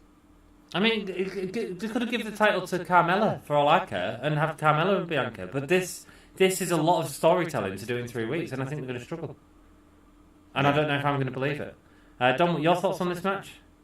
It was decent enough. I think there was, obviously, I thought they were going to play into a trope where they were going to have them win the belts, and go forward to Mania and have a big blow off. Would they lose the belts before Mania, before they had their title match? But obviously, there's only 3 weeks to do that. But I wouldn't put it past WWE to do it. Or try to do it because they can break the rules. Yeah. But overall, if you're looking at technical, in terms of a decent match, it was okay. It was one of my better matches on the card, which doesn't say much for this pay-per-view. The workers are great, and I'm not arguing with that. And it's the same with all of them. The performers are great. Bianca, that 450 splash, beautiful. There were several moments in this that were really great. Do you know what I mean? Absolutely. Are we moving forward to Apollo Crews? Yes, let's. Okay, so this was probably one of my favourite matches on the card. Two brilliant athletes, but again, it's something we've seen a lot before. I would have maybe even given this to Apollo because again, predictable, predictable in certain ways. Like I say, and there was some botches there as well, in the way that it came out, which probably tarnished the end. But overall, a good showing for both the guys. But yeah, I don't think anybody thought that Big E wasn't going to take that and wasn't going to go forward, and win, which is a shame for Crews because where does that leave him now with his new gimmick? I mean, every time these guys are in the ring, they do such wonderful work. The two big guys that are throwing each other around in the ring, and I really enjoy watching the matches. I think when two athletic powerhouses can go at it, we get this, and I think there's something beautiful about that. And some of the Germans in this were brilliant. I like Big E's passion in the match. Do I feel like we're seeing it? Yes, but I don't mind watching it again because I'm enjoying seeing what they're doing. I enjoyed seeing Apollo in even more of a gimmick tonight with a spear and stuff like that. In terms of the win, it was a really botchy ending, and that's what really sort of caused a bit of a halting on the match. It was a really sort of messy ending, potentially from a production standpoint. I don't necessarily think that the cameras were in the right position. I don't know if the ref was in the right position. It was all just messy as hell, and that's what needed to be tightened in this. But I thought the two performers, up to them, were having a decent match. Yeah, absolutely. Dan? Sorry? Good morning, welcome to the Gimme a Wrestling podcast. This is Dan Eve, who fell asleep at the end of Payback. Fastlane, Oh, God. shit. Oh, God. No, fast. No, I didn't fall asleep. I was reading the comments actually. That was it. Biggie versus Apollo, man. I did fall. What was it? I was falling asleep with. There was a show that I fell asleep. I was nodding off. Big E versus Apollo. I'm getting Biggie versus Apollo's. I mean, it was over as it got going. It was decent, good action, and then we had a messy finish. What more's to say? I just kind of feel that all the steam of this feud, I understand what they're doing. I think they're trying to make it feel as though, this is a big feud going back and forth between the two. But the fact of the matter is, we've seen the two in too many matches, singles matches against one another.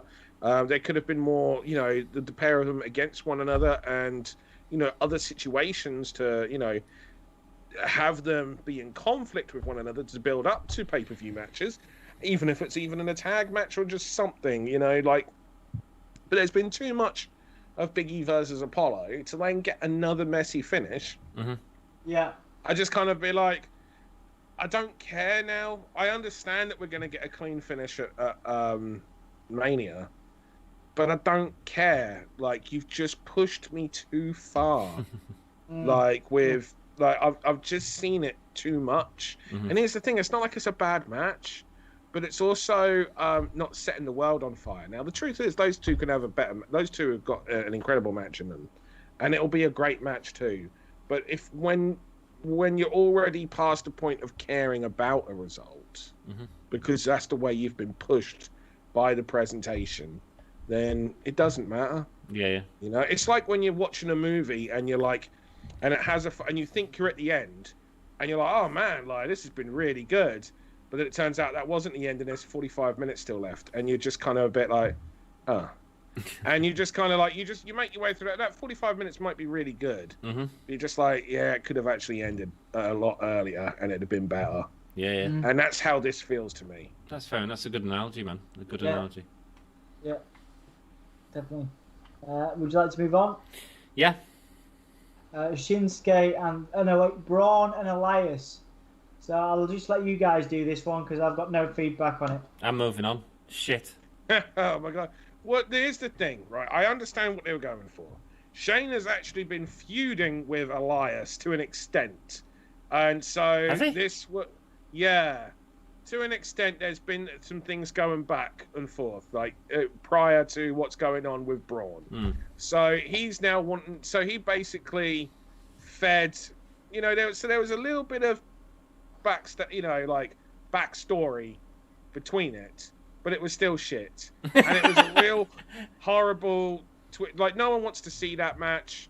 No. I'd have enjoyed it more if it was a squash, and they'd have made, Shane trying to keep away from him mean so much. But here's the thing as well, is we've literally already seen Shane actually, take Braun Strowman further than most professional wrestlers on the Raw roster, including putting him through a table with that elbow off the top. What? I'm watching the storyline backwards. Shane is now scared of a guy that he wasn't scared of, and actually who he really beat the piss out of for a while. When you go back and you look at the match they had on Raw, which I did actually watch, right? Shane left Braun Strowman laying.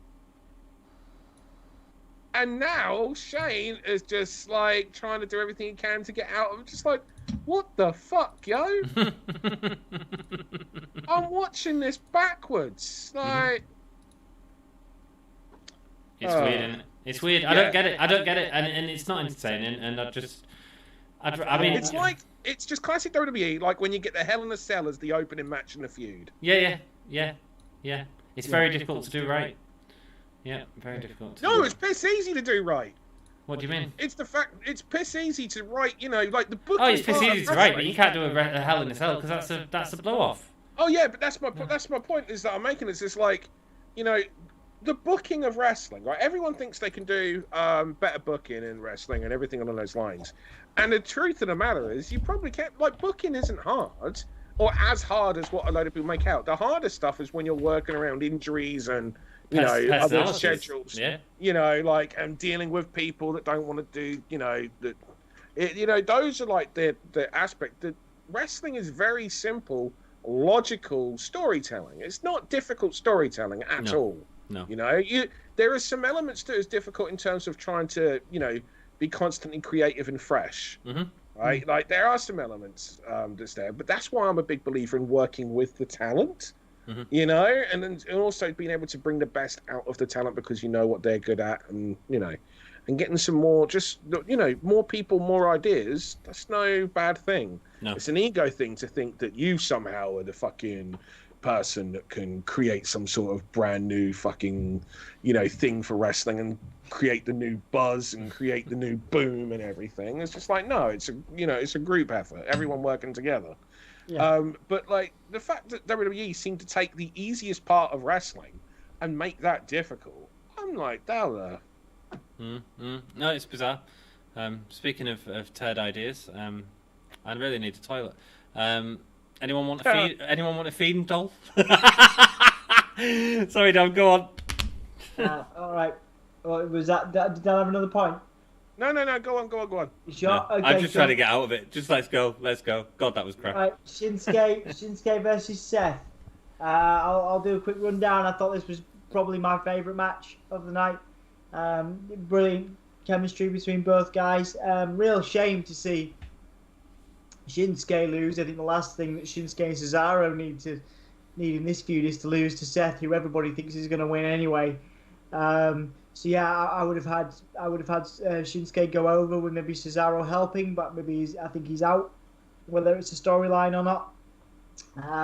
But yeah, I think, you know, we're probably going to see Rollins beat Cesaro at Mania, so it's just a precursor to that, really. I'd love to see Cesaro win at Mania with Shinsuke by his side, but that remains to be seen. But all in all, decent match, decent showcase for Nakamura, who very rarely gets them these days. So yeah, those are my thoughts, Anthony or Dan.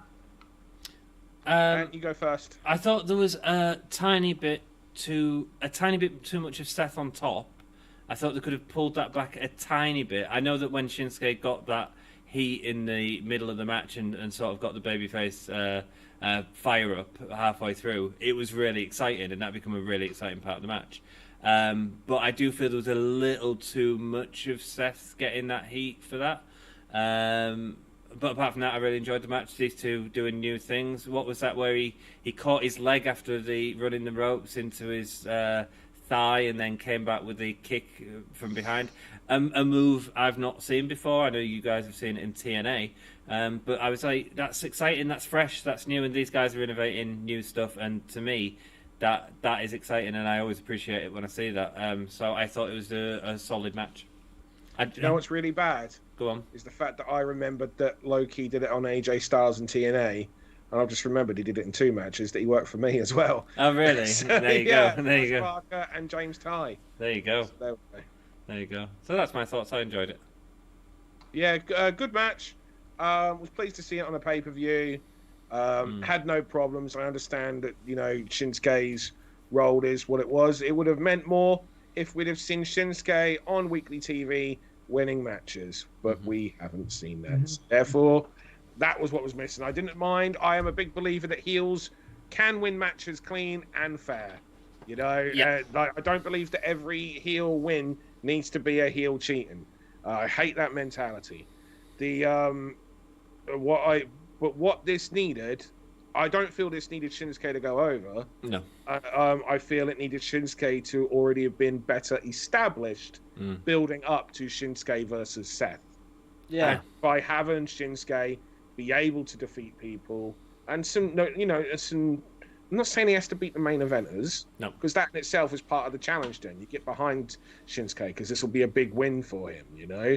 But if he'd have gone over, you know, a few names, you know, recently on SmackDown, you know, building up to this, that would have meant more. Yeah. Instead, it was just, suddenly, because it's Cesaro versus Seth Rollins at Mania, so Seth goes through the best friend.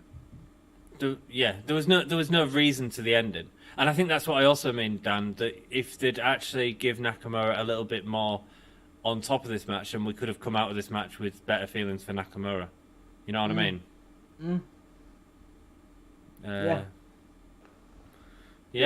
Next match. Just carry it. Let's go. Next match, man. Get out.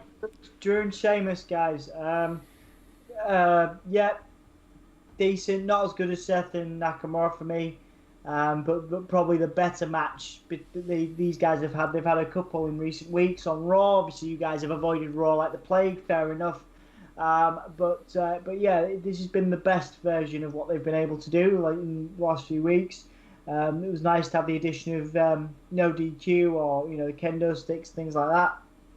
But again, very similar situation. Drew, I guess they're trying to build. Well, they are obviously trying to build Drew for Mania. But Sheamus, who's been one of the most consistent and best workers in WWE in recent times for me, just leaves this feud looking really weak.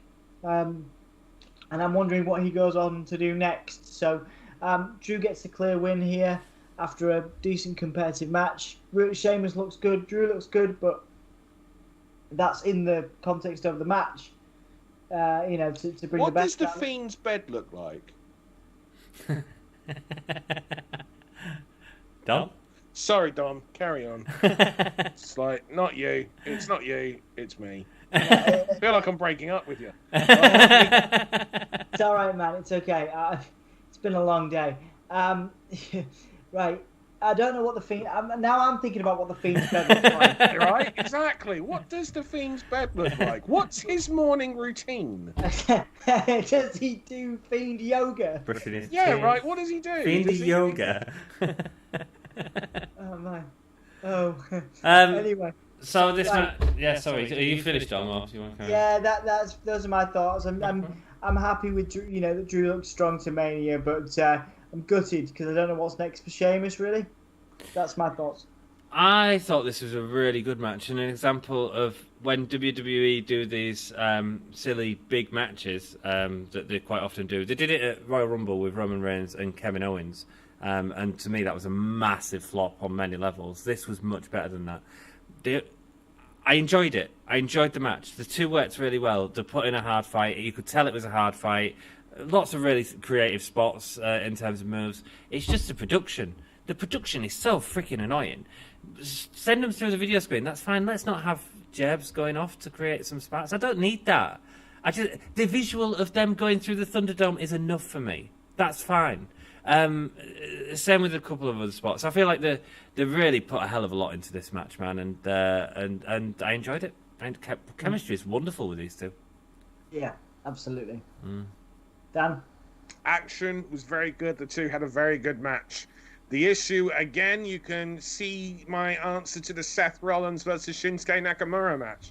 Sheamus came in with absolutely zero momentum, and he leaves the pay-per-view with even less. Yeah. He's lost to Drew on Raw. He's lost to Lashley on Raw. He loses to Drew again. Any and all little bits of momentum that he had after he won that gauntlet match on Raw about 6 weeks or so ago has completely been destroyed. Drew doesn't come out of this any better. Sheamus just comes out of it looking worse. Yeah. But from a match perspective, from a quality perspective, very good match. Exactly what one would expect from those two. Yeah. And they're going to be sore tomorrow. They are going to be sore tomorrow. Yeah, they put a lot into this one. If Sheamus had got some wins in the lead up to this match, and it would have meant something, And instead on Raw last week, didn't Lashley beat Sheamus, and Drew was angry at Lashley for holding full Nelson on for too long or something like that. It's like, so again, like you're selling me a match for this Sunday, but you're by saying, but don't worry about that because, we're going to get to this match. We just kind of got to get through this match. Well, all of this putting Drew and Sheamus together as mates and reminding us they are like best mates in real life.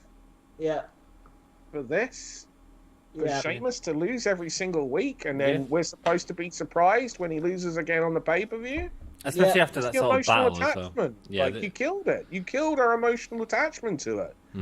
We just sat there watching a very good match, waiting for Drew to win. Yeah. Same with the main event as well. There's a couple of matches on this card that were like that, and that's what part of the issue WWE. is. Very predictable. It's WWE as a fool. I said this back at the, was it TLC or something on those lines? I was like, Kevin Owens and Roman Reigns are going to have an incredible match. It was great. And who here believes that Kevin Owens is going to win? No. And that's a problem. It takes out some of that believability aspect. You know, like if you don't believe in the challenges, if you don't believe in the matches, and it's one thing to not believe in the challenger of a championship match. It's another thing when you don't believe in the majority of the cast throughout the card. No, I agree. Yeah, it gets frustrating. Should we move on to the next match, love? Yeah, sure, man. Before he falls asleep, bless him. Say again. I know he's shattered. Bless him. I can tell. He is so shattered, bless him. He tried to get a nap earlier, and he wasn't allowed. He had to watch Justice League.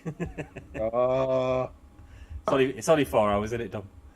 Yeah. Why'd you try to watch the whole thing? I'm doing it in installments, chapter by chapter.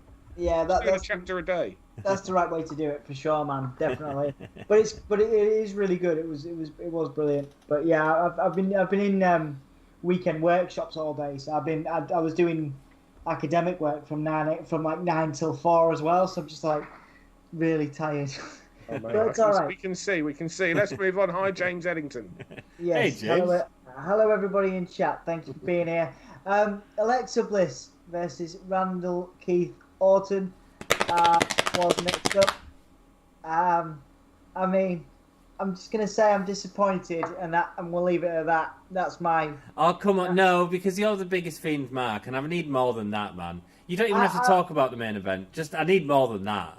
I want better, and I hope to get better in the next few weeks. I want to know what the Fiend's bed looks like and what he does in his morning routine now. Thank you, Dan. To be honest, more than I, you know, I'd rather speculate on that and come up with, you know, Fiend TV shows than I would watch that match again. There are so many more entertaining things I could have done with my time than watch that match. And that is saying that as a Fiend fan. It's the most disappointed I've been in WWE for a long time, which is also saying something. I'm quite deflated, guys, by that whole thing. There is a chance for it to be saved. You know, you never say never, etc. I'm not, you know, 100% damning it and saying, you know, it can't be salvaged because, you know, Bray Wyatt's a creative genius. But it's not looking good, is all I'm saying. Go on. They didn't put a safety on them Parklands. This is the end of Revolution. This is the sparklers going off at that, and it put a massive down on this pay-per-view for me. It's a match that I'm always intrigued, and it never pays off. It never pays off. The Fiend had a beautiful look to him, and they ruined that. And he looks like a turd with a head and a bulletproof vest. He looks like Bane has been dragged through the mud. That's what he looks like. That's it. Crap. Garbage. Tell us how you feel, man. Waste of fucking time. Go on, Dan. Randy Orton woke up this morning, packed his bag, put his little pants in there because he was going to have a professional wrestling match against Alexa Bliss, who shoots fire bombs from her hands. Stupid. Like, are you going to have a wrestling match with that girl who shoots fire bombs? Yes, I am, love. Don't forget your wrestling pants. Oh, I've already packed them, sweetheart. Oh, that's my Randall. Like, what's... No, just the whole thing is just ludicrous. From the moment you factor in that he went into a fight against a woman that shoots fireballs wearing pants. like wearing tiny little Speedo pants. Better get out the war gear. Like, what the hell? Like, no. Randy Orton just lost to Alexa Bliss tonight. Yeah, I don't care about that part. Like, the Toxic Avenger came out of the ring. So, yeah, this is all the bits that get me. It's all the little bits that my brain is just like, you know, you remember how WWE had that dress code? You're athletes. So everywhere you go, you've got to be dressed in a suit and tie and looking like athletes all the time. Yeah. And it's just like, this is it. Like, This is what you're making sure that their real life is dressed in the suit and tie the whole time, so that they can, like, just. I try to think, if they're athletes, then we're supposed to think about the athletes and what they look like in real life and everything, you know. And this is what you're presenting us, just thinking about those little details of what these wrestlers would spend, how they spent their day, who they interacted with, waking up, what they had for breakfast, what their morning routines were. Did they get any errands done? Did they pay some bills? Is he keeping the prosthetic gloves? Like, what was... And it just falls apart when you just think to you, like, just that small ridiculousness of he went into a fight against a 4'10" girl who shoots fireballs like she's Liu Kang from Mortal Kombat. You can. But he made sure he packed his tights because that's his war gear. That's his battle combat clothes. That's his battle clothes. That's what Randy Orton. Like, no, he's just like, she shoots fire. Like, I'm gonna make sure I'm wearing some gear that protects me. No, she shoots fire. I'm gonna make sure I'm only wearing tight, like fucking the tiniest of pants. Like, no. He didn't even go to attack her, did he? Oh, he ran into the turnbuckle. Yeah. But like this is the bit where that just throws. And so when you just factor in that aspect alone, anything else that happens afterwards is almost fair play. I don't think Randy Orton's really into it. To be fair, I don't think he's into it. I don't think he gives a crap. And when Randy Orton cares about something because he really tries to make it work. I'm not sure he's that bothered about him and Bray have the worst chemistry, don't they? Yeah, they do, but they always have, and I think he's talked about that in an interview quite a lot. Has he? Yeah, in a couple of interviews actually. But yeah, interesting guys. It's not. Also, remember that match they had several years ago at WrestleMania? Yes. Did any of us watch that match and go, got to do that again next year? Yeah. No. Or got to do that at WrestleMania again? Not one of us. Hey guys, no. Firefly Funhouse is going to have some freaking projections in. You wait. It's going to have the Fiend's entrance is going to be out of a toilet bowl. It was so bad, wasn't it? Like, well, it falls apart right from the start with the mentality that Randy Orton, goes into in this match, and then it just, he comes up through the ring, and again, like, he's got all of these freaking superpowers, but the thing that's going to do the most damage to the guy that set him on fire and attempted to kill him is a little reverse headlock where he turns and spins and drops him on their face. Fucking revenge, right? He's never kicked out of his sister Abigail before. Never kicked out of his sister Abigail before. Fucking hell. Right, okay, lads. Main event. Let's do this. Flipping Daniel Bryan, Roman Reigns. Great showing for Daniel Bryan. Roman Reigns looked pretty weak actually by the end of it because he tapped out, which leads me to believe they're going to go with the triple threat angle for WrestleMania, which has been done before in WWE. But Bryan put on a fantastic show. He's my performer of the night for sure. And Roman, he's sort of playing the classic heel at the moment. Edge getting involved, and sort of attacking Bryan was an interesting element because obviously, I guess you put them in the face bracket. But yeah, I mean, overall, decent. Daniel Bryan, very decent. Edge being involved after the referee got bumped. He got bumped, rather. I don't know, it probably sounded like something else then. After the referee got bumped, I knew that was coming. And I could have seen it a mile off. Edge came in, got angry, hit some people, fair enough. Wow, such enthusiasm on this review of the match there, Dom. Fair enough. My overall grade is decent. Daniel Bryan, super decent. Roman Reigns, less decent but still all right. Edge, less decent but still all right. Daniel Bryan, super decent. Result of the match is basically leading to WrestleMania triple threat. That's my review. Thanks, Tom. Yeah, I thought it's hard because we were still reeling from the turd of the thing before.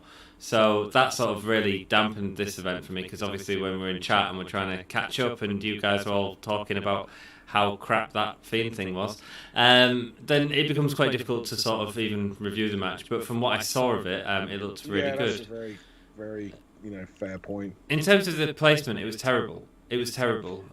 It should, the Fiend Alexa Bliss, if it was that, it should have either been at the end, which I think the title match should be on at the end, but if you're going to do something as stupid as that, put it on at the end so that people can go, because that's the talking point. This was never going to be the talking point, unfortunately. So either put it on at the beginning or put it on at the end and do whatever. It was 5 minutes of garbage, so fine. But following up the match, we was all thinking about what we'd just seen. Literally, do you know what the thing is? Just to really go off on that point is, and I apologise to Dom for this, but I spent most of the time that Dom was reviewing it, I was still thinking about the fact that we had just spoken about The Fiend again, and that was just replaying through my mind. Yeah. And that's the issue with the setup of the show, but that's no detriment to the performers in the ring. The match looked great from what I saw of it. The spots all sort of worked. Yes, we got the ref from. I sort of expected it. I don't like that they're setting up a triple threat for Mania, if that's where they're going. Then if they're not going, they're lying to us in a different story. So either way, there's no winning outcome from it, Edge and Roman for me is the match at Mania, but we'll see how that goes. I thought they both did a wonderful job in the match, and Bryan's just got spirit still, man. It was nice to see Roman in a good match as well, because I hadn't seen that from him since TLC, and we don't get to see many Roman matches these days. Well, to be fair, his match at Rumble with Kevin Owens is good. It's just the finish was, a disaster. I didn't like a lot of it. I thought it was. Did you not? No, I thought it was plodding. This is what I meant about the Sheamus Drew one. I thought that was done well. Right. So that's my sort of opinion on it. It seemed like a really good match. I'd have to go back and watch it to properly review it, though. I feel that I kind of covered a load of my thoughts on this match earlier. I feel that everything I saw looked very, very good. And I'm sure it quite possibly was the best match. It wouldn't surprise me if it was.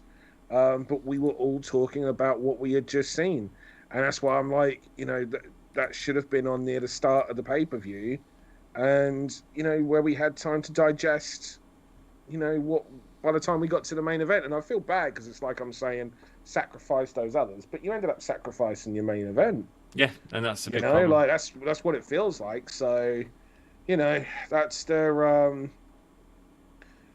and you were going to give us such a bad finish for Big E and Apollo that I kind of feel like maybe, because at least Big E and Apollo brought us like a ton of action right from the start, that I kind of feel like we could, whereas Roman Reigns and Daniel Bryan had a very slow start. Build, yeah.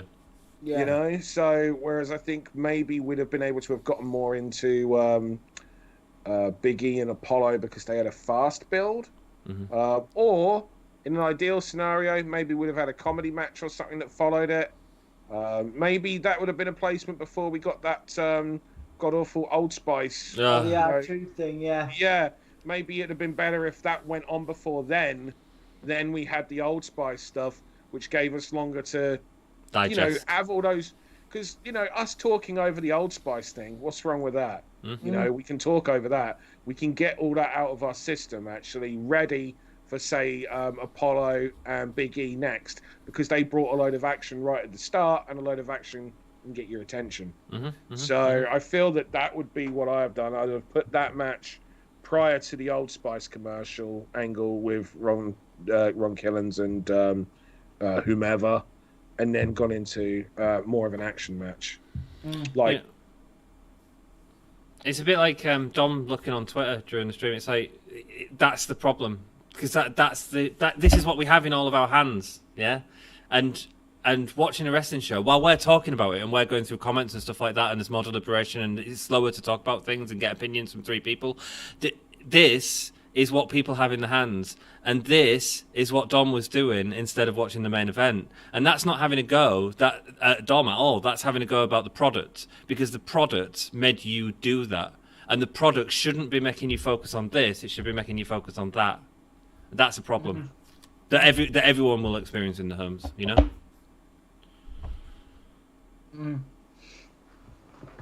Yeah. Probably. So let's give our ratings. Let's give our ratings. Out of 10. Awkward silence, 10, love it. Would you, out of 10, like, because that's what other people in the chat. If you haven't given your rating out of 10 on the pay-per-view, Get it in there. Put it in the chat now. 4.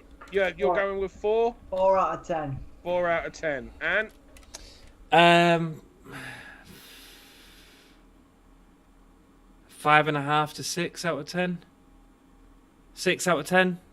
yeah, I would say, like, I give, if I was to break it down, I would say, look, the in-ring quality, Very good, world class. You know, I'd give that. I'd give the in-ring, you know, like an 8 out of 10 for my own personal enjoyment.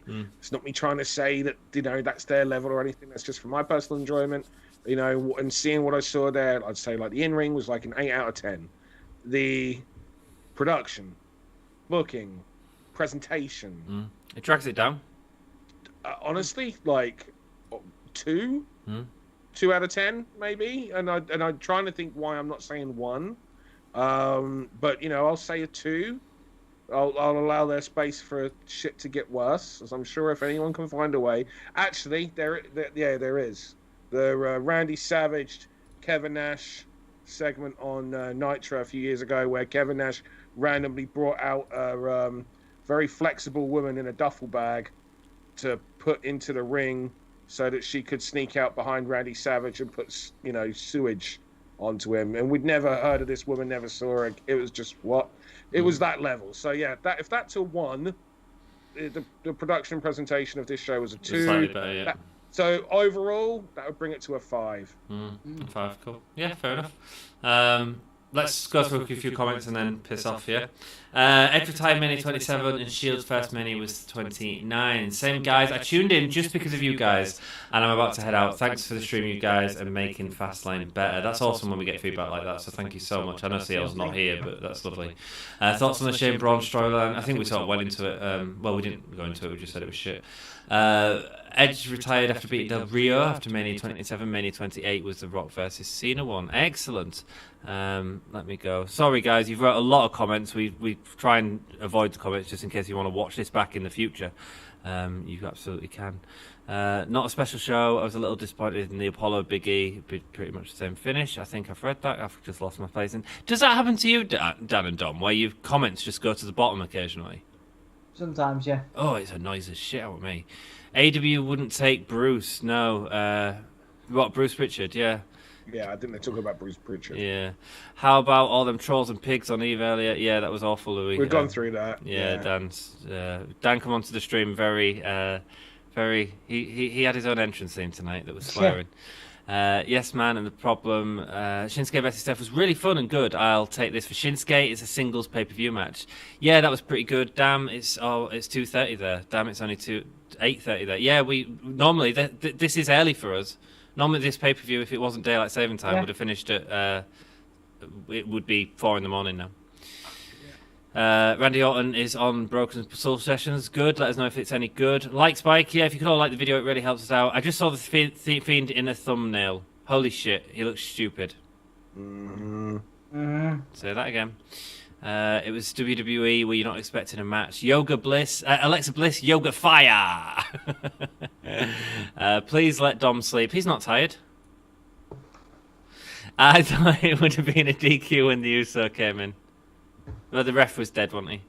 Dom's performer of the night for staying up. Yeah, he's Dom's performer of the night every night. The psychology and storytelling in this match was beautiful. I love what Heyman, Bryan, and Roman did there. Easy classic wrestling story: speed versus strength, David versus Goliath. Probably. That wasn't David v Goliath. They didn't go that far. No. Like that was everything that I saw looked very good. Yeah, it's hard, isn't it? It's hard to review because we didn't really watch it, and you know. It's a very difficult match because we were still in, digesting what we had seen earlier. Yeah. I don't like it leading to Mania Triple Threat. 7.5 out of 10, 5 out of 10, 5.25. Highest night of Futuristic. Hope you've had a good day, dude. 3 out of 10. And thank you for joining us on our predictions video. 5.25 to Jake. Nice. Wow. I didn't see the last match or two. Story only. It's Bippity Boppity Whatever's. Joined us again.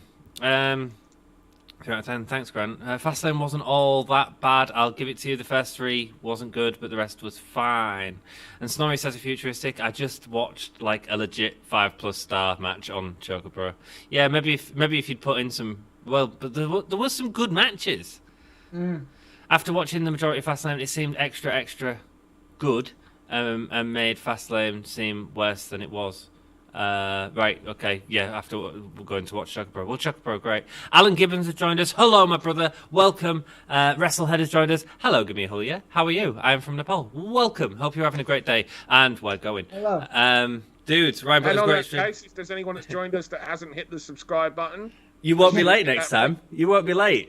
Hit the like, subscribe, and ring the bell and ding. And also, please, Eve Pro Wrestling, Dan Read, everyone give it up.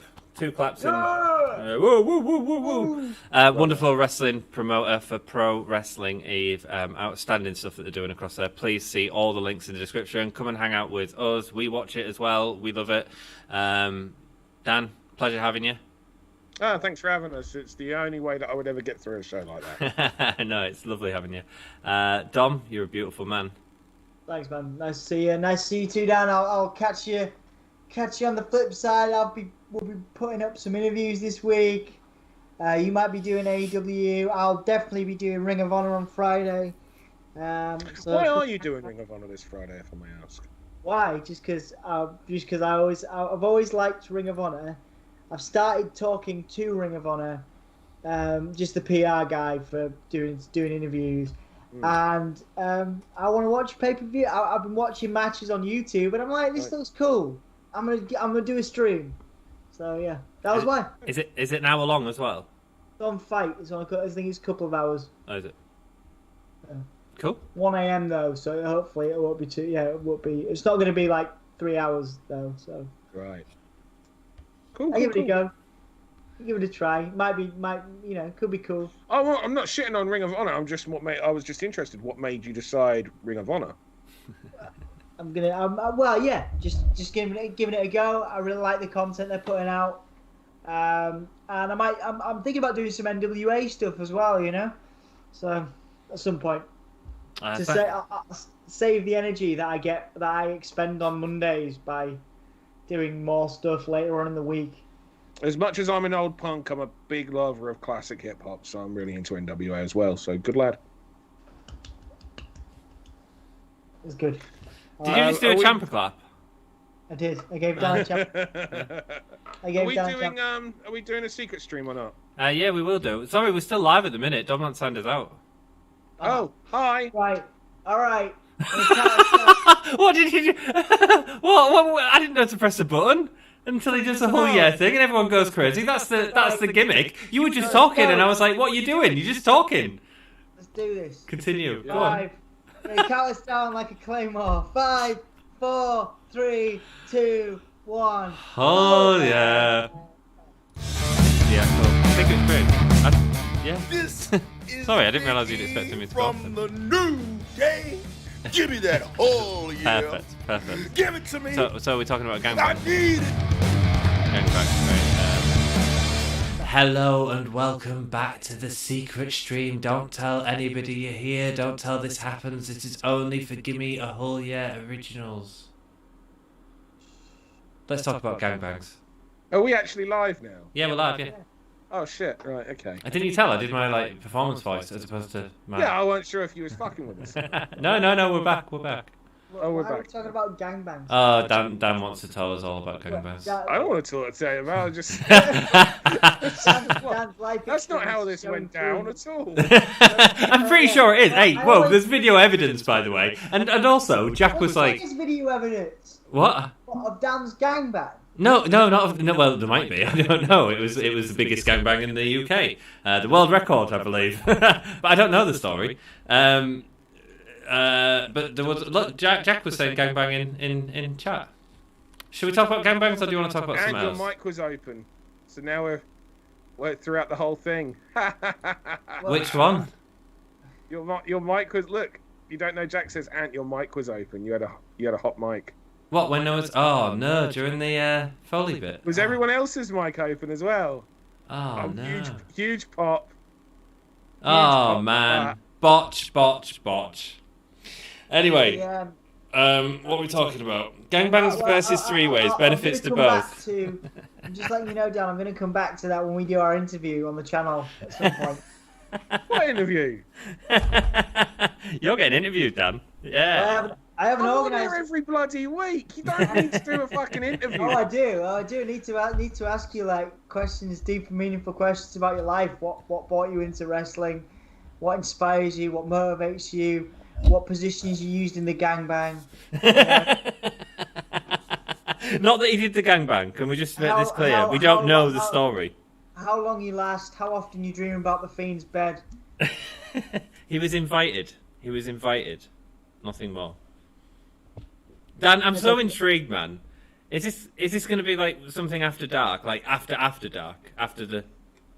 Well, what's your? Do either of you two have like? Let's create a little bit of context and surrounding here. First of all, rather than just if the topic is let's chat about gangbangs, yeah, right, to the guy that runs a freaking Oh yeah, let's not do that. Yeah, let's not do that.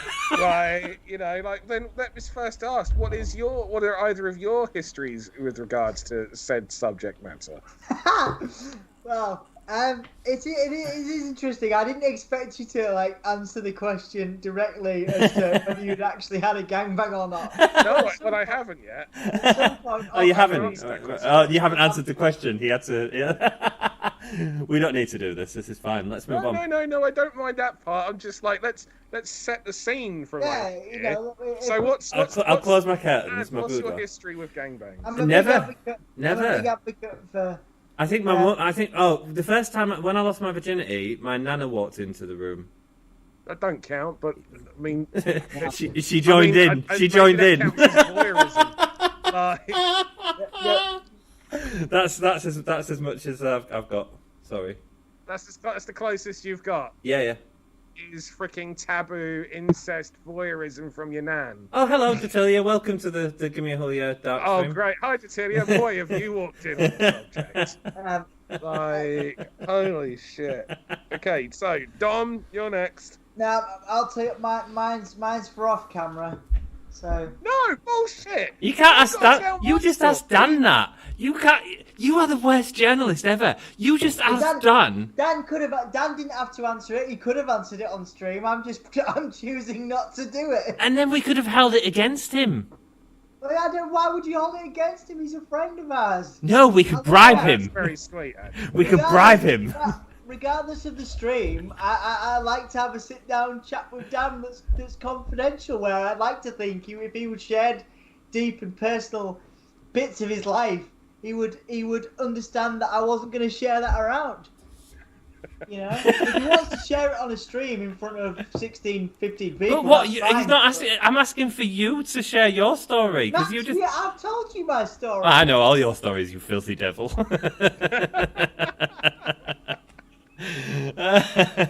So, all right. So I'll just get to it. I'm not embarrassed, ashamed. I'll tell the story. The answer is no. I haven't actually been in one. There we go. Right, but what happened was this. We were shooting a television series. All the best gangbang stories begin. Yeah, exactly. Right. Well, right. So yeah, we were shooting the television series. Pirates of Men Pants. And it was. No, it was a wrestling show. So I used to have a TV wrestling show, right? And it was for like a bullshit network, but it was one that we had syndicated around different channels around the world. And in the UK, the owner of that company was Shell, and that was the name of the company that owned the channel that we were on. Okay. Now they owned numerous channels, And one of the channels that they owned as well, though, was a channel called Television X. Yes. Yes. Television X is. And the dollar, like, yes. Yes. Oh yeah. We see that, Dan. We see that. Right. Pretty sure we watched that together at some point, Anthony. Television X is a porn channel, basically. Okay. So for those who are from the US and don't know what Television X is, it was literally in the same building, right? And I shit you not, right? So they also owned this gaming channel. This is when esports was starting to just become a thing. It wasn't as big as it was now. They were quite ahead of the time, but esports was becoming a thing. And so I literally they brought me in because they wanted to sign us for like another season, and I wanted like a load more money. So we're both going in there, and they're trying to like be come to us and whatnot. So we go in there, and they're giving us a tour of the building and everything, and we walk into the room. And there's like all these Xboxes and PCs and everything because that's where they're shooting the esports content. And then they take us through to the next room, and that's Television X. Wow. So you have a load of freaking teenagers in this room. Oh no! Right, playing games. Oh bless them. No. And you have a load of people in their 20s in this room also playing their Xbox, but it's a different kind, right? And it's they were just like, PlayStations and Xboxes in both rooms. But all right, okay. And that is literally how it was. So anyway, I get chatting, and one of the guys who was quite high up in the company, he was also one of the producers for Television X. So he was like, hey, why don't you come along to this party that Bend Over is having with us? And Bend Over is a very famous UK porn star. Yeah. So we're like, yeah, okay, cool. Sounds like it'll be a laugh. And it's also like you got to dress as a porn star as well. So I'm just like, sounds like a laugh. Like we go for it. So Emily and I go to this porn party, held by Bend Over. At one point, the police actually raid the freaking place. Whoa, no way! Because if there's actually any banging going on, then that's not allowed. Right. And there was, but it was like behind closed doors. So if it had been in public, then that would have been indecent exposure, lewd act, and everything. Yeah. Stuff. But that was all going on behind the doors, where they were shooting some stuff whilst this party was happening. So you don't know Jack. Television X, never heard of it. Bollocks. Right? I like Grant as well. That was you.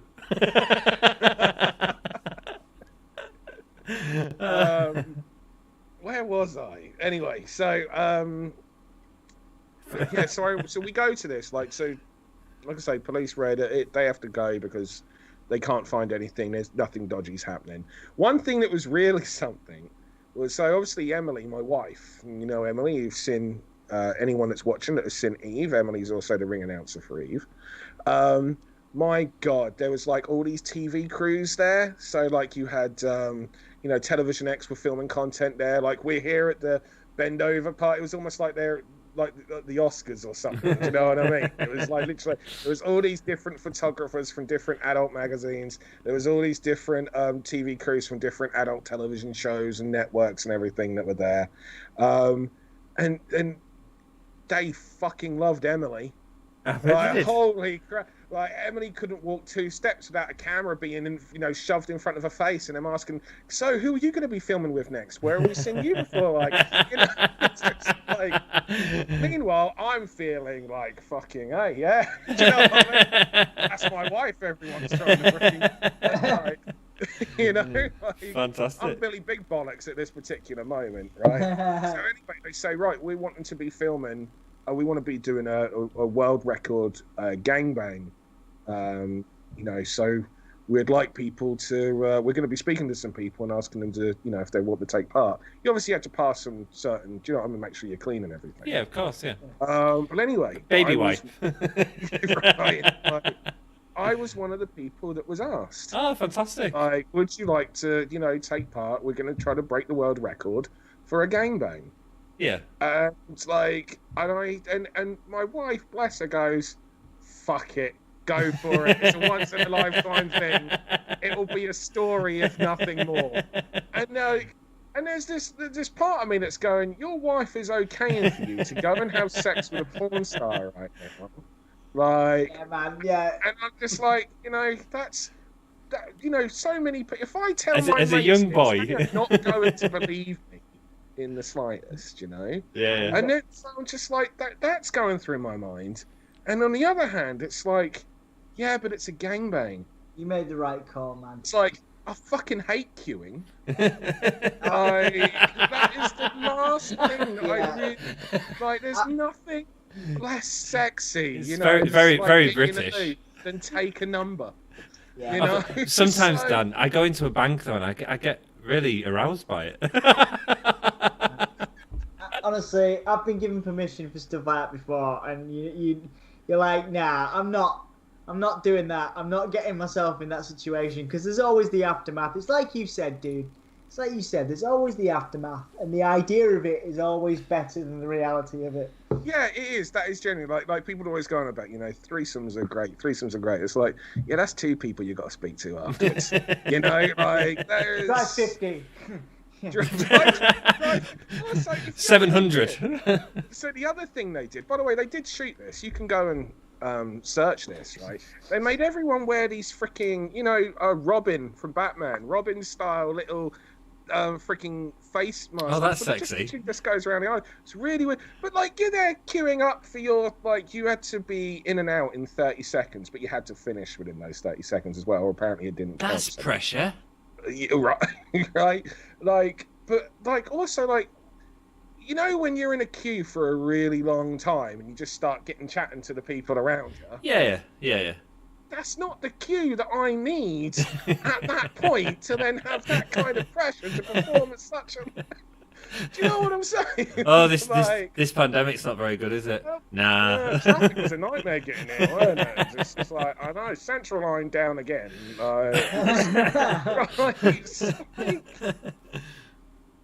So yeah, so that was That was a perfect story, Dan.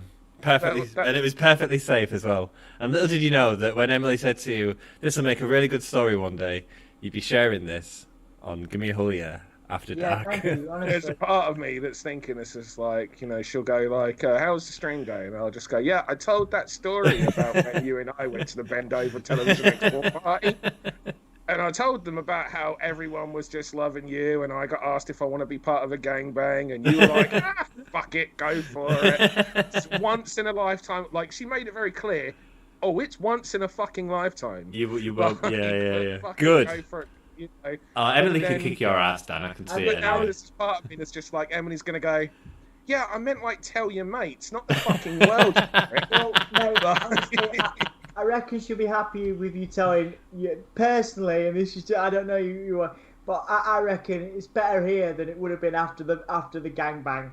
I mean, I don't know. I don't know your wife very well. Of course, I don't know your wife at all. But I reckon, you know, you probably made a good call not doing it personally. But that's just yeah. The other thing, and if I speak right, like completely, like 100%. This isn't me trying to like. Yeah. Suck up to my wife or anything along those lines. Like I have like zero interest anyway. If I, you know, look at it just from my wife is my world, and you know, it is one of those. Absolutely, man. Everyone has their own thing. Like one of my best mates, he's in a polyamorous relationship. Do you know what I mean? And that works for them. Everyone has, you know, the type of relationships what work with them. Absolutely. You know, my relationship with Emily is what works for us. That's you know? perfect, So yeah. lots of things may seem, you know, that these are really, you know, that this will be cool and this is cool, and for some people it is, and for others it is very much the grass is greener on the other side. Mm-hmm. Yeah, You man. know, and it's not that, and when actually, you know, you've got a hell of a fucking visual and a hell of a fucking view where you are. Yeah, Absolutely, yeah. It's So appreciating where you're at. I've been there, man. I've been in one of those relationships myself, and you try it out, and you're like, this doesn't work for me. Like, you gotta find what works for you, and I think that's the overarching thing is you've found what works for you. You've got a loving partnership, and that's wicked. And Anthony's now in a loving partnership, and so am I. And we're all happy. and you've woken me up. So thank you very much. Oh, amazing Honestly. what a gangbang can do. Isn't it? Yeah, it is. Honestly, man, one I mean, if day. a gangbang can't wake you up, what the fuck can? Well, Well, yeah, exactly. It's true. Just Yeah, some quick comments before we go. I'm totally going to try to break the record in Canada, but I'm not going to take part, lol. Porn in Russian means royal. Well, there we go. The royal we, I think it is. Best time on being on Gimme a Whole Year After Dark. It's very interesting, says Datilla. Reminds me of the Gangbang song. What does that go like? Datilla is my first time viewing, and I imagined that the bar has been set very high for my future expectations. I don't think it's ever going to be this again. This stream might get deleted yet. Who knows? As soon as we finish.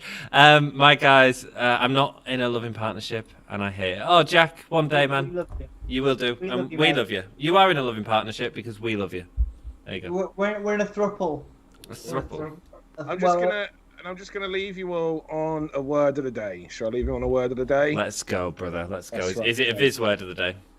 It may be. Maybe. Okay. The word of the day is pornography. Pornography. Softcore pornography, i.e., no meat. That is your word of the day, everyone. I felt that word really suited this particular secret stream. Amazing. Good night, everyone. We're off. This is Big E from Yeah. the New Day. Yeah, I think I am. I don't know what Jack was on Oh, about. No, I yeah. was off. Give it to me. I need it. No good.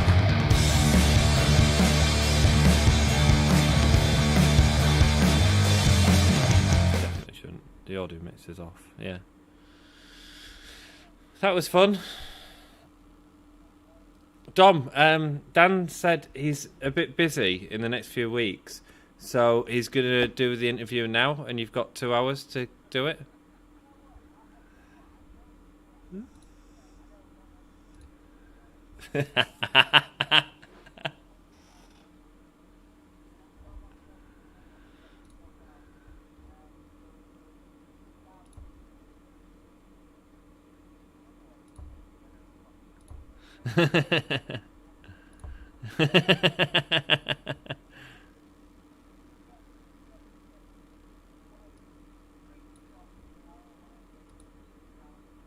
Oh, Grant just